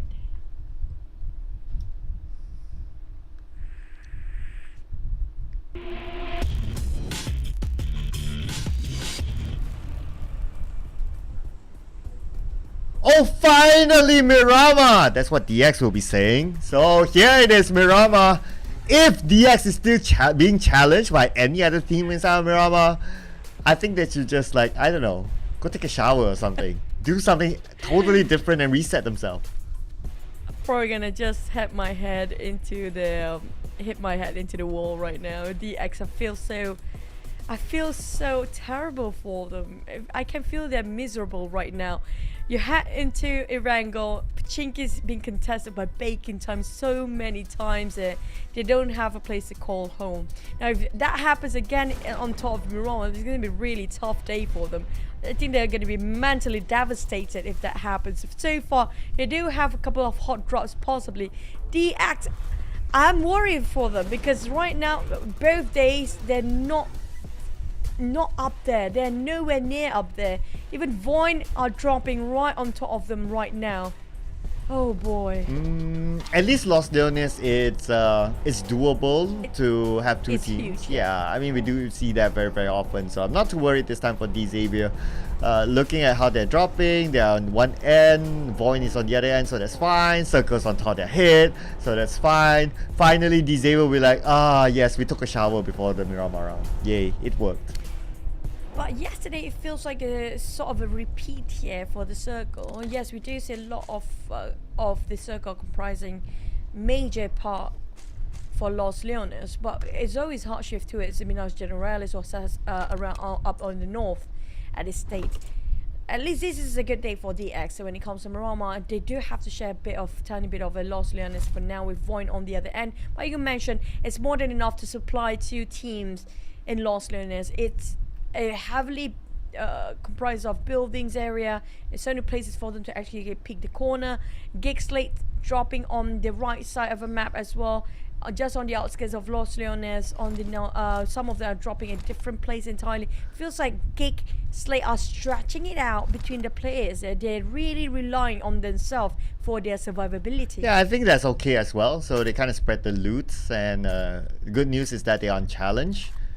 And the circle is like on top of them as well, so it's a perfect scenario for GEEK SLATE. For VOIN as well, pretty similar to how Xavier is. In fact, if not, I think VOIN might have a better location just because of how the circle is. It's easier for them to go up north from their position as compared to Xavier, but it's not that bad for Xavier too. I'm just trying to find that tiny comparison, but at the end of the day, both of these teams are just fine. Yep, it's all down to timing, really. It's just, you know, the timing, like impeccable timing for you to actually leave the compound, not happen to be clashing with the times of the other teams. That's going to be a perfect day for them. But so far, it haven't been hitting that note just yet for DX. It just happened to be crushing after crush into another team. But on top of Picardo, we do have FaZe here. They swap with players. Onsen's playing this time. I'm not sure, is it still Onsen MR5? I don't think they changed the player just yet, right? Still gonna be Onsen's playing on the lineup of FaZe. Yeah, not that we got a notification, so I believe that they still remain. Plus for FaZe, well, I would say they're just okay. It could be better, of course. So for them to remain the lineup, I think that's alright for them. But for PBE, on the other hand, this is not an okay day for them. Yesterday they were way better, but I guess it's also partly the inclusion of Group B really disrupt them, and now they're starting to fall behind. Look at this, the overall charts. GEEK SLATE is just behind them by 7 points, and GEEK SLATE just played today. Bacon Time as well, just played today. Almost catching up to them too, with 8 points difference. I mean, it's hard for PBE. Oh, on top of that as well, I just want to point out that yesterday, during the interview, Demigod did say that, oh, okay, Team Secret to Jumpers, stay down and all that. Well, I guess now Jumpers having the last laugh. For now, it's a leak, Cloud. It's a bit too early to call that out. But so far, I'm loving what PBE have to offer here, right? If we compare it with NYSGPH back then, PBE is nowhere near on the top 10 or nowhere near around the middle bracket.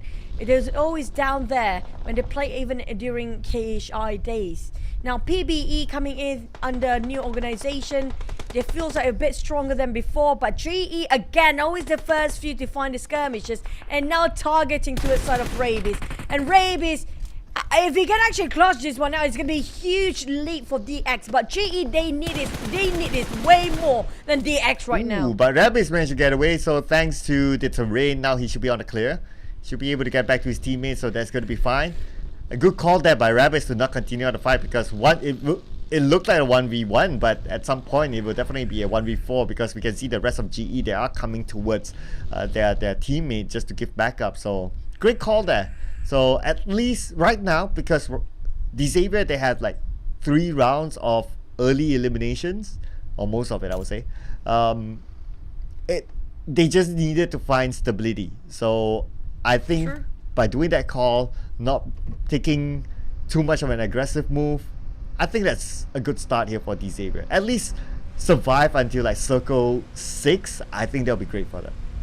I agree. They need to step back for a bit, you know, to be just revise their positions entirely. What went wrong? Is it a bit too aggressive in the start? It's good to actually have a bit of a step back to reassess and just reset their mind state here. We're talking about DX. We do know they have the firepower. They have everything, but everything cannot be portrayed here for the past 2 days due to everything just happened to be clustered for them. But Box Gaming is another team that should having the same boat as DX right now. Both Vietnam team are having a tough call to readjust themselves, to read the tempo of all the other teams out there. Feels like they're struggling in the same case here for Box Gaming as well. Yeah, Box Gaming. Well, they're 2 points apart from GE. I just want to point that out too. So if you kind of think about it, right? If Box Gaming is able to overtake GE, which is just 2 points difference, very doable. I mean, it would look even worse for GE. It's like, hey, we played 2 days worth of games, but Box Gaming just come in and push us down. Yeah, they're not even on their second day for Box. They still have more days to play rather than sort of GE right now. So, but at least I feel like GE do have a bit more time to adjust. They need the time. They're not up there yet. They're still trying to improvising, and at the same time same goes for Box, but back to TS. Now looking over, they are taking this rotation as long as they need to. They don't want to rush things for bacon time. You know what? I'm really not a big fan of that monster truck. One of the many reasons the tire is easily being shot down, and it's easily being spotted by the other teams. Yeah, it is definitely very attractive in the wrong way. So in a very wrong way. very attractive in the wrong way. So. But this is where we really want to see like how the pro teams really make good use of it. I'm sure there are advantages to it tactically. It's just that we have yet to see the best usage of it just yet. So yeah, still waiting to see like maybe a splat or something. I wonder how would a splat, like, because like the car is so big, right? Like doing a splat should be a lot easier. Yeah, that's true. The tires are huge. Tires are humongous, but I love the animation of the suspension going around with the terrain. Yeah, I love it. But at the same time, it's so easily being spotted. It's not the tankiest out there. It's easily to actually run down on players. But the circle happened to shrink right on top of Lost Leonis. You're going to have an urban warfare. It feels like a bit slow for the ending due to how many corners they can hide themselves. But for the side of Box, I think they need to have a bit of a reset for Shunos right now. He needs to stop the car and just get himself a bit of a first aid going, because right now I don't think he can stay alive for a bit longer if he'd been gunshot the moment he stepped out from the blue zone. Yeah, so that's the risk that he's taking right now, right? Like only one bullet will be able to take him out. But assuming that it's clear, there's no one waiting for him, I'm pretty sure they would have been used to like measuring the damage of the blue versus how long does it take for them to reset themselves. So yeah, it's just maximizing it from there. But of course, assuming that there's no other players or no other teams waiting for him. But so far so good. I do see him surviving it, and yeah, they based on the tracker on the right, they're out of the blue now. Oh boy, the X again. The teams are being picked on multiple times in a row now. They were running away from teams, especially the teams that are actually sharing with them. VOIN now finally closing in the distance.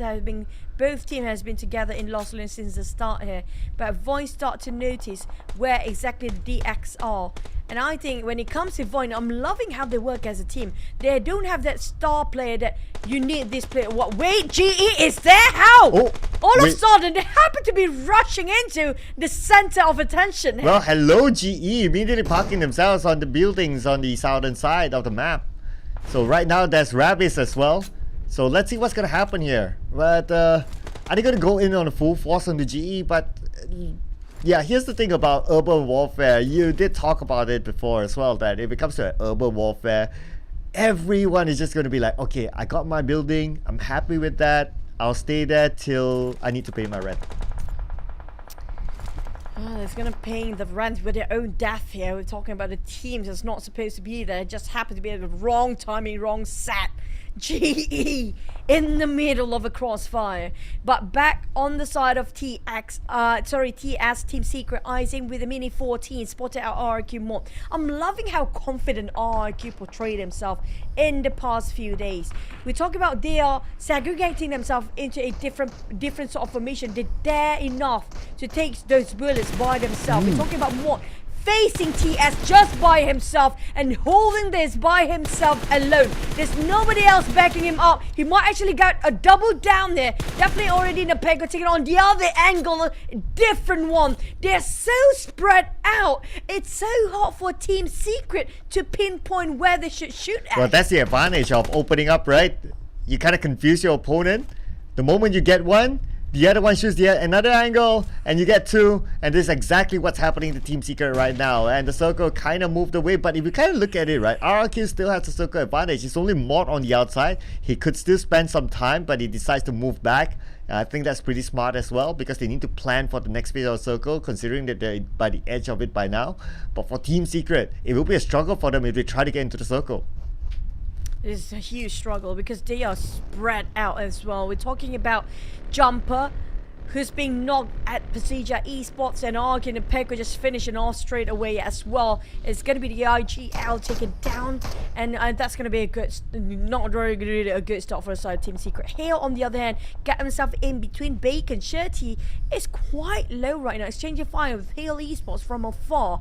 Now, they don't have to rush things here for Bacon time. Nobody's coming up from the backside.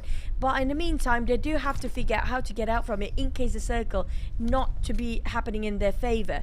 Bacon, Shirty, I think he got himself vehicles around there in the corner, but Hill's just across him. He wouldn't want to leave out just yet. TS, where to run?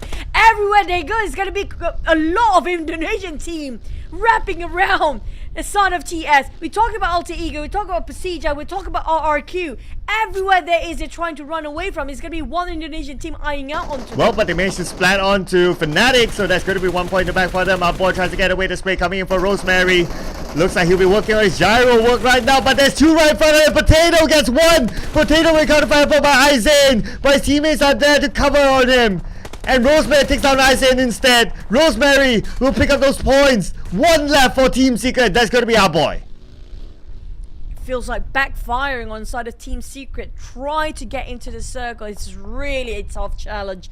GE versus GEEK. SLATE is not done yet, as Damn Good got himself reviving Stuxnet, which is known as Sonic back in the days. But TS, first one to be eliminated. At least they're not going back empty-handed. They got scored with 1 eliminations, and it's a slow start back in Miramar. They just got their tone set up, but now back to it to slope down when it comes to their performance. Yeah, it's frustrating being Team Secret at this point.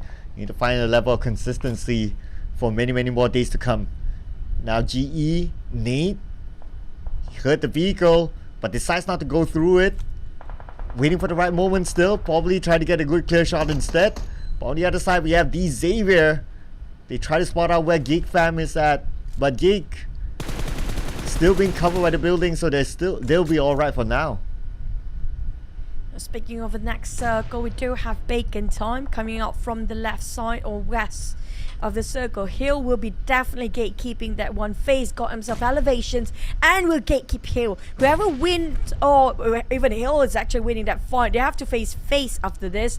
The one that actually winning big PERSIJA, EVOS coming up from the northern side, no contenders, but they are attracted to its firepower coming up from REGUM. The gunshots being heard, the audio cue will be venturing and navigating himself into there, but Alter Ego and REGUM feels like a bit of a struggle as both teams didn't make it in the zone just yet. REGUM realized they don't want it to be too late. They got themselves in and will gatekeep those coming up from behind. Rosemary tapping away onto 7-9. And now Alter Ego, they're still on the outside of the circle. They know that 7-9's in the building right in front of them. They can still consider to make that rotation somewhere else, but PBE against Box with Ranked and Cool, the two standing players, and they're winning this fight in the first compound. PBE just sweeping the floor clean against Box Gaming, the one that's down to only 2 players next. I'm not sure where are the rest of the other 2. They definitely are fleeing away from here, trying to get himself in the safe zone and get himself a compound to work around. PBE on the other hand, you know what, Box Gaming, they're not going into the safe zone just yet. They want to cut across PBE, who's leaving only 2 players left, but Winnie with the M416 got enough utility. He got quite a number of nades, including that molly, that one molly, and even smokes too, just in case they need to get into the circle last minute. GE still alive, taking on DBD, but they're split into 2 formation for DBD, making sure GE have not in any way entrance possible. Ooh, Ziggs now. 1 nade, 1 smoke. GE doesn't have a good visual onto DBD. DBD nicely spread out. Cover fire and support coming in from behind. And ET moving on to the left where Jimmy is at. Jimmy with the vehicle gets away, tries to reposition himself into the circle, but then shots fire on the Jimmy OP. West tries to get something out of this, but West not able to find his opponent, but Yen finally goes down to Ichi. Master Ichi spotted out the silhouette within the smoke and finish it off straight away. Never mind! Damn good, steals is away from GE. What? Man, that's frustrating, you know, he did so much work, but damn good. So damn good. Coming in from far, just taking away from his opponent. That's insane. Just stealing kills now. Back to the side of West. Now can he finish this and translate into his pointer before SLATE steals this away from the hands of GE? At least they secure 1. BTR being cornered here, or they are taking different compounds, different buildings for each of them. Svarfell spotted out Master Ichi is trying to flee from the blue zone.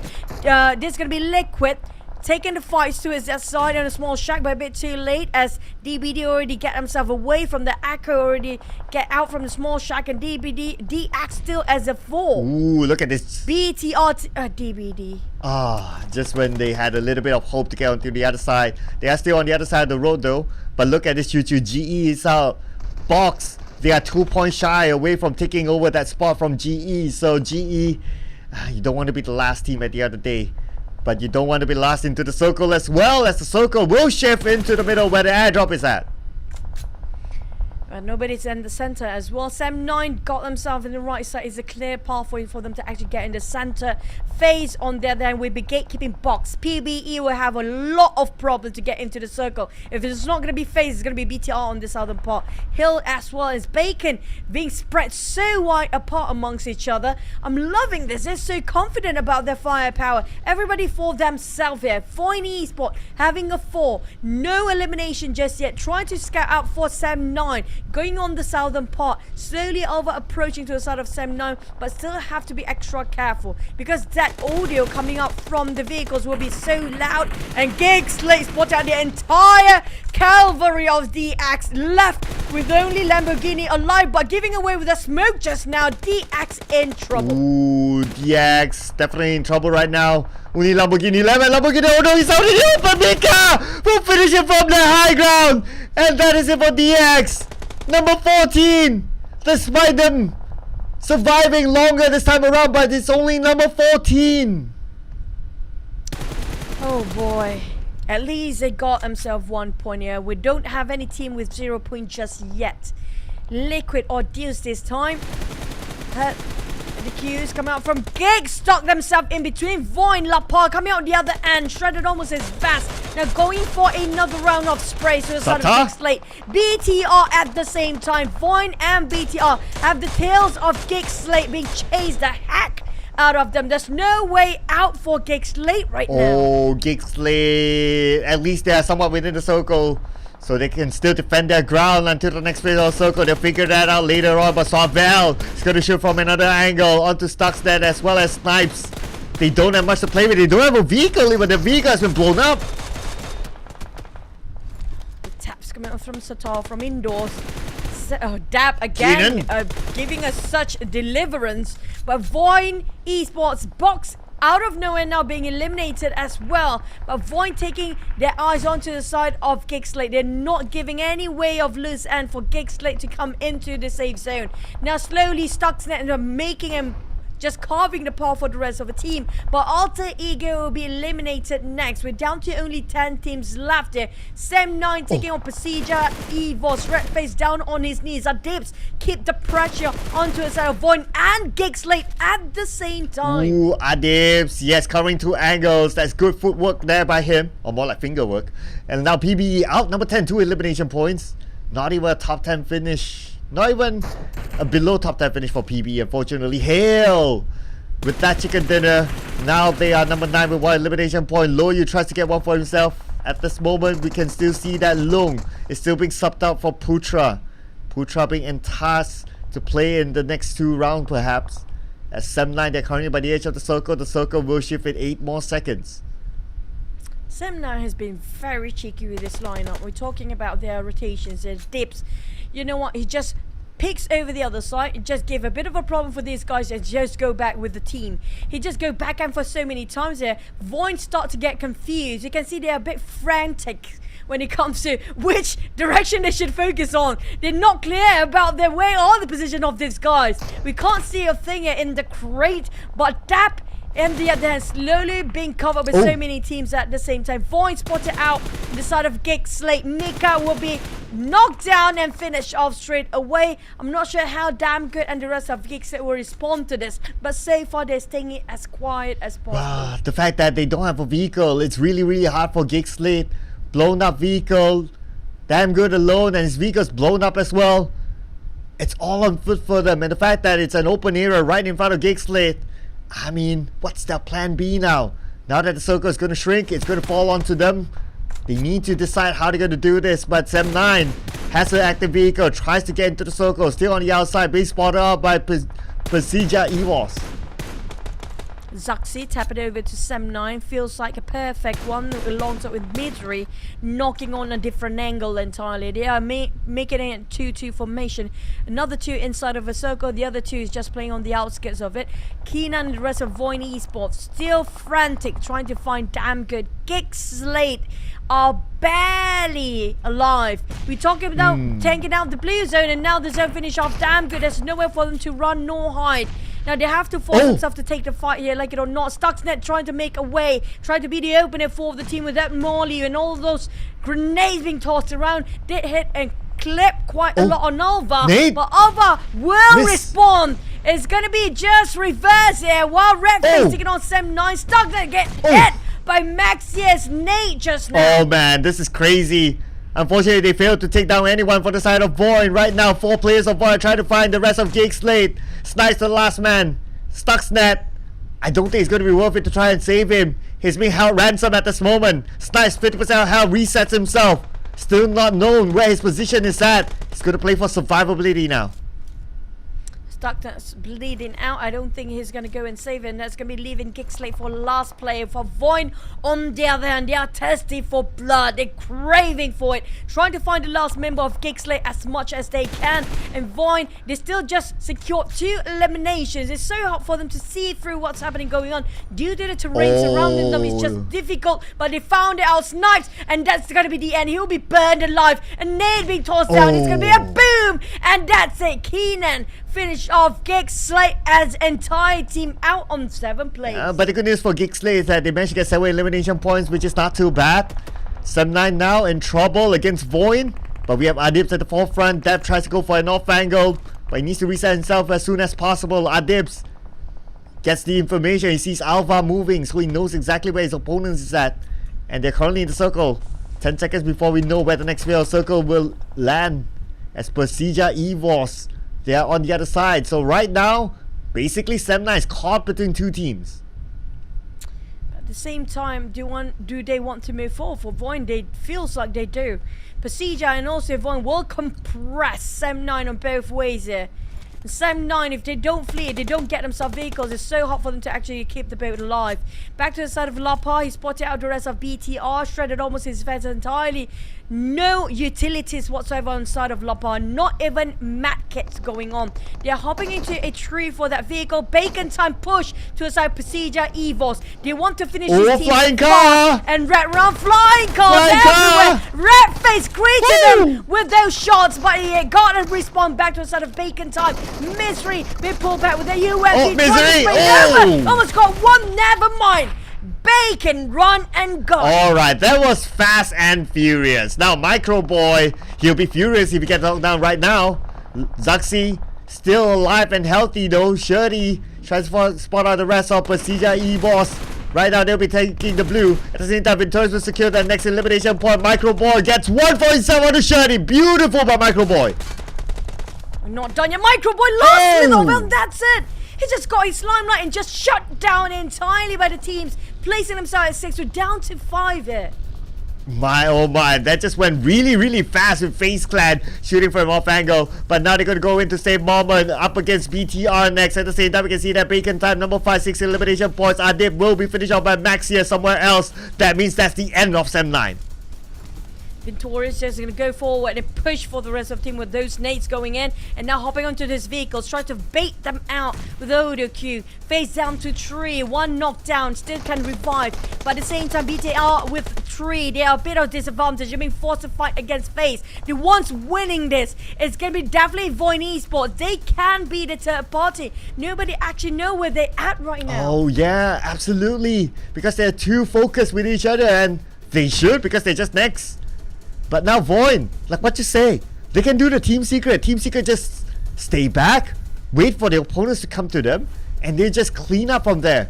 But let's see if the circle still favors them. Right now we can see that FaZe Clan going up against BTR. FaZe Clan has high guy advantage, but the circle, it does shift towards the right. This is the team secret formula of getting the chicken dinner. Back to a sort of VOIN Esports, they're definitely not contested at all. Well, they're tunneling their vision for FaZe to the side of BTR. VOIN slowly closing the distance between them with their vehicles as well. Swabber is quite far off from the rest of the team. Here comes the opening. Rise and Lapa taking on BTR.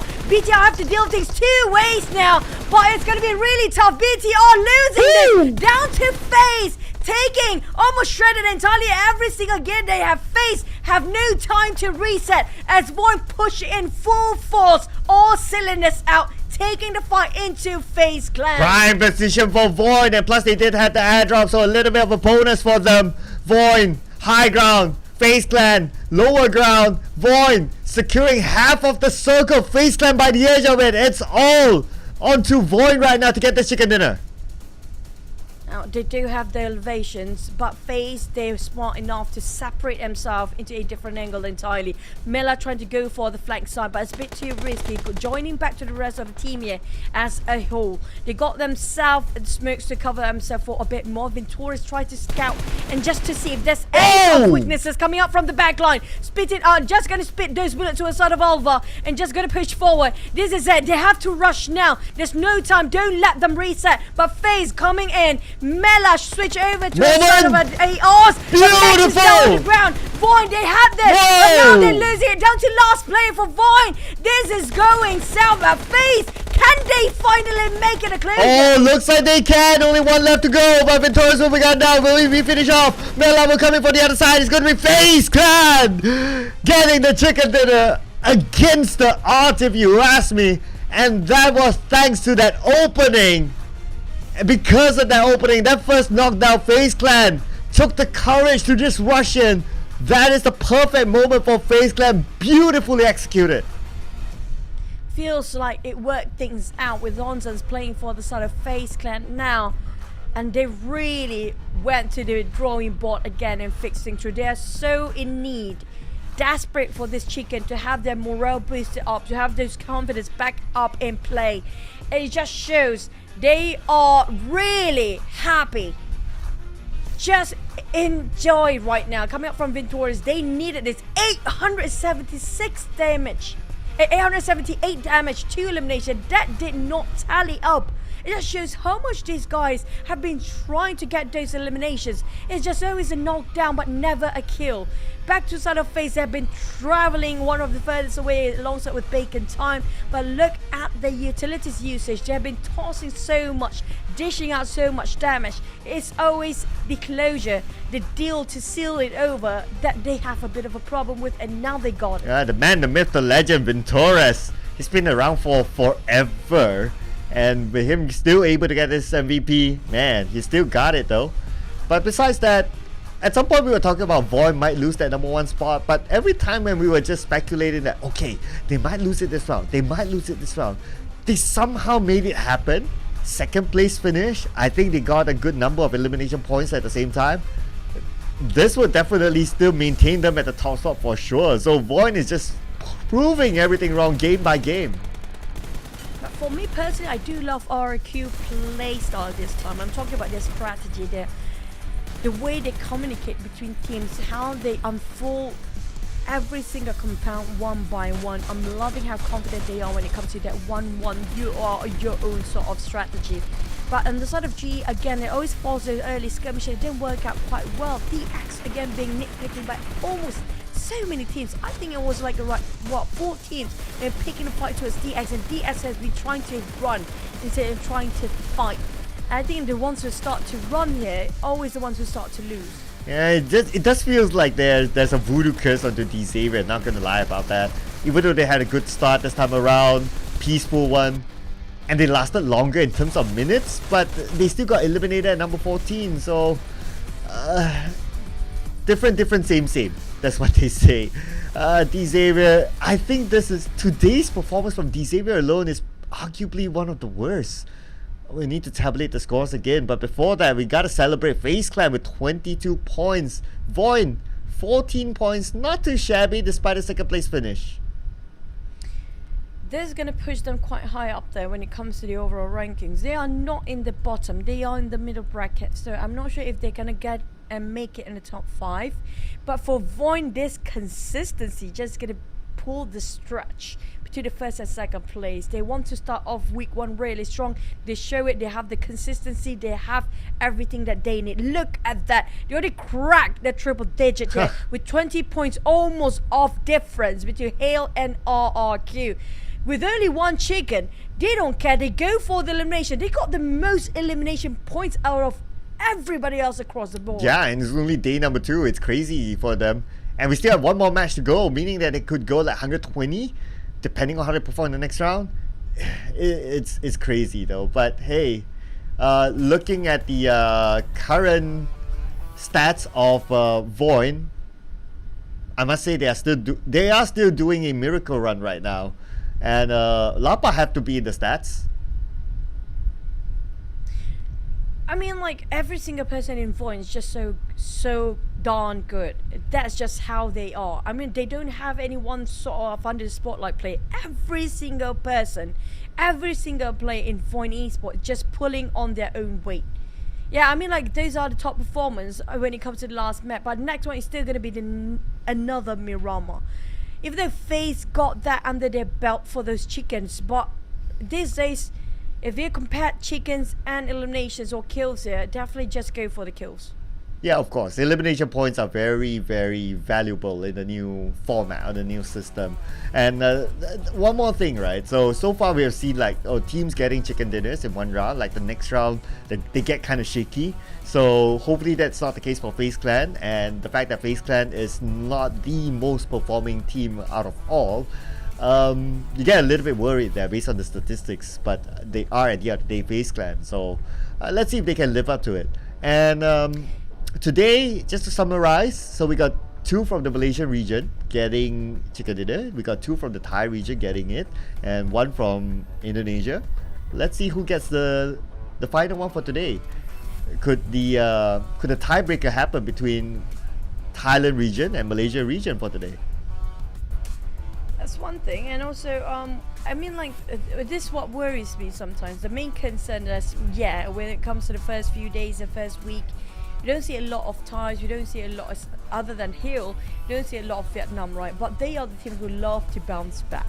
And when they bounce back, they bounce it stronger than before. So all they need is a bit more time here. We talk about, we're not looking at SLD. SLD, the most performing team come from Vietnam side. Hill is always the one that actually taking the podium spot for the side of Thais. But we're waiting for the rest. Example, if Empire is not playing as well. So VOIN, how much longer can it be up there? I love how RRQ actually plays. Honestly, when it comes to innovation and creativity, it's more towards RRQ side. They're willing to risk it for RRQ. Yeah, they're very good at gatekeeping teams. It's like what they did with Team Secret earlier on, and the way they gatekeep is not like 4 of them lining up at the edge of the circle. No, they're willing to send one out. They're willing to send like the other one out on the left, one on the right, and they kind of secure that perimeter, like maybe 100 meters from the circle, and that's good enough for them. And that would cause teams wanting to get into the circle to be like surprised, because they would have thought like, okay, maybe we get a little bit closer, then only we think of fighting. But now it's like, oh, okay, we didn't know it was that far and we have to start fighting. So they kind of caught Team Secret out, and it just surprised them. And with that, of course, they got those elimination points. So it was great work there by RRQ. Yeah, I do agree. And also coming up from RRQ, right? They are so scrappy as a team. We're talking about, it's so hard to read their rotation. They are unorthodox when it comes to approaching to the fights. They are willingly to take time and make up a bit of a more space, and they always wrap things around as clean as possible. They are very scrappy. It looks messy, but it's not. It's so organized in some way. It's beautiful. Like what REQ actually doing, it's too big of a risk, but they do it perfectly well executed. Yeah, it's working out well for them. So if they can continue on like that and they're comfortable with it, why not, right? As long as it's working out, it's fine. But what's not really working out is PBE. They're still all smiley, Mom Boy giving his hand love sign and all that, waving or doing a love sign with his teammate. I guess that's what you need, right? That's what you need if you're kind of in the slump. You want your team to be cheerful. At least if the positive vibes are still there, you still stand a chance to come back. Well, they need to come back now. We're talking about the last match of the day here, Cloud, and you don't get to face the same group tomorrow. Today will be your last day to perform before you're taking a day break for the teams, which is going to be group A. Tomorrow will be taking a break. It's going to be group C. So for group C, that's going to be the side of DXTS, PERSIJA, and Playbook, and all these teams coming out of group C are not performing here. That means tomorrow we get the best out of the best. In other words, at least in current performance. It's gonna be interesting tomorrow, though. Okay, look who's around. Oh, okay. Very interesting camera view though from the back. We haven't seen that yet, so it's nice from production, refreshing it for all of us. And as usual, of course, all teams cheering, and you know when the cheers are starting to happen, the high fives are happening, you know what's gonna happen. That means the lobby's loading right now. Yep, that's true. Now, I worry for Group C teams there, because right now this is going to be the last shot of pushing the last Miramar of the day, since they're not playing there tomorrow. So they need to make sure this is the group they want to fight against, is the best time for them to actually push forward. Because the next few ones, if they, week number 2 is going to be a different story entirely. It's going to be a bit of a scramble again between the groupings later on. Hey guys, the BTR looks super happy right now. All in red and white, and Ryzen, he's looking mature these days. Wish I could actually go down there and go talk to these guys. We miss them so much to be offline. But still as cheeky as he can be, as usual. Still have the fun part. Yeah, just when you mentioned that he had to do that pose, right? Yeah. I kind of felt that he channeled the inner kid to Liquid, who was just sitting beside him. And Liquid becomes the one that, oh, I wear the rabbit ears, I'll do the dance. He's being that naughty boy. But Box Gaming, ooh, you can feel the vibe at Box Gaming. I mean, being the number 20 team, that's not fun at all. For the side of GEEK SLATE, yeah. They definitely have a very good run. DX, on the other hand, they are devastated, exhausted. What need to be fixed here? So many things have to be done. Do they need to change the drop spot in the Wrangle? And it used to be the Pachinki all this while, and now even in Rama they struggle. RRQ, they're just having this momentum. We can see they are relaxed, they are ready to have another go, but they're definitely focused right now, trying to just a bit of a stretch for the players. Look at the powder they have for the hands as well, stacked up on the table. Yeah, sometimes it's a thing, right? So powder, is either the powder or the finger sock, or of course nothing. It's really I a think preference. it's sort of a talcum powder. Yeah, it is. It's just to make the screen smoother. So yeah, it's a personal preference. It gets sweaty sometimes, so it's actually very good for these guys. Oh, okay. Maybe sweaty palms. Yeah, sweaty palm it is. Especially when you're cold. Like they mentioned earlier on, the venue is super cold, so it's really good to have those powders working out. But for a side of GEEK SLATE, it's like Damgo's like, hey, look at the cam now, and they're posing it onto you. They got their finger socks as well. Yep. And there you go. That's teamwork there. Yeah, I can feel that Damrud is like, you know what? Too much camera onto me. Snipes, can you do a reaction? So that at least you take it away from me. It's like, okay, yeah, I'll do a reaction for you. Yeah, camera, come look at me instead.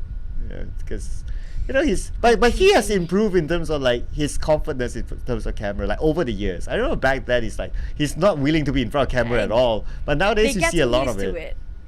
They're getting used to it. I can see that they get used to it because of. I do wish we have more offline tournaments so the players can actually see each other, because it's not just about the tournament, right? It's about the sportsmanship. It's about the bonding, that we all speak the same language of PUBG Mobile between us. These guys, they have the language barrier, but the one that actually keeping them connected is going to be PUBG Mobile. And we're loving to see that all the players are bonding with each other, even though they are on different region entirely. Sometimes we learn new words and phrases from them as well.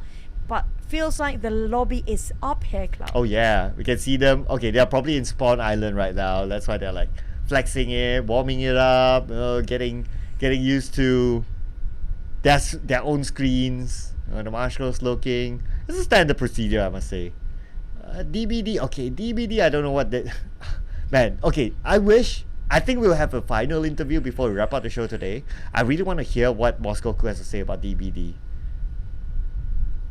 I hope we get that interview very soon, because I want to know their insight as well. But the one that actually, for me, VOIN Esports their highest contender is going to be RRQ right now, and I do want to see and hear from RRQ what are their plans, what exactly their team comms working out, because they were so widespread out when it comes to big map like Miramar. How they keep things going, different angle entirely, it's a different level of team comms right there. But right now we are heading into our last map of the day. Are you guys ready to head back into the sandy dunes of Miramar? We're gonna hit it with our last map here in our week 1 day 2 of PMSL.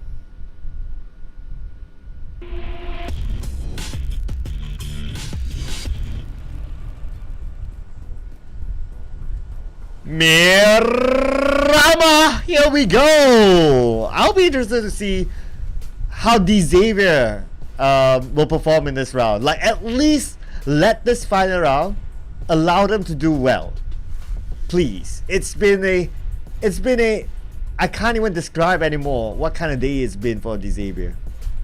It has been really miserable 2 days straight for DX, honestly speaking. Yesterday already a tough, rough day. Today is worse than yesterday. And they really need a bit of a push here come from DX. They need things to work out for them. They need to start to hunt people down, because there's always...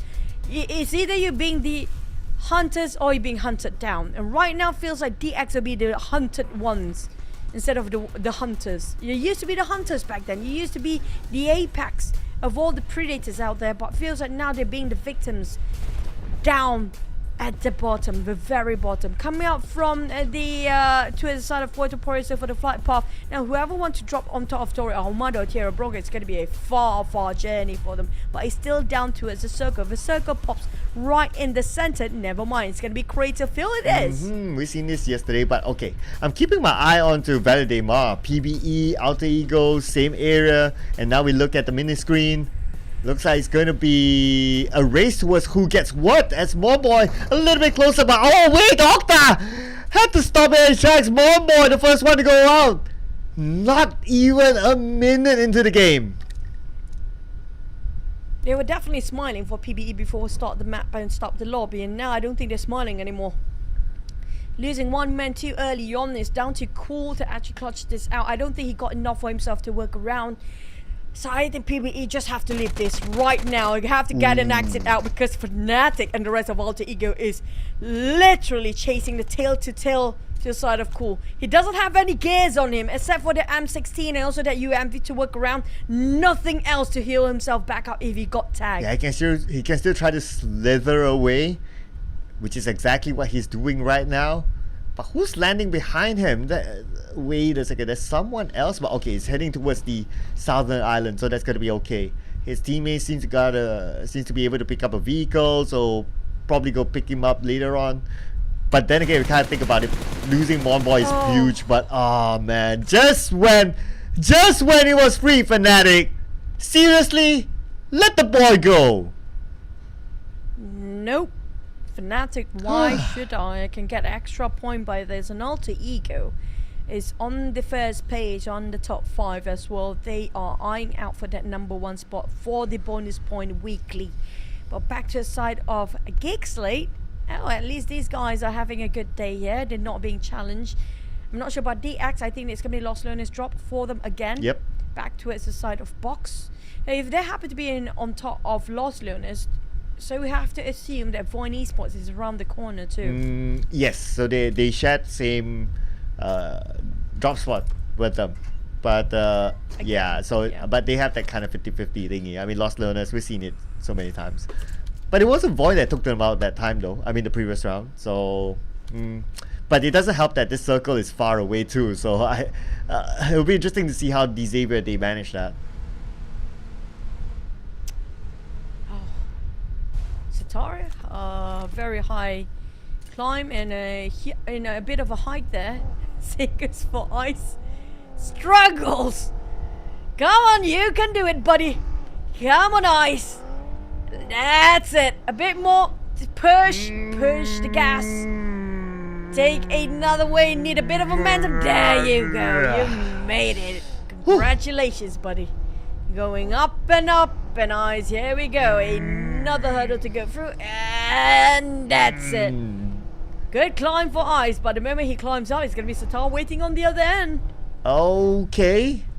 But I think it's a little bit too far. So that means that they might not be able to know. But okay, ICE is looking that way. It's going to be interesting though. So, well, it's not going to be easy to take that shot though. I'm not going to lie about that. But, well, at least if he's able to stamp his pot, he'll be okay. For now. It's going to be okay for now. Not so much when it comes to the third phase later on. Back to its side of Chuan, DX. You know, last time what I realized coming up from DX, they extended their stay way too long here. So I think they should have the idea, you know what, we need to loot up, gear up, find vehicles and just get the heck out of here. And because the more they overstay themselves in certain sort of a compound, people can track. And once they got tracked down by these guys, there's no way they can actually make it out anymore. So for the side of DX, like we mentioned about how FaZe actually improvise their gameplay and adapt to it, they stand back for a bit, look at the third person perspective. You know what, we have been forcing the fight too much, now we have to take it a bit slower. Maybe that's what they need for DX, negate all this unnecessary fight and try to see from a high view to see if they can actually be a third party. I mean, in this case, for the team being always the victims of early fights, it's always good to be the third party here. Yeah, but to be fair, they had the circle, so that's why they kind of took their time. But yeah, they could still go on to another high ground, another checkpoint, just to, you know, get a different vantage point or play a little bit differently rather than staying in the compound. So yeah, it could be switched up. But anyway, you know, this is the thing about PUBG Mobile, right? There's a lot of could be, should be, might be, because of how the circle would be. I think you got 16 teams to kind of think what they're going to do or try to predict what they're going to do. So it's always sometimes there's a roll of dice whereby, okay, sometimes it works, sometimes it doesn't work. Unfortunately for them, it didn't work that time. But at least this time, it's definitely going to be a change for them for sure, because the circle is way on left, and they definitely need to move at some point. Or maybe even at stage 1's point, not needing to wait until like the 3rd or 4th phase. But BTR and FaZe though, we do know Mela have been doing so much work alongside with Onzans in this today here. And Mela again, he just opened up the tempo for the entire team. He's got himself one knockdown finish off BTR's Fafel straight off the bat. Mela, he's newly born into FaZe in this season, but he's definitely not new in PUBG Mobile. We know him back then when he was like, what, in Infinity Days, was it? Yep. Yeah, I think so. And he definitely one of the best grenade tosser out there. The grenade got back then. I remember his plays in Miramar. It's definitely going to be one of his favorite maps down there. But it's always, I mean, like this rework of FaZe, putting Mela in, he is such a huge asset for FaZe right now. Not gonna lie about Mela's tossing skills. I mean, he is very good at tossing, not only nades, but tossing jerseys as well. Thank you, Mela. Just shouting out to him again. I need one, Mela. Now he has a FaZe Clan, so, you know, we could use a new one. Just saying, just putting it out there. He can toss it to us. I do, well, they are not too far from me, I'm just saying. Can't really say where, but yeah. I will go down there. If only I don't have to cast it today. I would definitely there already to ask for the jerseys. But back to the side of BTR and Bacon Time, right? Bacon Time Ice got himself a high ground there. If he's going to relay so much information for the rest of the team. And I'm loving so many teams are putting out this strategy where they put a couple of players in a different angle entirely. And they have to make sure they can survive as long as they can. But the problem is they have 2 players coming up from BTR, and the circle just shift over to the northern side. We do have GE coming up from the northern side, clear as a day, but water treatment is quite clustered there. Too much saturation of the players. RK and 79 will have a go here. Ooh, okay, this is gonna be interesting though. Up north, this kind of circle. Man, just look at the amount of teams currently in it. I think we'll see a lot of fights happening very, very soon. Let's see who's going to be the first one to start it off. But I'll be interested again to see how Xavier performs in this round. So far, so good for them, not losing anyone. And it's quite a far rotation for them. So, I didn't realize where they were the last time the map was shown. But I would assume that they were still on the outside because they're a little bit far. Hopefully, they'll be not be gate capped by other teams though. Oh, I'm not a big fan of warehouses due to how open it is the moment you step out from those warehouses, right? For now, 7-9 is holding those compounds, but I'm not sure about how much longer they want to stay there. But for the side of PERSIJA, look at how far apart they are. Zaxi on different corner entirely. We do have Microbot on the other and Misery on this angle. Hill is just being surrounded by the player of PERSIJA EVOS. But at the same time, they are taking their trigger discipline as a whole. They're not opening any fire sort of yet. Not giving away the position, not giving away in so much information, because the information is always the key for victory. BTR on the other is there as well. This is getting very fascinating. Interesting. So BTR, at least they scouted at the right timing, tried to get away. Sata being shot at. Vehicle still survives, not smoked up yet. So they're alright right now. At least they found another compound to park themselves and in the circle as well. So that's a lucky escape there for BTR. Frequently got caught in between during their transition for BTR, but lucky enough this time they decided, you know what, I don't want too much of it, but they still got shot anyway. But who's shooting them down? I don't think it's Hill. They have sort of a terrain in between. It's gonna be a different team entirely. Yeah, I saw for a brief moment there. I saw another team at the southern side of the minimap. So not too sure which team was that, but I guess they had eyes onto them. Team Secret. What a rough day it has been for them, except for that chicken dinner though. So right now, let's see what they're going to do. They are taking out the blue. Pretty much similar strategy as the round before. It didn't really work out for them because they were gate capped by RRQ. And so far, haven't bumped into any other team yet. So far so good for them. But let's see how long that will last. There's another team that having a bit of a problem to get into the circle in the last round. So they are deciding to get into this quite early on. Not as late as before. TS, they're taking it as conservative as they were back then. So they're still staying in the blue zone. I do hope they are compound hopping at the same time because they need a lot of first aid for that. GEEK SLATE taking the fight against FaZe while we're talking about PERSIJA Esports. PERSIJA EVOS with Microboy taking a fight with Hill, GE around the corner, RRQ behind their backs, Sam9 just coming in, and DX also coming out from the back line of Sam9. There's going to be a lot of massive fights on top of water treatment here. Oh yeah, it's going to start off. It's going to start soon, and you got to think about it, right? So we're stage 3. We still got 16 teams, and that means there's going to be a lot more action as we head on to stage 4, which will happen in about a couple of minutes time. It's going to be interesting now. So you wanted action, right? It could be the elevation that you've been waiting for. Like, this is the 4th phase of the circle. It's where the great migration happens. The circle is not enough for everybody. It's going to be Ranked tossing out the bullets to the side of Rosemary. That's going to be really crucial. As Alter Ego star player knocked down on his knees. Ranked level 1 vest, level 1 helmet. Don't have a candle. Well, just going to go for the guns. Rosemary will be picked up by Octa. He got himself a couple of smokes there, and there you go. It's going to be easy for him to actually revive that here on PBE. On the other end, if you're not being careful, there's going to be Box Gaming on the other end. Bacon time waiting on those elevations. And Shirty already shot down on Fnatic. Oh boy, it's quite far as well. We're talking about 200 meters apart, maybe even more than that. Ooh, and the fact that they're all by the edge of the circle, I mean, it's scary though. Because very likely they won't get the circle. And if they don't, Alter Ego need to go through the high ground where Bacon time is at. But at the same time, we can see that Zaxi been knocked down somewhere else. Not sure what's happening there with PERSIJA EVOS, but it's going to be on Zen, knocked down by Redface.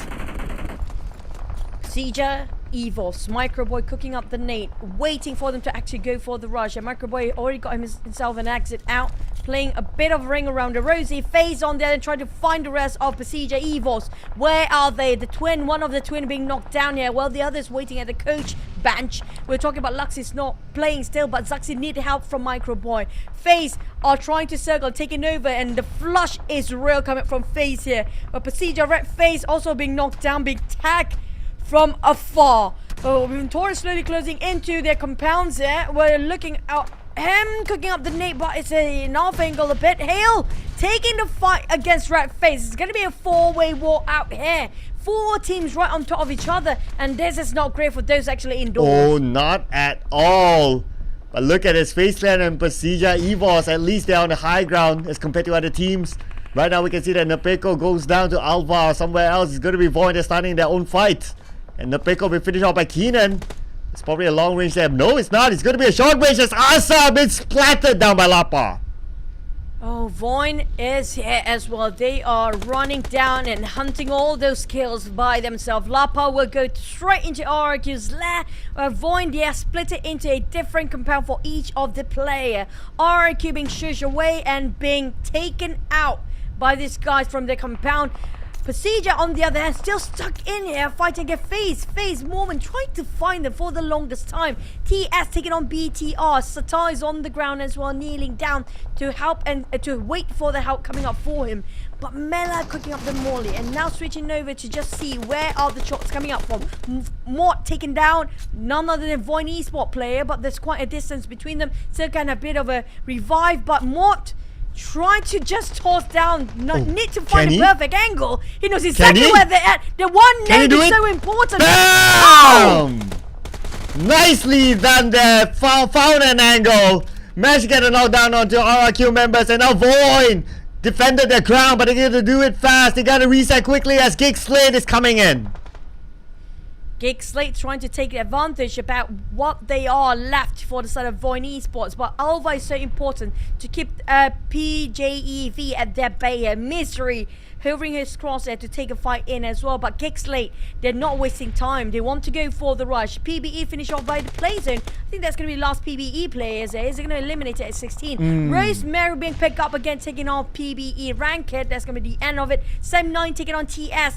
GEEK SLATE going slowly but surely into the rush. FaZe is here for PERSIJA. There's nowhere for them to have a breather at all. Oh, not at all. But Micro Boy coming in for another angle. Managed to get a knockdown. He managed to finish off his opponent. Mela goes out. So now it's going to be Momon and Victorious versus Micro Boy. Micro Boy 1v2 switches over to a UMP. Needs to reload. 16 bullets, 25 bullets right now. No extended mag onto him. And now it's super duper low, but he still managed to get a knockdown to Momon. One more left. Can he do it? No, he can. Victorious, the MVP from that chicken dinner, will become the hero.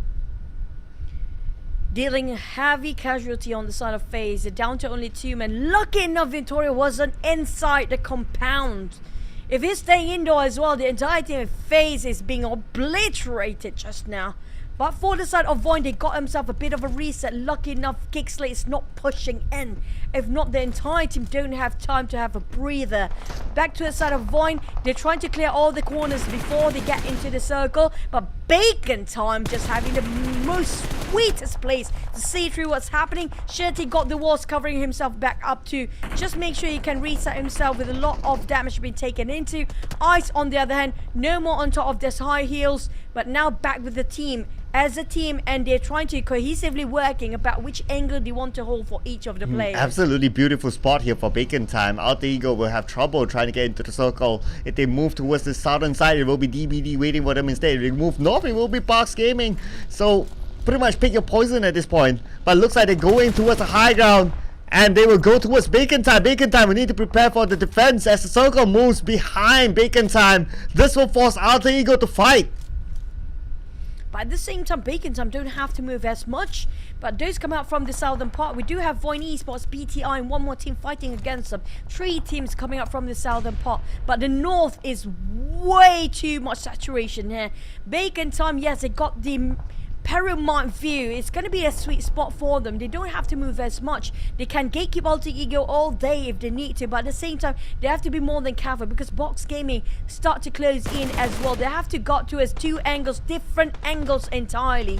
While Noise keeping at bay for the side of Alter Ego, who already bridged in here, being an intruder, greeted out with that nade, chucked down quite a number of HP. Noise gonna toss another one. If he can knock down on Rosemary, that's gonna be it. Alter Ego might actually lose their front liner. Yeah, Rosemary trying to be the distraction. So far so good because he's yet to be knocked down.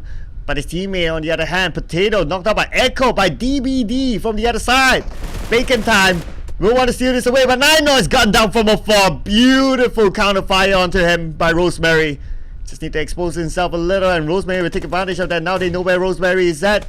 He will taste a little bit of that nade, but not a big issue now for Rosemary.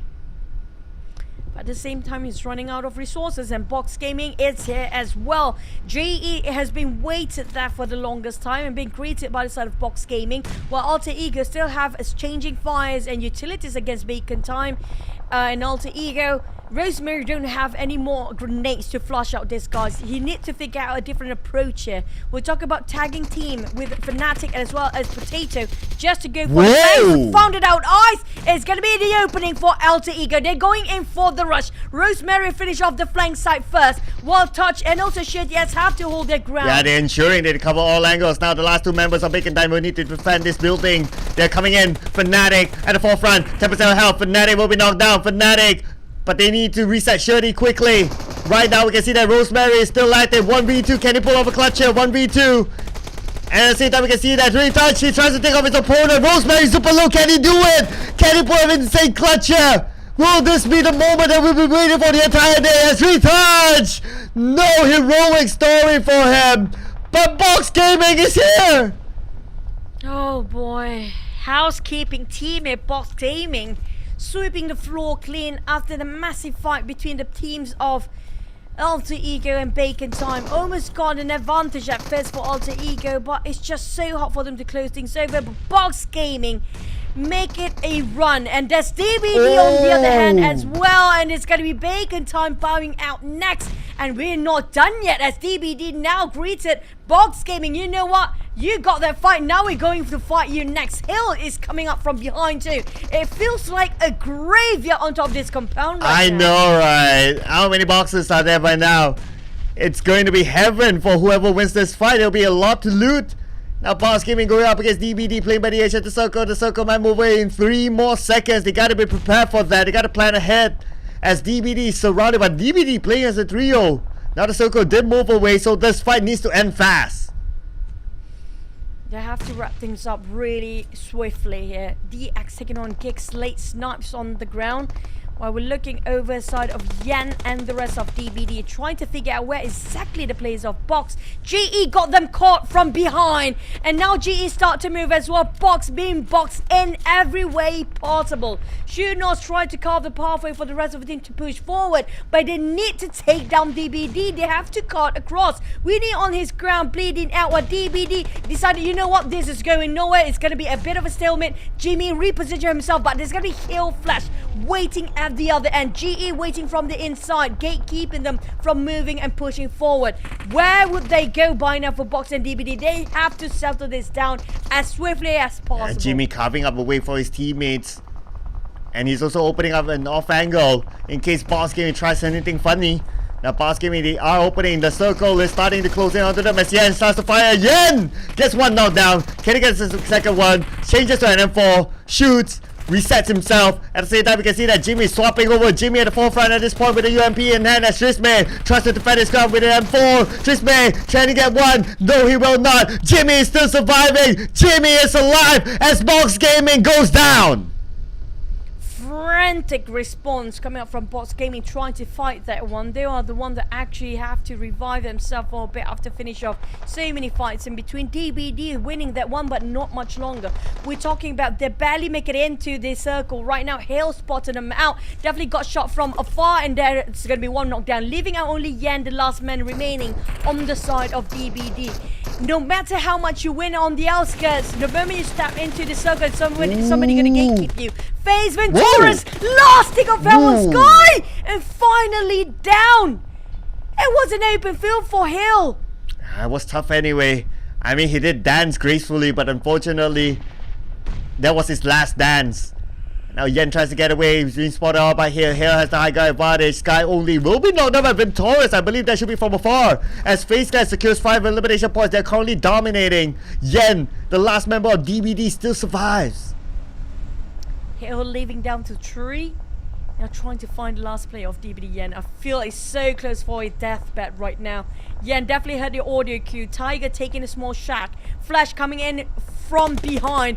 Yan, he has to stand up and fight for his life. Yes, Flash trying to surround him and corner him around, but there's GE on the other end. They cannot overtake. Tiger getting up in the top against the death set.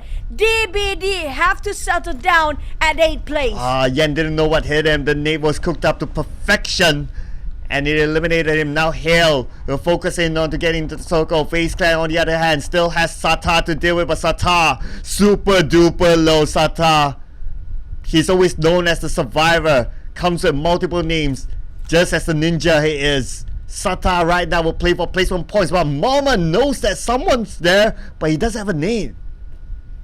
He hurts his movement just now coming out from Satan. There you go. That's it. He got no health utilities. Otherwise, he could have just gone for another brawl. BTR have to just leave it be at 7th place here. Well, we're looking at GE out of nowhere having a 2 eliminations in their hand. But if you compare it with FaZe, all of a sudden FaZe starting from Miramar and the last wrangle, they're just going all guns blazing, cylinders out. We're talking about full throttle here coming from FaZe this time. But Loyu got himself an upgrade of loot just now. I'm not sure how he wants to play alongside with the rest of the team here, because they're not right and on those elevations, but they are in the center. They got those compounds, but in the meantime they can't see whatever there is outside. Ooh, but look at this, GE is still surviving. They don't want to be the last team. They want to at least go above Box Gaming, so they are playing their hearts out at this moment as Alva sees where Venturus is at, almost taking him down. Alva still survive. VOIN still a full squad. Can you believe it, Juju? VOIN is really consistent. And you talked about them getting 20-ish more points here and breaking 120-ish point by the end of the day. But FaZe will not let that happen. They knocked down one down on the VOIN players. They are in an open field. They do have the terrains. There's those small hills to take covers from, but not from two teams. There's Sam9 taking a bit of a poke to the side of VOIN as well, but Hill is breathing behind their necks. Adibs heard those gunshots come out from behind. He's shifted his attention to it the other end. VOIN on the other end get themselves a bit of a reset. Now how to push forward. They don't have vehicles. I'm not sure if they have any smoke left on their ends, as well as DX Lamborghini will actually take covers from those smokes, will be revived. But in the meantime, VOIN still have a full squad. Same goes for Sam9. I know, right? Somehow they're like zombies. They're unkillable at this moment. It's crazy, VOIN. But Xavier this time doing a lot better for the previous round. Spray coming in from Rabbits, but no one's there. Sam9 still holding strong to the compound. The compound is right in the middle of the circle. VOIN spots out FaZe Clan. From earlier on, they saw each other, but they can't seem to eliminate one another. As FaZe Clan, Venturus moves in. Venturus guns down by Keenan. Beautiful spray. Hasty coming up from FaZe just now, being eliminated, but still good consistency based on the last performance here. Talking about 3 rounds in a row, 3 maps FaZe has been showing us what they have to offer this time. They're not sitting this quietly anymore, but at least they have to settle down in 5th place. But down to Hill again, such consistency between VOIN and Hill Esports here.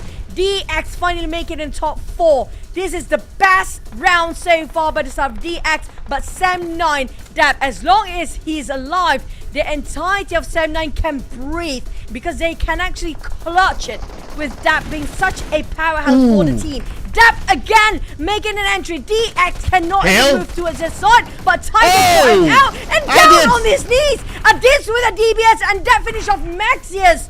VOIN didn't see this one coming. Oh, Adibs, beautiful cover there. And now Flash is left. Oh no, Flash. Wait a second. Dude, pull out a weapon, but backup is around the corner. As Putra helped Dab. Dab survived thanks to Putra. And that is it. They managed to defend the compound. Now, the rest of the other teams, they are still on the outside. With VOIN and Xavier.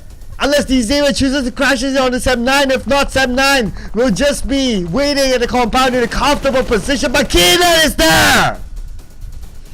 Sam9 got every box condition take care. We're talking about they got the compound, they got the walls, they got Dap as well to go for the flank and push it out with the nade. This is gonna be it. It's gonna be finish of Lapar, leaving only Kanan left. But if Kanan actually trying to revive, it's gonna be a definitely a death box moment for both of the players. That pushing to the side of VOIN, but DX will be got heavily to the side of Putra and Loyu. It feels like it's gonna be Sam9 winning this. There's no way they're gonna botch this chicken. Well, after what happened to Vampire yesterday, I'm gonna hold my horses on that. But yeah, I totally agree. Like, they're right in the middle of the circle. The blue will put pressure on the VOIN and Xavier first. Unless two teams just chooses to focus on the Sam9, then it might be a different story. But right now, it doesn't seem to be the case. Everyone's on their own. VOIN spots out Xavier moving, and Keenan might have a better view. Rabies and Frankie were forced to actually move here. They got the buggy, and you know what? Rabies say goodbye to Frankie. Frankie, we're trying to go for the flank, but Rabies being shot down the moment he hopped onto the buggy. Dap, on the other hand, trying to reunite with the rest of the team and trying to get the four walls going on, waiting for the rest of the other team to push to the other side, like you mentioned before. They got the compound, they got the circle. The Blues are closing on both sides of DX and VOIN Esports first, and Kenneth pick the wrong competition. It's gonna be Sam Nunn having all man here. They got some 2v4 and DS placing at 3. That's the best they have so far within 2 days. But Laporte on the ground. Kenna will be rushed in. Look at the spread, and that's it. Sam 9 having a finish off with the big bang explosive match. How much they secure for those eliminations. They got everything on their side just now. And they are also the third team in the PMSL to receive 2 chicken dinners. Who is going to be the third one? We probably will find out tomorrow. But right now, rejoice Sam9. 2 days for them. Each day they have their own chicken dinner moment. Sam9. They had the circle. They had the compound till the final moment. It was their ball to drop, and they totally didn't drop that. Dep, 2 MVPs, right? And even he's surprised. I got the MVP. It was me. You saw the way he laughed just now. He's like, really? It's me? And this guy, this is our boy. I mean, like, he is so well when it comes to reading out what's needed to be done. He knows exactly where to stand, exactly what to do. And when it comes to distance, they travel quite a bit for the side of Sunderland. But FaZe, though, this is an upgrade. After you switch over to Onzans, it's just everything falls into its place. FaZe has performed better than before. Same goes for DX, but VOIN and Hale Esports. These are the teams that should look out for. They have been so consistent on the top every single map. Yeah, VOIN. Really, really scary. But I want to remind some of the viewers who probably watched the Wildcard series, Choo, if you remember what happened to West Point Mamba. Superb during the league, and when it came to the grand finals, everyone just counted them and they couldn't even play. I hope that's not the case for VOIN, because right now they are impressive. I agree. They have been brilliant. Stellar performance coming from the entire team. I love how VOIN work as a team. They don't have that much of a pressure for one player, only putting so much responsibility on their IGL. Only everybody pull off their weight. But FaZe, on the other, we have to give it to Mela. He makes such a difference for the team and Onzans as well. With Taurus this time, it feels a different team entirely for FaZe. If you compare with yesterday, totally an improvement. Oh, absolutely. So these teams really starting to step up today, but some of the teams not really as well, like PBE for example. A lot of going back to the drawing board work for them for the coming days. But right now we can see Sam9 still fairly consistent as well. Not too bad. DBD had their improvement moments. They won this compound fight, which was crucial for them because DBD, they are one of the struggling teams, but at least the last round they can go back home smiling. You know, when you compare with yesterday's performance and today here, today we see more of a teamwork plays come out from these guys. They've been playing a lot of tag team here and there. They know when to battle, when to ask for help from their own teammate. This is what we actually witness and actually can learn by today's performance of all the teams. It doesn't matter how good of a player you are, how big of a name you have outside in the world of PUBG Mobile, inside of the world of PUBG Mobile. It's down to whether can you work along well and gel well with the rest of the team. Ooh, okay, so we do know Sam9 chicken dinner, 21 points, 11 eliminations, that's great. VOIN, we know that they got a lot of elimination points as well, that's great, 14 points for them. But look at the other end. I mean, Team Secret, after that chicken dinner, we never see them coming back. So, man, it's still a lot of work to do for Team Secret, unfortunately. It's a hot and cold time for Team Secret. It feels like they're on a roller coaster ride. It's just really high and really lows for them. But for the side of VOIN now, they didn't break the 120 points just yet, but they are still the only team with 100 over points. It's just a huge gap between Sam9 and Hill, but Sam9 and Hill both at a tie. We're talking about so close of a tie here that anybody can just overtake each other, including RRQ down there. And VOIN almost got the 120 mark. Looks like that will need to wait. But it's still Still the only team to get 3 digits after 2 days. VOIN. Look at the difference of their elimination points as well. Like with the second place, it's like almost 27, and then there's a gap with Hale. I mean, they are the highest in terms of elimination points. VOIN, so good. My goodness, I really want to see more of them. Hopefully they'll be able to continue on. But oh wow, they're stealing the show. Yep. Alva and Lapa. I think I'm the one who always confused about their faces here, because when they're next to each other so close when it comes to their facial expression as well. But Alva, I mean, like, this guy is deserving of this. 24 eliminations by far. Since yesterday, he kept the consistency going, always being the one that making such a good play from the side of a team. You know what? He's always on different angle entirely, taking the enemies by surprise. But Octa come up from alter ego. Now this guy, he pops here and there. He's everywhere. Oh yeah. Yeah, he's like my advertisement when I watch a online movie. It's like he's just popping off everywhere. It's just hard to get rid of him. Octa, he's very experienced as well. He's played with the team for quite a while. I mean, he's definitely an asset. You can't think about it. Yesterday's top assist was like, I kind of forget, but it was Nuzi. Yeah, yesterday was Nuzi, and now it's Octa. So they're switching it back and forth here. But of course, this is only for today. Nuzi isn't playing today. I'm pretty sure Nuzi will be looking at it and say, "Hey, that's my spot. You know, you don't take that away from me. Wait till I play tomorrow." But I also want to highlight regarding teams at the bottom, right? And I'll put in your mind and put in account that Boom is not playing today. So I mean, like, Boom can anytime they can actually just catch up to its the bottom place. But GE, out of 2 days there, they barely actually make it into 20s. They're still around 90, and they will not be playing tomorrow. And so it's gonna be punishing for their entire overall rankings when it comes to week number 1. I'm putting it into my mind, you know, like what you say. I'm following instructions. Yeah. Yeah. Thanks for being such a nice friend. Putting it, yeah. Buddy. But you know what? We're going to follow instructions as well, because after this we'll have an interview. Of course, we're going to throw it back to Tash Bunny, our good friend who's at the venue, who will be doing all the interviews, at least for today, tomorrow, maybe her. Who's she interviewing? Yeah, she'll be interviewing. Oh, we don't know yet. Who? It's not known yet. It's still a mystery. Who do you wish to get into? I wish we can get a bit of VOIN Esports, honestly speaking. Okay, I got a couple of wish lists. So VOIN is one of it. I really want to hear the story. I want to know what's happening to DBD.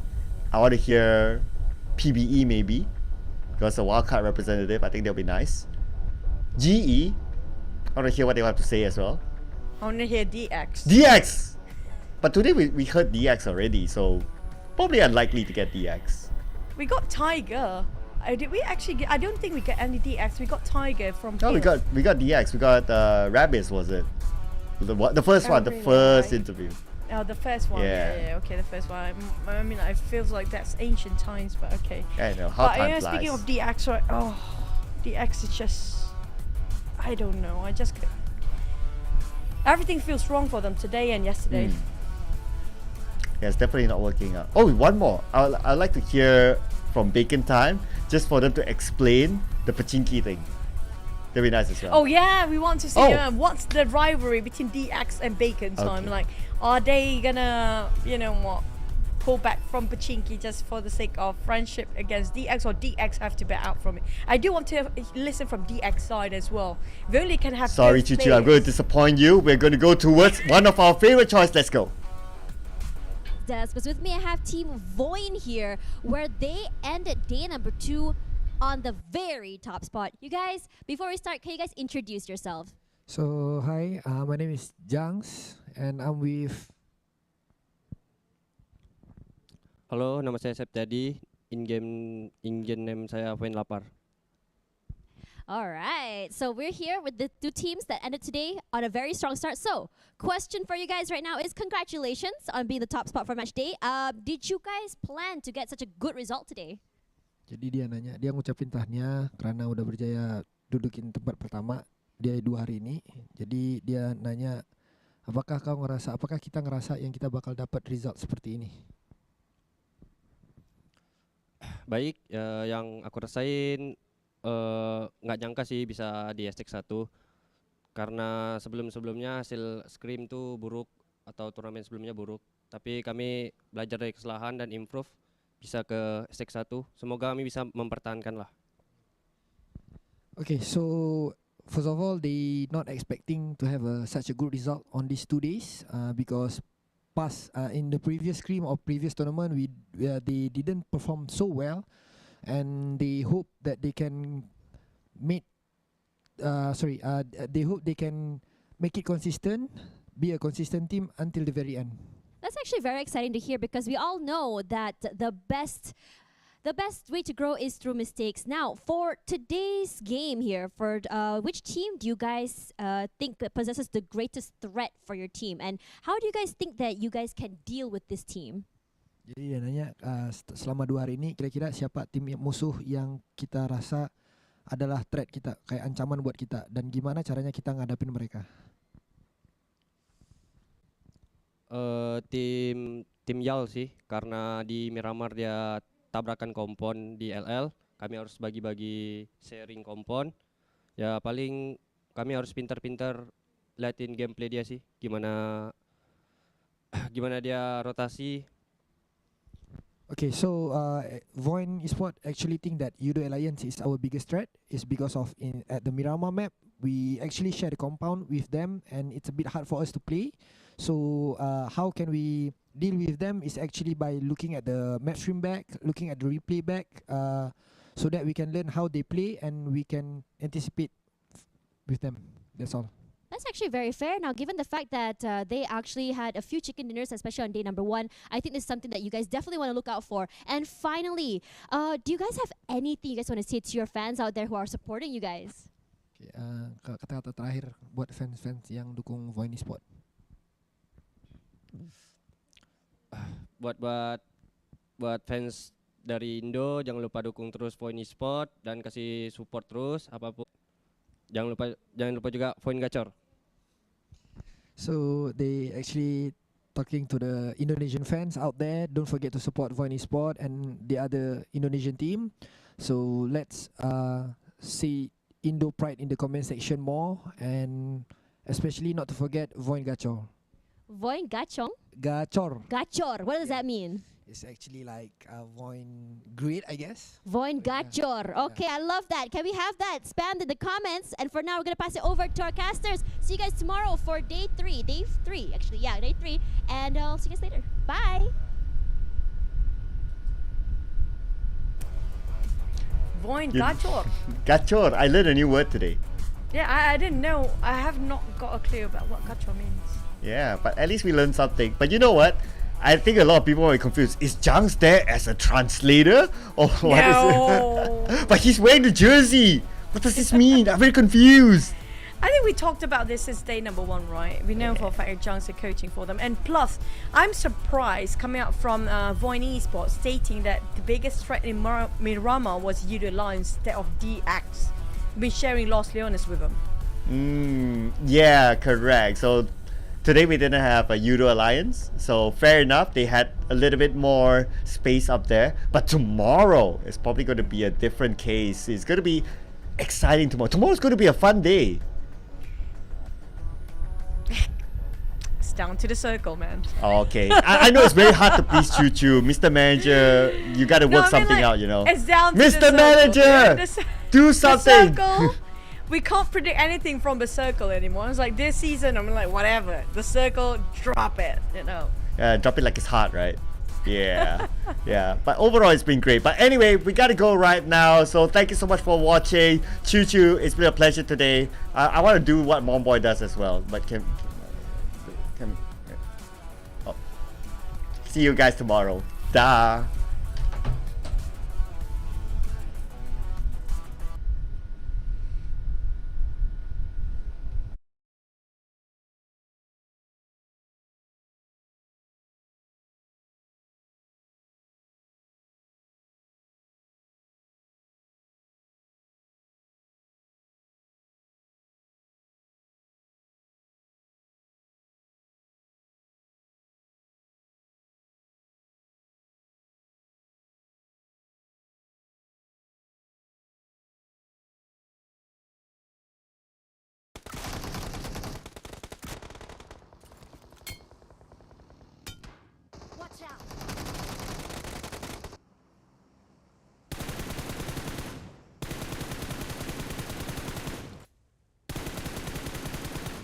Watch out!